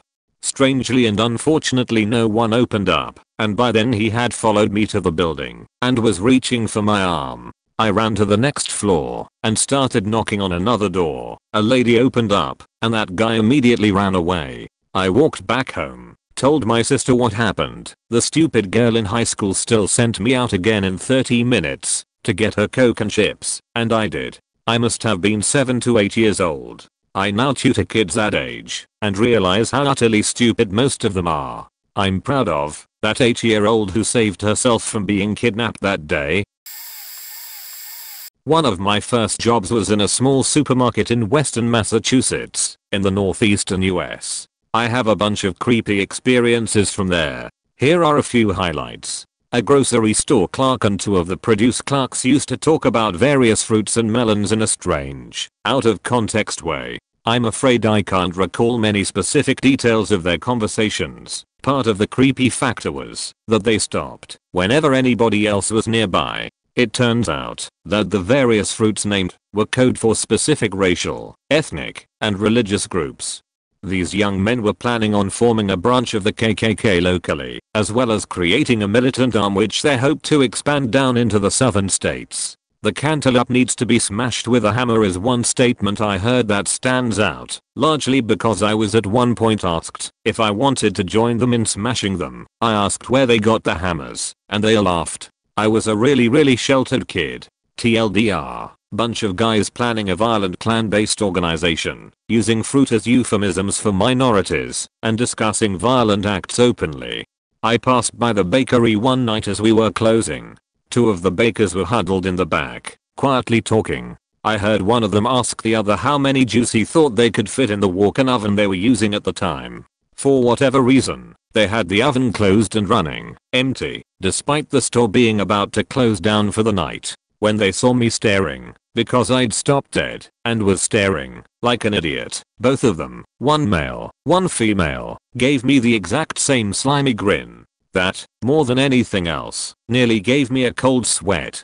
You could have swapped their faces out without noticing any difference. I was asked if I like their Jew cooker. Alarmingly enough, I've worked in grocery stores in 4 states to date. As it turns out, this is pretty normal. Their faces, though, like I'd caught them eating a baby, and they half wanted to play it down, and half wanted me to join in. TLDR. Bakers ran an empty oven, held a hushed conversation about how many Jews they could put inside, gave me matching, creepy as looks when I stopped and stared at them, because I was young and stupid. One night, I was due to help out in the frozen foods department. There was another dude there who, put kindly, wasn't the brightest bulb in the box. As I was entering the store, he was walking out, twitching. One of the supers was staring at him, shaking his head, and looking completely at a loss for words. There were a few non-crazes working at this store. He told me that the dude had plugged something into an electrical socket in the freezer, that the device hadn't worked, and that he, aforementioned dude, not the supervisor, had proceeded to insert a knife into the electrical socket to see if that was where the problem was. This was by his own admission. Later on, however, I passed by the main office, and the door was cracked open. Several members of management were reviewing security camera footage of the incident. Electric failure dude was repeatedly sticking the knife into the socket, pulling it out, sticking it in again, being visibly shocked, yelling, screaming, getting angrier and angrier, and cursing out various names like Baal, Marduk, Beelzebub, Free, Pan, Zeus. He was throwing things around in between. At one point there was a delay of 10 to 15 seconds between his insertions. He must have done it 5 or 6 times. I've no idea why he's still alive, but I'd never even heard of some of the names he was using. At that time it gave rise to my interest in ancient world mythology. I can't resist looking up things like that. TLDR. Dude decides to play doctor with an electrical socket, repeatedly, starts screaming various names for the devil, various pagan deities, and others. Inspires my lifelong interest in ancient world mythology. One night, shortly before closing, a young boy, maybe 7 or 8 years old, was in line with his mother at the checkout. He was staring daggers at her. He asked her to buy him root beer. It was fairly obvious that he'd already asked for this, or something, at least, and the demand was not met. She said no, again. This little boy proceeded to leap higher into the air than his own head level, and then fell to the ground, screaming and kicking. When his mother tried to help him to his feet, he tried to bite her wrist, and screamed juicy XXX, I'll FXXX kill you, in a voice that sounded like someone had clawed pieces of flesh from the interior of his throat. He stormed out of the store, screaming about your mom's balls and knocking over the newspaper stands. These things weighed more than he possibly could have. Through all of this, the mother's dead lifeless facial expression does not change. She looks exhausted, but does not pursue her son, who eventually storms back into the store, stands by the end of her checkout line visibly composing himself with obvious extreme effort and stares at her. He asks for root beer, and is again told no, very calmly, by his deadpan mother. He closes his eyes, opens them, pops a nosebleed on the spot, and tells her in a calm quiet voice, I know where you keep the sharp knives, mommy. I know where you put them. He said nothing else, and they left hand in hand like nothing was wrong. No more than 2 minutes later. TLDR. Kid curses out his mother with language rarely heard in public in the mid-90s, exhibits multiple signs of psychopathy in under 5 minutes, and threatens his mother, who acts like nothing is happening the whole damn time. Not creepy in the same sense as the others, but I walked to work one day, and was 15 minutes early, as opposed to my usual 5.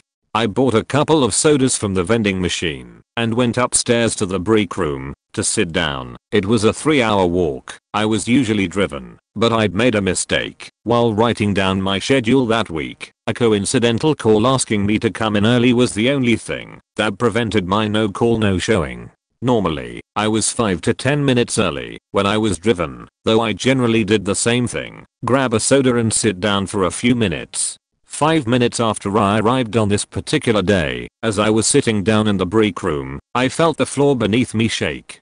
An elderly lady with a knee problem, who'd been told not to drive, had had her knee locked up after leaving the liquor store next door to us. I know, right? And she backed into the lobby of the supermarket at about 75 to 80 miles per hour. She shattered the glass wall, bent the steel support beams, and sent both vending machines flying across the lobby to smash into the opposite wall. Had I arrived at my usual time, I probably wouldn't be writing this right now. TLDR. Old lady told not to drive anyway, smashes into the store lobby, nearly crushes me with vending machines.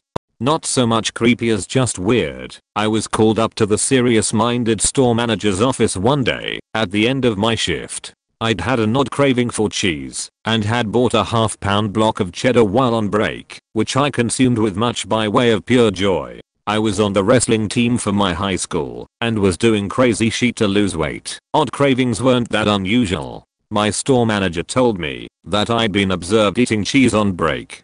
He asked if I had a cheese problem and if eating it was normal for me. Not in large quantities, just cheese. Do you normally eat cheese while on break? Do you eat anything with cheese? It was so weird. He never brought it up again, looked at me oddly when I asked about it later, like he didn't remember the incident, and I still have no idea why he was asking me about this. I later found out that he had been accused of coming to work drunk on multiple occasions by the district manager, and that the company was investigating, but his breath didn't smell of alcohol at the time. TLDR, I ate a bar of cheese on break. The store manager, concerned that I liked cheese, called me into his office at the end of my shift. These are what I recall clearly. There are other events for which the details are a little bit fuzzy. If anything suddenly occurs to me, I'll edit this later. FWIW, I worked at this store for about a year and a half, and it was shut down due to low profit margins almost 15 years ago, several years after I left. I'll try to make this short. When I was like 9 or 10 years old, there was this old man who was known to sleep in his van close to where I lived. I knew this because he left the rear doors open sometimes, and you could see his mattress, which was cluttered with graffiti. I never thought much of him because he didn't seem out of the ordinary, besides sleeping in a van, and he seemed friendly. Then one summer he started acting weird and yelling things at us when me and my friends bicycled by his van. My cousin, who was in his late teens at the time, told me he had started using again after apparently being clean for many years, and advised us not to go near him. So fast forward some odd weeks, and me and my friends are on our way to the beach on our bikes, and the old guy is sitting half naked on this stone by his van, rocking back and forth while mumbling loudly. At this point I left my bike with my friends by the road and slowly approached the man to check if he was okay. Don't ask me what I was thinking. I guess my parents raised me to help people in need, whatever the situation. I realized that was a bad move when he noticed me and started walking/jogging towards me while loudly asking me if I wanted to jump on the trampoline inside of his van. Sheet. I didn't care about his drug does anymore and ran back towards my bike while screaming something like, "Get the fuck out. Go." We got away unharmed and didn't see him anymore. Some weeks later my brother told me that the man had been found dead in his van, probably overdose, in another part of our city, along with a dismembered dog that had been reported missing the day after my encounter with him. TLDR, didn't get dismembered by a homeless drug addict, dog did. Sorry for any mistakes in my spelling/grammar. English is my third language. Edit. Formatting. There was a really shy girl that came to my high school one year. She never talked to anyone, made eye contact, or had any friends. People in her group project said she did her part, but never took the lead. She just did her own thing all the time, and had very timid mannerisms. Eventually we find out that she's a foster child, and her parents died in a car crash with her in the car 3 years earlier. Her foster family recently moved to my hometown for work. None of this is freaky yet, just sad. This was because she knew things, or could predict things. Usually things happened a few seconds before they happened. She could look away from traffic lights and go now as it would change to yellow. Or, say Mrs. So-and-so is going to come in with a yellow folder, and 10/10 she was always right. The thing is, she knew that she could do these things, and was really embarrassed about it. People would ask how she does it, but she would just get quiet and shrug, and not talk anymore. We all thought it was just like a magic trick, that she was checking out reflections in the glass or something. But, she seemed to kind of enjoy the attention a little, because if people bugged her enough she would predict something. One day, she says our teacher is going to get a call and have to leave for the rest of the day. Sure enough, he's called out of the room, comes back 5 minutes later saying his young son has swallowed something and he needs to go to the hospital. People were amazed and scared. Someone accused her of faking with us, and it was all a trick.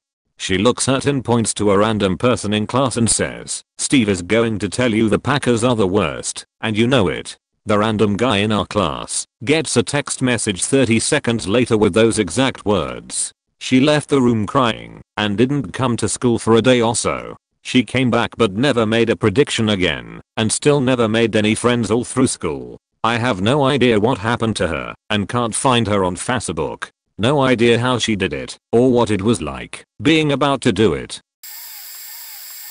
My grandparents used to live in a really old house in Kentucky. I don't have any photos of it on hand, but it looked a lot like this, only blue. The house was at least 100 years old. They had remodeled it shortly before I was born. Took down a few walls, carpeted some areas, stuff like that. I always loved spending my summers in that house because there were so many places to explore. My grandmother of course always discouraged this as it would have been easy for me to get hurt. I ventured anyway, but there was one location that I did not set foot in but maybe a few times to help my mother with the laundry, the basement.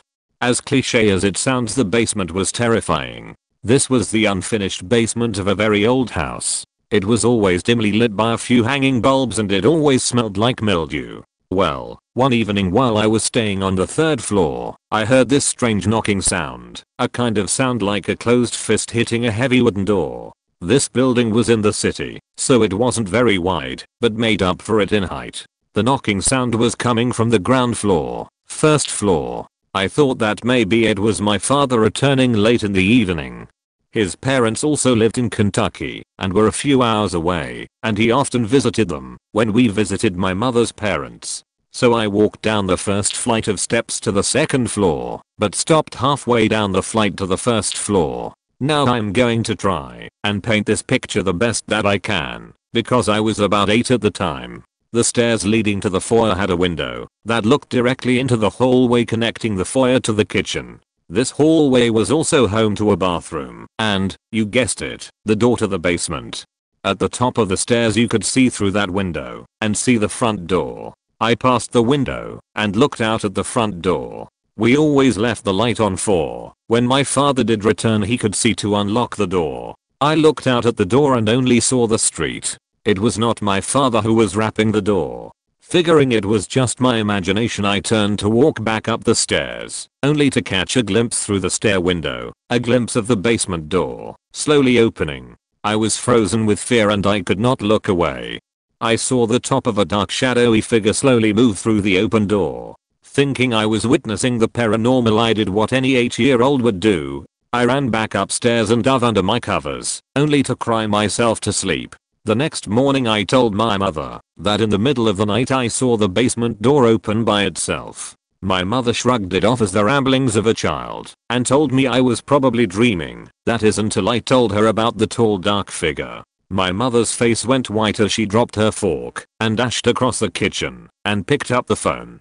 The police came and investigated the house. They told us that someone had cut the lock on the heavy storm cellar doors, come up through the basement, and exited through the 2nd floor. My mother asked the officers how someone could have possibly exited from the 2nd floor. The officer showed a closet that now had a hole in it, a passage to the crawl space. The officer told us that a lot of these old houses had these hidden away to act as panic rooms, as these houses were once owned by the very wealthy. He then showed us the door on the outside of the house at the side of the front porch. The doors were designed so that they could only be opened from within, so the intruder could not enter from the outside, but the owner of the house could use it as an exit if needed. To this day I still get chills whenever I remember this, but there is one thing that I can never shake even to this day. How did the intruder know where the door was? Or how long were they there to figure it out? I asked my mom a few years ago what made her change her tone and call the police. She told me that she had also seen a figure that night in her room. She originally thought it to be her imagination because when she turned on the light of her bedside table nothing was there. This was until I said that I saw the same figure coming from the basement. Not as creepy as some of the other ones, but I remember this clearly even after 10 years. So I was in 4th or 5th grade and in NJ. My dad worked in a different state, so he would come back once a month. My mom stayed to look after my younger brother and me. One night around 9 or 10 p.m., we got a phone call. My mom, who was busy, Hastily picks up the phone without looking at the caller ID. It was in Cantonese, so I thought it was someone we knew, but it wasn't. Apparently, we have a package that the guy on the other end of the phone needed to deliver to our house tomorrow. My mom asked who delivered it and where it was from, but they wouldn't tell her. It was confidential. My mom gets suspicious and hangs up. So my mom calls the cops afterwards. The guy who called us knew we spoke Cantonese, our address, and the people in my family including my grandma, aunt, and uncle who don't even live with us. My mom checks the number and recognizes the area code from Flushing, New York. We don't know anyone who lives there. There was also news circling around Chinese newspapers about crimes where people calling about packages would hold your family hostage to get money targeting older people and immigrants, which happened to my great aunt like 20 years ago. The police arrive and they tell us that they'll keep a cop nearby tonight and tomorrow and see what happens. But the next day rolls around and no package. There was a cop car patrolling for about 2 weeks. Nothing. TLDR. Criminals get immigrants' info and trick them by telling them they have a package and should be home when they deliver so they can hold them hostage and rob them. My US citizen mom foils their plans. Here's a story that my mom likes to tell new girlfriends coming over for family dinner. The people that used to live in my parents' house before us were skeletons. The husband along with his adult children would beat his wife, their mother, ruthlessly. They would beat her, put out cigarettes on her skin, lock her away in a bedroom and leave her there for days. Her name was Susan and she loved this house and was a good woman in life even under the circumstances in which she was treated. She laid the brick walkway by hand that connects the front door to the sidewalk. Sue also had 3 large and oddly shaped rocks in the front gardens. While her husband and sons wanted to sell the house, Sue wanted to stay in the home she loved, but was forced out by her family. My parents found the home on the market and bought it, but had no idea of the kinds of things that went on inside until after they bought the house. The day that the deal was finished, Sue cried to my parents about how much she loved the house, but told them to make the home their own, asking only that they leave the brick walkway and large garden rocks alone. My mother promised they would keep them the way Sue had placed them.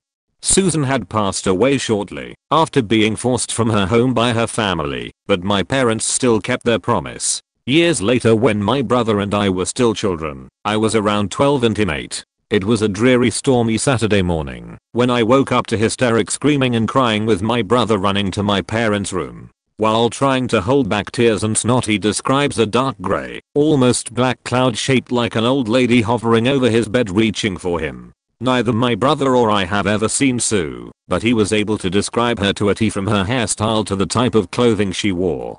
Both my mother and I have always been into the paranormal, but rightfully so. My brother had us all freaked out. We crawled into bed with her wrapped in our own blankets and she explained that if we spoke to Sue we could work this out. I'll remember what happened next for the rest of my life. Susan, this is Danger Cat 1220's mom, and it really isn't right that you are scaring my children.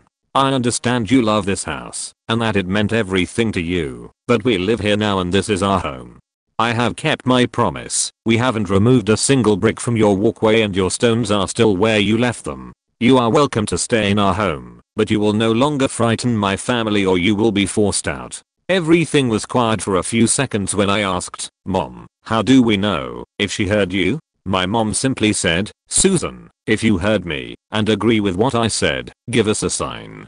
Not a second later there was an earth-shattering bang on the wall that filled up the silence we were sitting in. See, she heard us. I found out in my late teens that my mom was just as scared as we were, but was putting on a brave face for us kids by talking to the spirit. Now and again I'll see a cat darting away in my peripheral vision and my mom hears a baby crying once in a blue moon, but we've never had trouble with anything malicious since that day.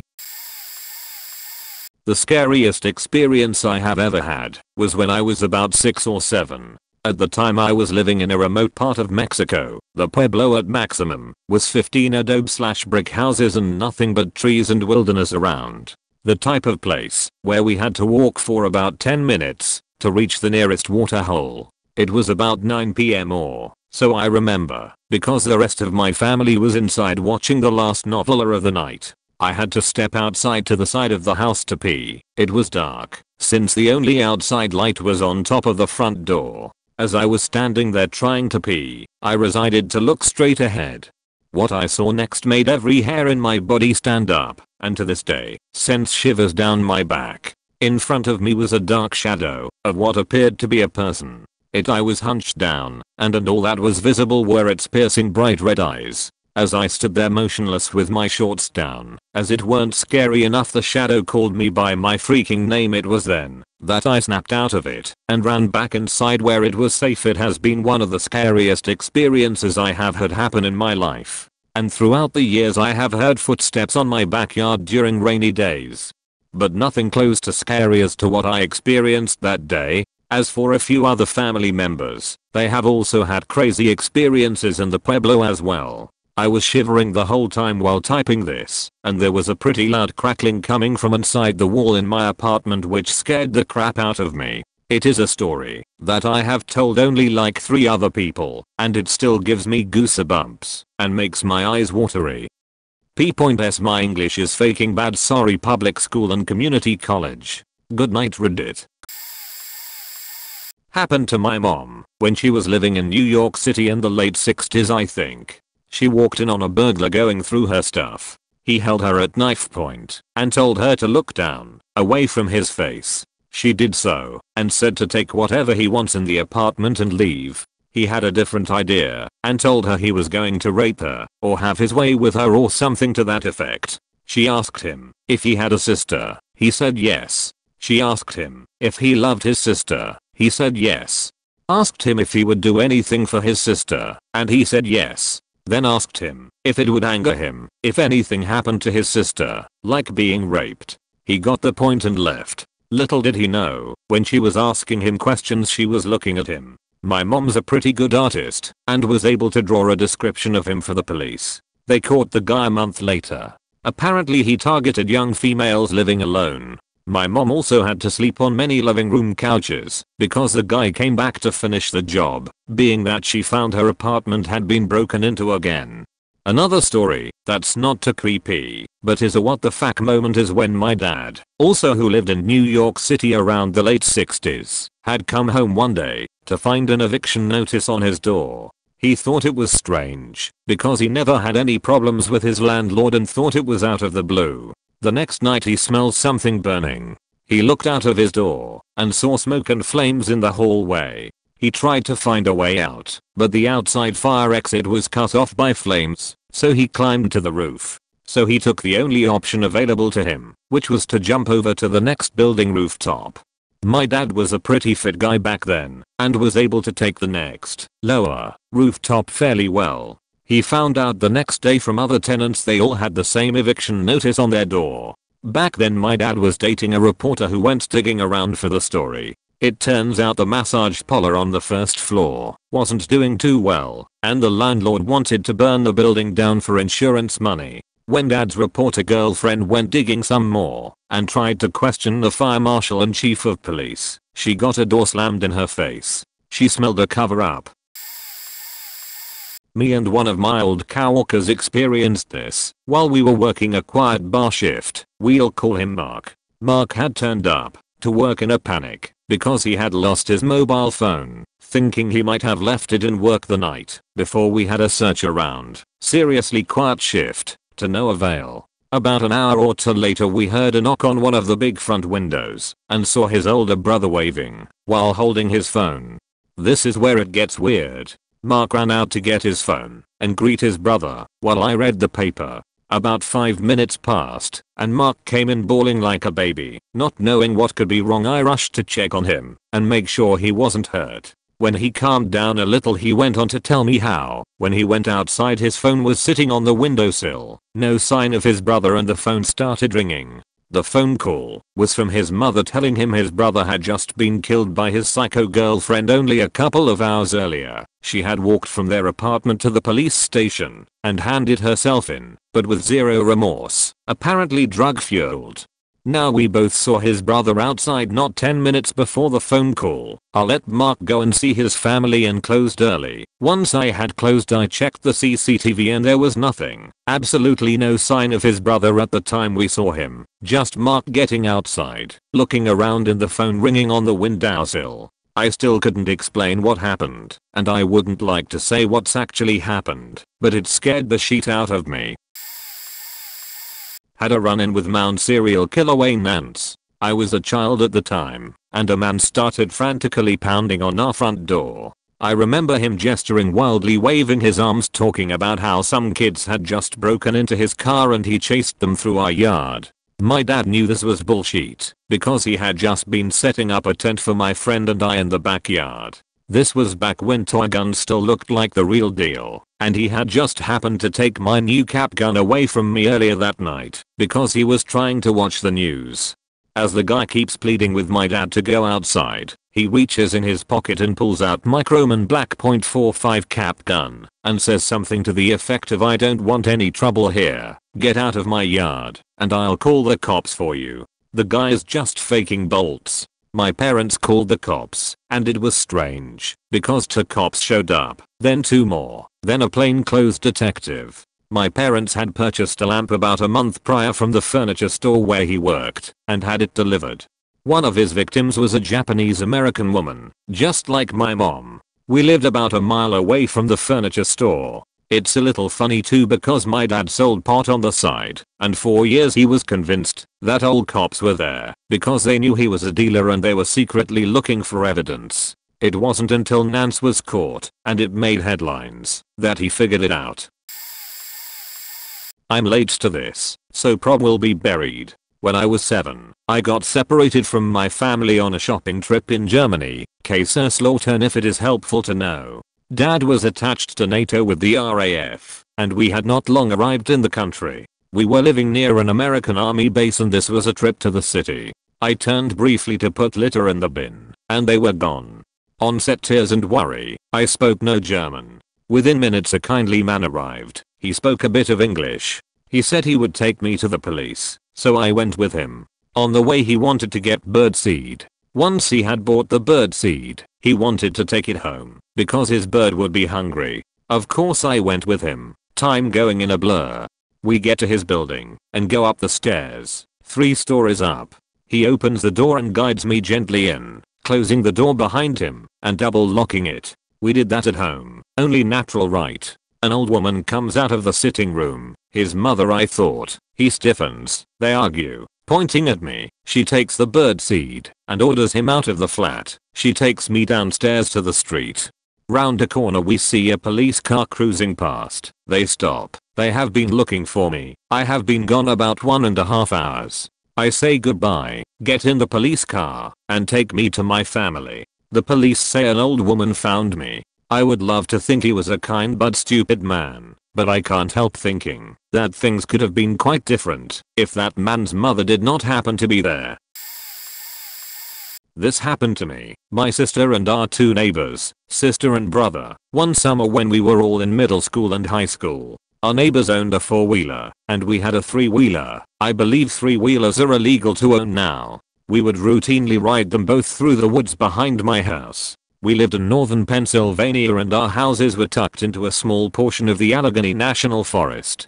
However, the portion of woods near us was mostly used for oil drilling, and was really just a narrow row of forest maybe 1 to 2 miles wide, before you hit some conventional residential stuff. In any case, we were harmlessly riding our ATVs through the woods as we usually would. There were plenty of dirt roads and paths created for trucks that would go to the oil pumps. I can't stress enough that we were riding on trails that everyone would use, and by no means were we being disruptive. I was on the back of my neighbor's 4-wheeler and my sister and his sister were riding the 3-wheeler. As we sped along we neared the residence of a well-known hermit. The guy lived in a small trailer right next to a rock quarry. Before that, he used to live in what I can only describe as a festering house right on a main road that he must have rented. The man he rented the house from demolished it, rebuilt and then sold the new house. He then offered to let the hermit live in this trailer in the middle of the woods. At least, this is what I heard from my parents. For a kid, the guy was terrifying just by the way he looked. He had long, unkempt hair and was always covered in dirt. As an adult, I can't help but picture him with the illustrative imagination of a child. He literally looked grey, like he climbed down a chimney or something. He was terrifying. I also remember his weird off-putting Jeffrey Dahmer glasses. As we sped toward his trailer, I saw that he was outside of it. It was the first time I had seen him since he left the house on the main road. I actually found him less scary when I knew he lived in that grey house next to a main road. Now that he was tucked away in the woods, he simply seemed scarier. He was outside of his trailer eagerly waving to us. I sheepishly waved back at him as we passed by and noticed that Greg, the neighbor who was driving the four-wheeler, picked up considerable speed when he saw the guy. If you've ever been on a four-wheeler, you'd know it's impossible to hold a conversation due to the noise. We sped through the small strip of forest, down the hill, and to my house before we even talked. I remember Greg was the first to speak. "Holy fuck. Did you see that guy?" I answered that I had, and was wondering what tall tale Greg was about to tell. He was trying to hit us with a faking pipe. This seemed far-fetched to me until I thought harder about the encounter. I then realized, in my naivety, that the man was not waving at us, which I thought was odd in the first place, but was actually waving a pipe at us, sort of in a manner to flag us down and be aggressive toward us as we drove by him. It was one of those realizations that sent a wave of cold through my body, like when you realize you've just walked barefoot right up to a snake concealed in the grass. The worst part was that, considerably slower and driven by a considerably less adventurous driver, my sister, his sister and the three-wheeler were further back from us. We then sat on my driveway for the longest 5 minutes of my life, wondering if we needed to call the police. Finally, we heard the sound of the three-wheeler approaching and couldn't help but see the wide-eyed look of my sister. When she stopped and got off, she told us that in her confusion she stopped for the man to see what he wanted. She must have not seen his pipe, just like I hadn't, or she'll be a great victim someday. The man got in her face and yelled, "Get the fuck off my property before I kill you," before she sped away on the three-wheeler. Her face was completely white. Greg's sister was much younger than all of us and was understandably shaken as well. The funny thing is, from the stories my dad told, the man didn't own the trailer, let alone the property. In either case, he was certainly mad that we were driving near him. A few nights later, my dad found muddy handprints on our white vinyl fence and on the glass of our sliding door that faces the woods. It creeped us all out, and I remember many a summer night swimming in the pool with a group of friends, but still unable to shake the feeling that the wild-eyed, grey hermit was peeking out over the tangle of trees and brush on the outskirts of our property, watching us.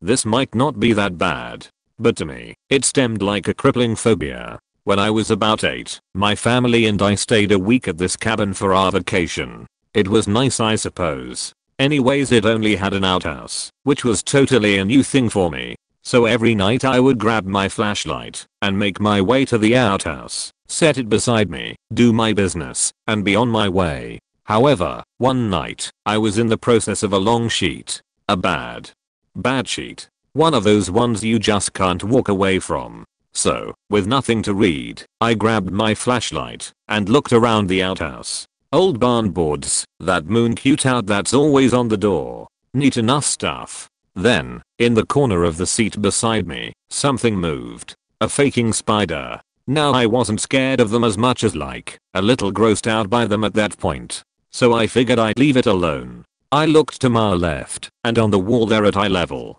a bigger spider. One of the pregnant ones, huge as on it. That's when the fear set it. I couldn't hurry the sheet up, and I was keeping an eye on the big spider while keeping in mind the little one, and I moved my flashlight around some more. Spiders everywhere. I was stuck taking a sheet, and there were at least 6 spiders moving around me. I was frozen in fear, and when I did get the courage to move, I bolted out of there. I'm pretty sure I sheet myself a little. Literally.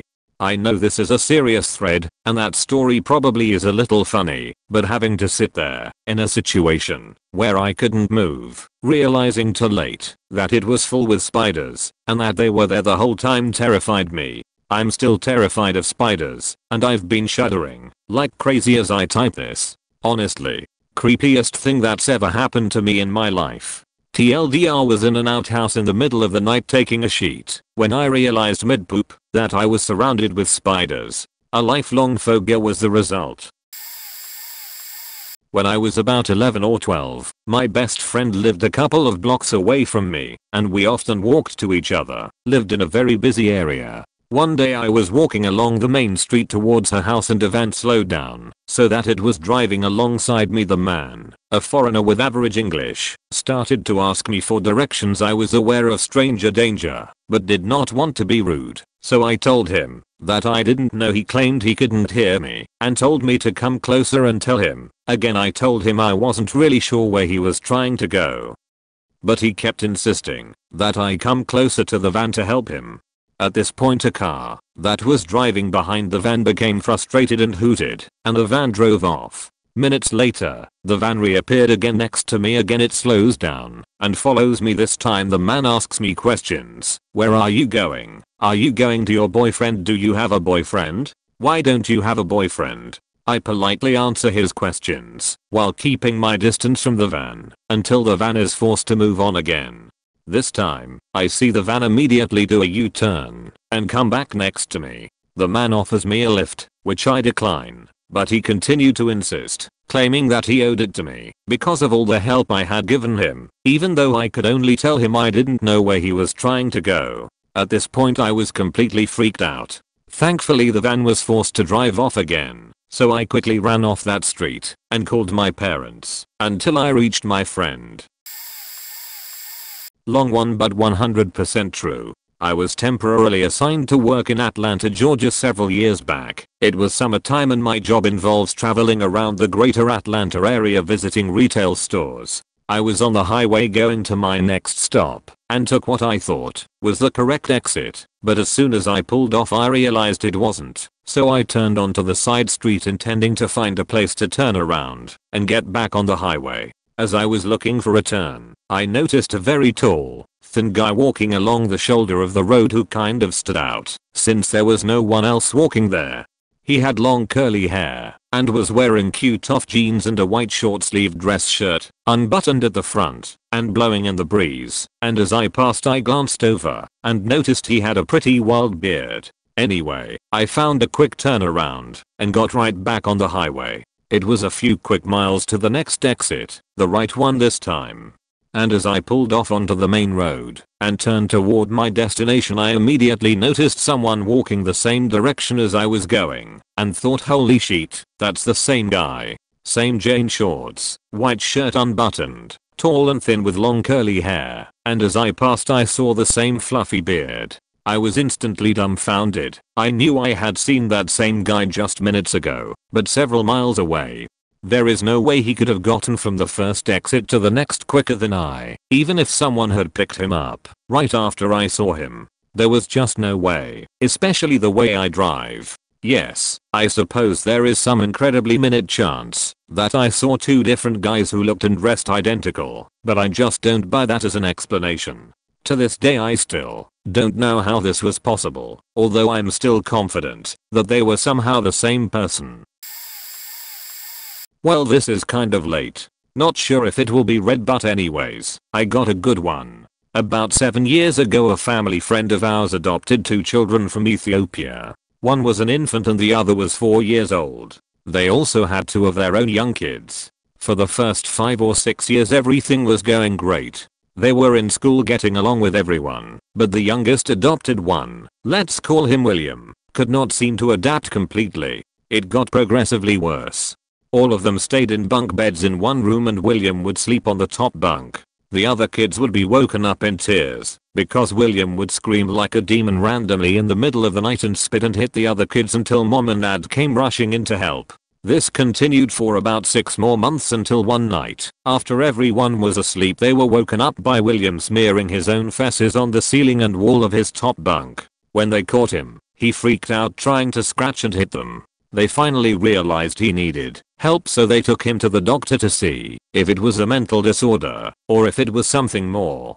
When the doctors would ask him what he thought of his parents, all he would say was, "I hate them. I wish they were dead." This little 6-year-old would say horrible things to them with no emotion whatsoever. The doctors actually convinced the parents to see a priest because apparently they've seen this type of stuff before. And we normally don't believe in demons living in human bodies, but something had to be done. William was getting worse and worse. When they finally visited the priest, they had William and his mother sit at a table in the church with a small crucifix sitting across from them. This is where it takes a creepy turn. William starts sweating profusely, saying, "Get that out. I don't want that here. I hate it. It doesn't have to be here." The priest senses something is up and takes the crucifix into his hands and shoves it towards William and says, "No, William, it does belong here," and shoves it toward him, and William screams and grabs it and throws it across the room and keeps screaming bloody murder until the mom calms him down. He continues to sweat and freak out until the priest and mother come to the conclusion that they should go back to Ethiopia, where they came from, and visit more about his background and where he came from, because there have been cases of cursed children coming from a certain tribe. I'm on mobile, so long story short, sure as shit this sweet little boy ended up coming from a tribe that is known for its witchcraft and curses. The priest in Ethiopia they visited did an exorcism type deal on him. The mom actually recorded it from outside the room. I've seen it and still can hear the screams and phrases coming out of this child's mouth. Like, "Fuck you niggers. Fuck your god, I'm going to fuck your sister." It was awful. I would post it if I had the recording, but I don't. They ended up giving him to a more supporting family for the sake of their other 3 children because they were getting terrorized every night. It broke the mom's heart, but she had to do what was best. Haven't heard any updates from them since. Sorry if this is sloppy. Did it on my mobile. My grandma lived in the Soviet Union until the early 90s when she moved to Israel, and she often worked late at her newspaper throughout the 80s. She would stay there with a few of her coworkers and chat while they were ready to release the following morning's newspaper. So one of those nights, they all left the building, laughing, and went their separate ways, some to their cars, some to walk home. My grandma's house was only a mile away, so she would walk, but it was also in the opposite direction from everybody else's. She felt safe though, because at the time the USSR was one of the safest countries to live in, since the punishment for crime was so severe. So as she was walking home at about 2 AM, she heard footsteps behind her. She was scared shitless. She started walking faster, gradually speeding up every few seconds. Then, after frantically running for a few moments, she stopped hearing the footsteps, and she stopped. She looked around, but couldn't see a thing. Then suddenly a man grabbed her and began choking her with a scarf. She struggled and squealed and got him to release her for a second. She tried to give him her purse, all the money that she had, and begged him to release her. All he did was smile and said, "All I want is to kill you." As she continued to struggle, a man passed by on the other side of the street. The killer panicked when he saw the man, and he ran away, even though the man ended up running away because he was too scared. My grandma got down to her knees, gasping for breath, and struggled to get home. She told me that she actually went to a nearby apartment building first, knocking on each door, screaming for help, nobody replying due to fear. She never walks home from work again and has a panic attack whenever she hears footsteps behind her when alone on a street, even if it is daytime. After my grandma told me this story, I told my mom, and she says she remembers that night perfectly, especially because a few weeks later the man was arrested after killing a few more women, and she found out that this man was my mom's guitar teacher. To think that she was sitting on the lap of a serial killer all this time. It's hard to explain how the roads were set up. When I was growing up, they put a freeway through the residential area there, using the main road that runs east to west. They tore down houses and dug a wide ditch/ravine about 60 feet or so across and 20 feet below ground level. The main road that used to be there was split to run one way on either side, east or west, depending on the side of the freeway you were on. The only way across from one side to the other were bridges every half mile or so. I was about 19, and I left a friend's house to walk home early one morning about 2 or 3 AM. It had snowed, and was that sort of eerie, heavy muffled silence that snowy early mornings tend to be. She lived on the opposite side of the freeway from me. I started home, trudging through the snow. No cars. No people. It was dead quiet. I'm almost halfway home, and I see headlights and a van passes me going the opposite direction. At that moment, I don't really know why, I remember thinking, oh shit, run, and I run like my life depends on it. There's snow, so this isn't as easy as it sounds.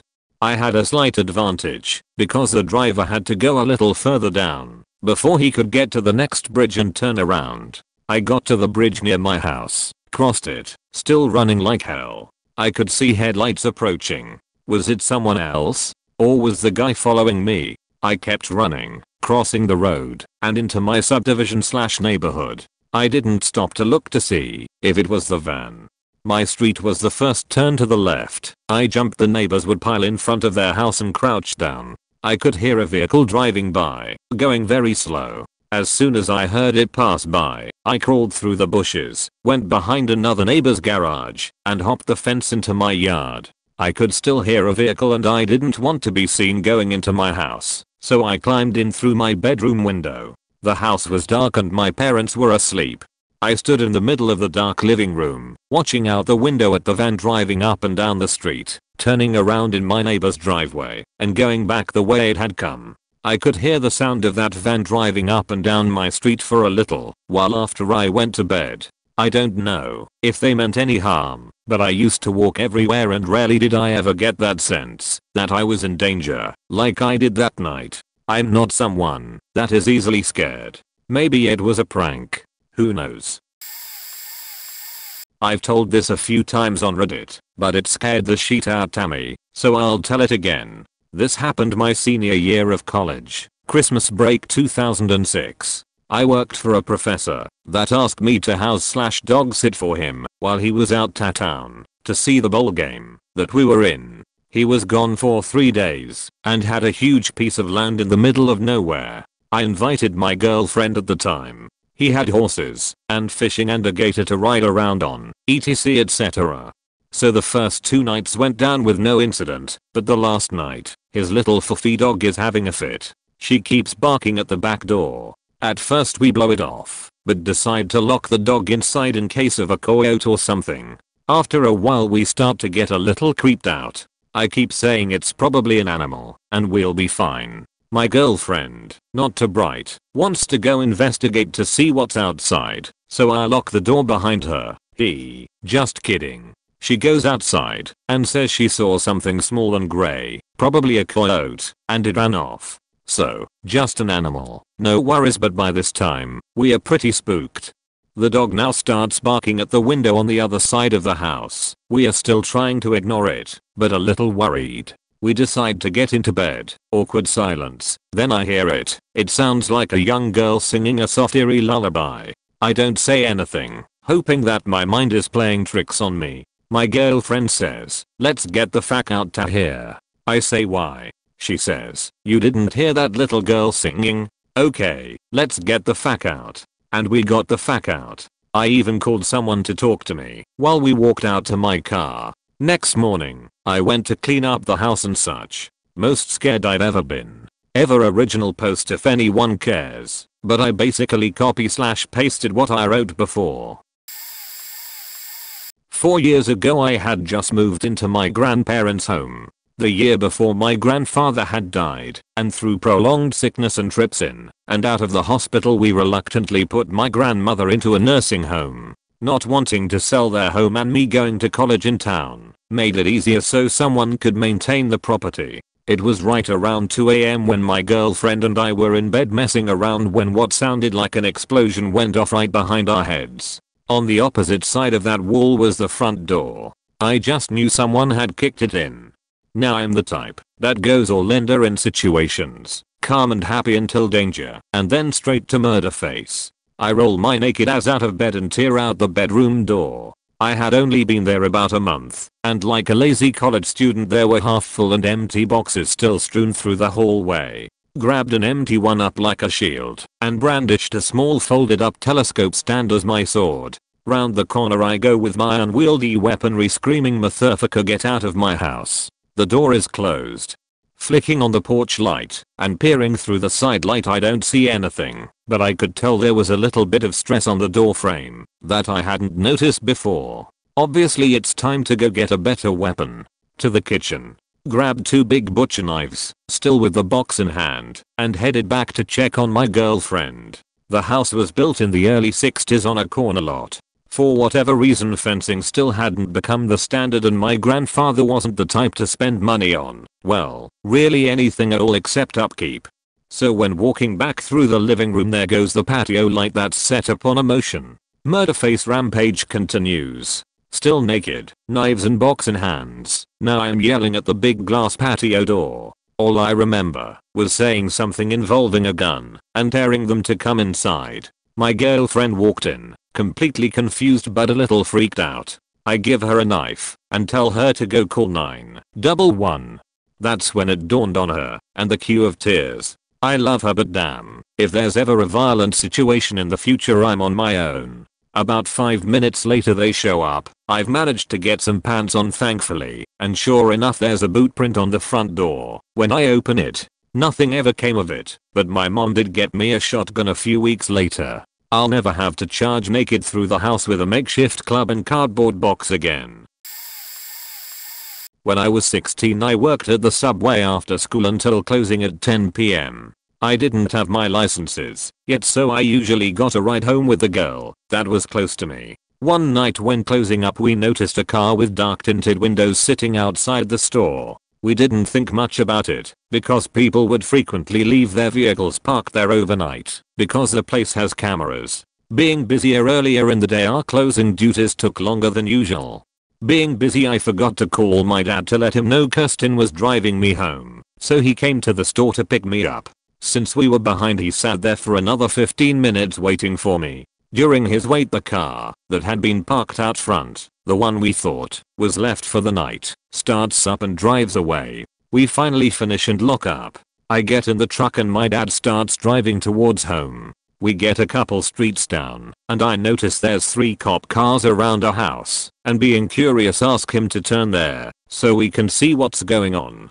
As we drove by I noticed it wasn't a house the police were at, but instead had a car pulled over with the driver out searching the car and the driver. That's when I noticed the car was the same one that had been parked outside the store. As I'm thinking this, my dad says, "Wasn't that car at the subway when I first showed up?"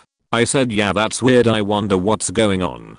Skip to 2 days later, I'm at work and the local cops come in, one of whom my family is friends with. As I was making their food I asked what that stop the other night was about. Intrigued by my question they asked how I had known about it, to which I relayed the events of that night to them. After I finish recounting my story they both look at each other in bewilderment and fear. What I asked? That was when they replied that the man they'd pulled over that night was wanted for 4 counts of rape.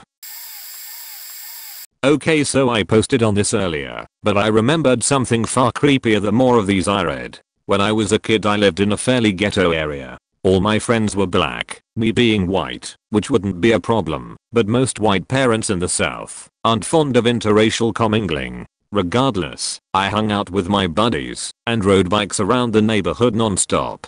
To paint a picture, this is a neighborhood directly next to an apartment complex that was locally faking notorious for crack/cocaine related crimes and murders. The occasional kidnapping. Street lights come on, you better be home or dead motherfucker.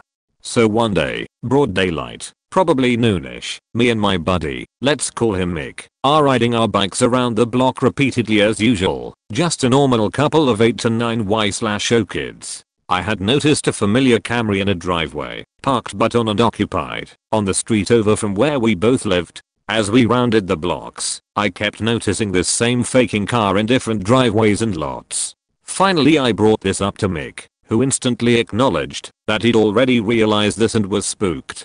We go round the block to our street again, and there's the car, just chilling in the driveway of the corner house. We slowed down and looked at it, asking each other what the fuck was up with it. Then they slowly start backing up into the street, facing us. Eye contact. Time to be hitting the old dusty trail. We meander down the street. Sure enough, they're right behind us. And I mean right faking behind us. We start pedaling our faking hearts out, and we can hear them revving up behind us. Short-lived chase ensues. We ditch the bikes, sprint up mixed driveway and Power Ranger our way over the faking gate on his driveway. They slam on the brakes at the foot of his driveway and this crackhead woman, I mean really, missing teeth, glassy eyes, curlers in the hair, leans all the way out of the window and starts faking screaming at us, completely unintelligible. She yells and throws up hand signs, and they peel the fuck out, never to be seen again. I still have no idea what the fuck it was for, or what she said. Okay, so I'm a day late to the party, but I have to get this out. I've only told 3 people of this, and no one has believed me. Typical, right? Also please excuse any grammatical errors that are here. I'm too lazy to go through and correct them. During the summer of last year I had just got my driver's license, meaning I would get to hang out at my girlfriend's house a lot later. About 3 weeks after we got out from summer break, I would be at her house until 1, sometimes 3 in the morning. We live in a fairly good neighborhood with almost no crime, exception being drugs. Most of my classmates smoke a lot, so there was definitely business being made somewhere. Anyway, I get home at around 1 AM. Now my street is poorly lit except for an older street lamp at the end of the block. I pull up, turn off and get out of my car. I get to my doorsteps and look to see if my car has anything wrong with it. Out of the corner of my eye, I see a guy standing under the street lamp in the middle of the street. I think, wow, I wouldn't expect a dealer to be over here. So I make sure my car is locked, go inside and lock all of the doors and windows, just to be safe. 2 days went by, and I hung out with my girlfriend again, until around the same time. I pull up, and I see the same guy under the same lamp, only close to the middle of the street. This piqued my interest, but I didn't plan on dying, so I locked everything, and played Halo with some friends online. One of them is a heavy smoker, and I asked him if there is a dealer in my area. He said that the only dealers were near the school. At this point I'm worried. I get off, and go outside to see if the man is still there. I grab all of my black clothing to help blend into the night. I walk outside of my house, and the man is still there in the same position. Note I've taken karate for 10 years at this point, and was on my school's track team, so fight or flight would be even for me. I walked towards the guy, and made it about 20 feet in front of the guy. The guy was dressed in dark, and pretty dirty clothing. The guy had his hood up, and was looking down, so I couldn't see his face. I loudly ask, "Are you okay?" The guy doesn't even flinch. I walk up a little closer, around 10 feet. The vibe I got from this guy was hands down the strangest vibe I have ever gotten. I got a cold feeling around my body, and I got pins and needles in my feet. I don't say a word for about a minute. I study the guy to see if he is carrying anything. I didn't notice any weapons or drugs, but what I did notice scared the shit out of me. When you stand close enough to someone, you can generally see their chest move from breathing, even if it's a small breath. This guy had no chest movement. He wasn't faking breathing. I can feel my adrenaline kick in. I decided to get away from this guy. I turn my body sideways, so I can run, or fight at any given moment. I said to the guy, "Have a good one," and I slowly walked sideways looking at him. I'm around 1/4 to my house when this guy looks up. I was too afraid, so I hauled us back to my house and locked everything I could. I'm so frantic I can't sleep. I ran to my room, locked the door, and sat on my bed horrified to move. 30 minutes later I hear this loud crack sound by my front door. I figured it was my mind messing with me and went to sleep. My dad comes to my room at 5:30 in the morning. He yells, "Wake the fuck up," and I wake up scared shitless. He walks over to me, looks me dead in the eyes, and goes, "Where is the faking lamp?" I ask him what lamp, and he yanks me out of bed and takes me outside on the patio next to my front door. I see chippings of brick on the patio, and a hole where the hanging lamp once was. I'm pissing myself at this point. I shrug and say, "How should I know?" He mumbles to himself, tells me never mind and apologizes, which is weird of my dad to say sorry, and walks inside. He comes home later that night with a camouflage security camera, nails it to a tree pointing at the door, and it takes a picture if there is movement in front of it. He never checks the camera, so I still come home late. But after that, I've never seen the guy by the street lamp. My dad patched up the hole in the wall, and the other hanging lamp next to it still stands. Fuck high school. TLDR, see some creepy guy at night, and a lamp dies in the process.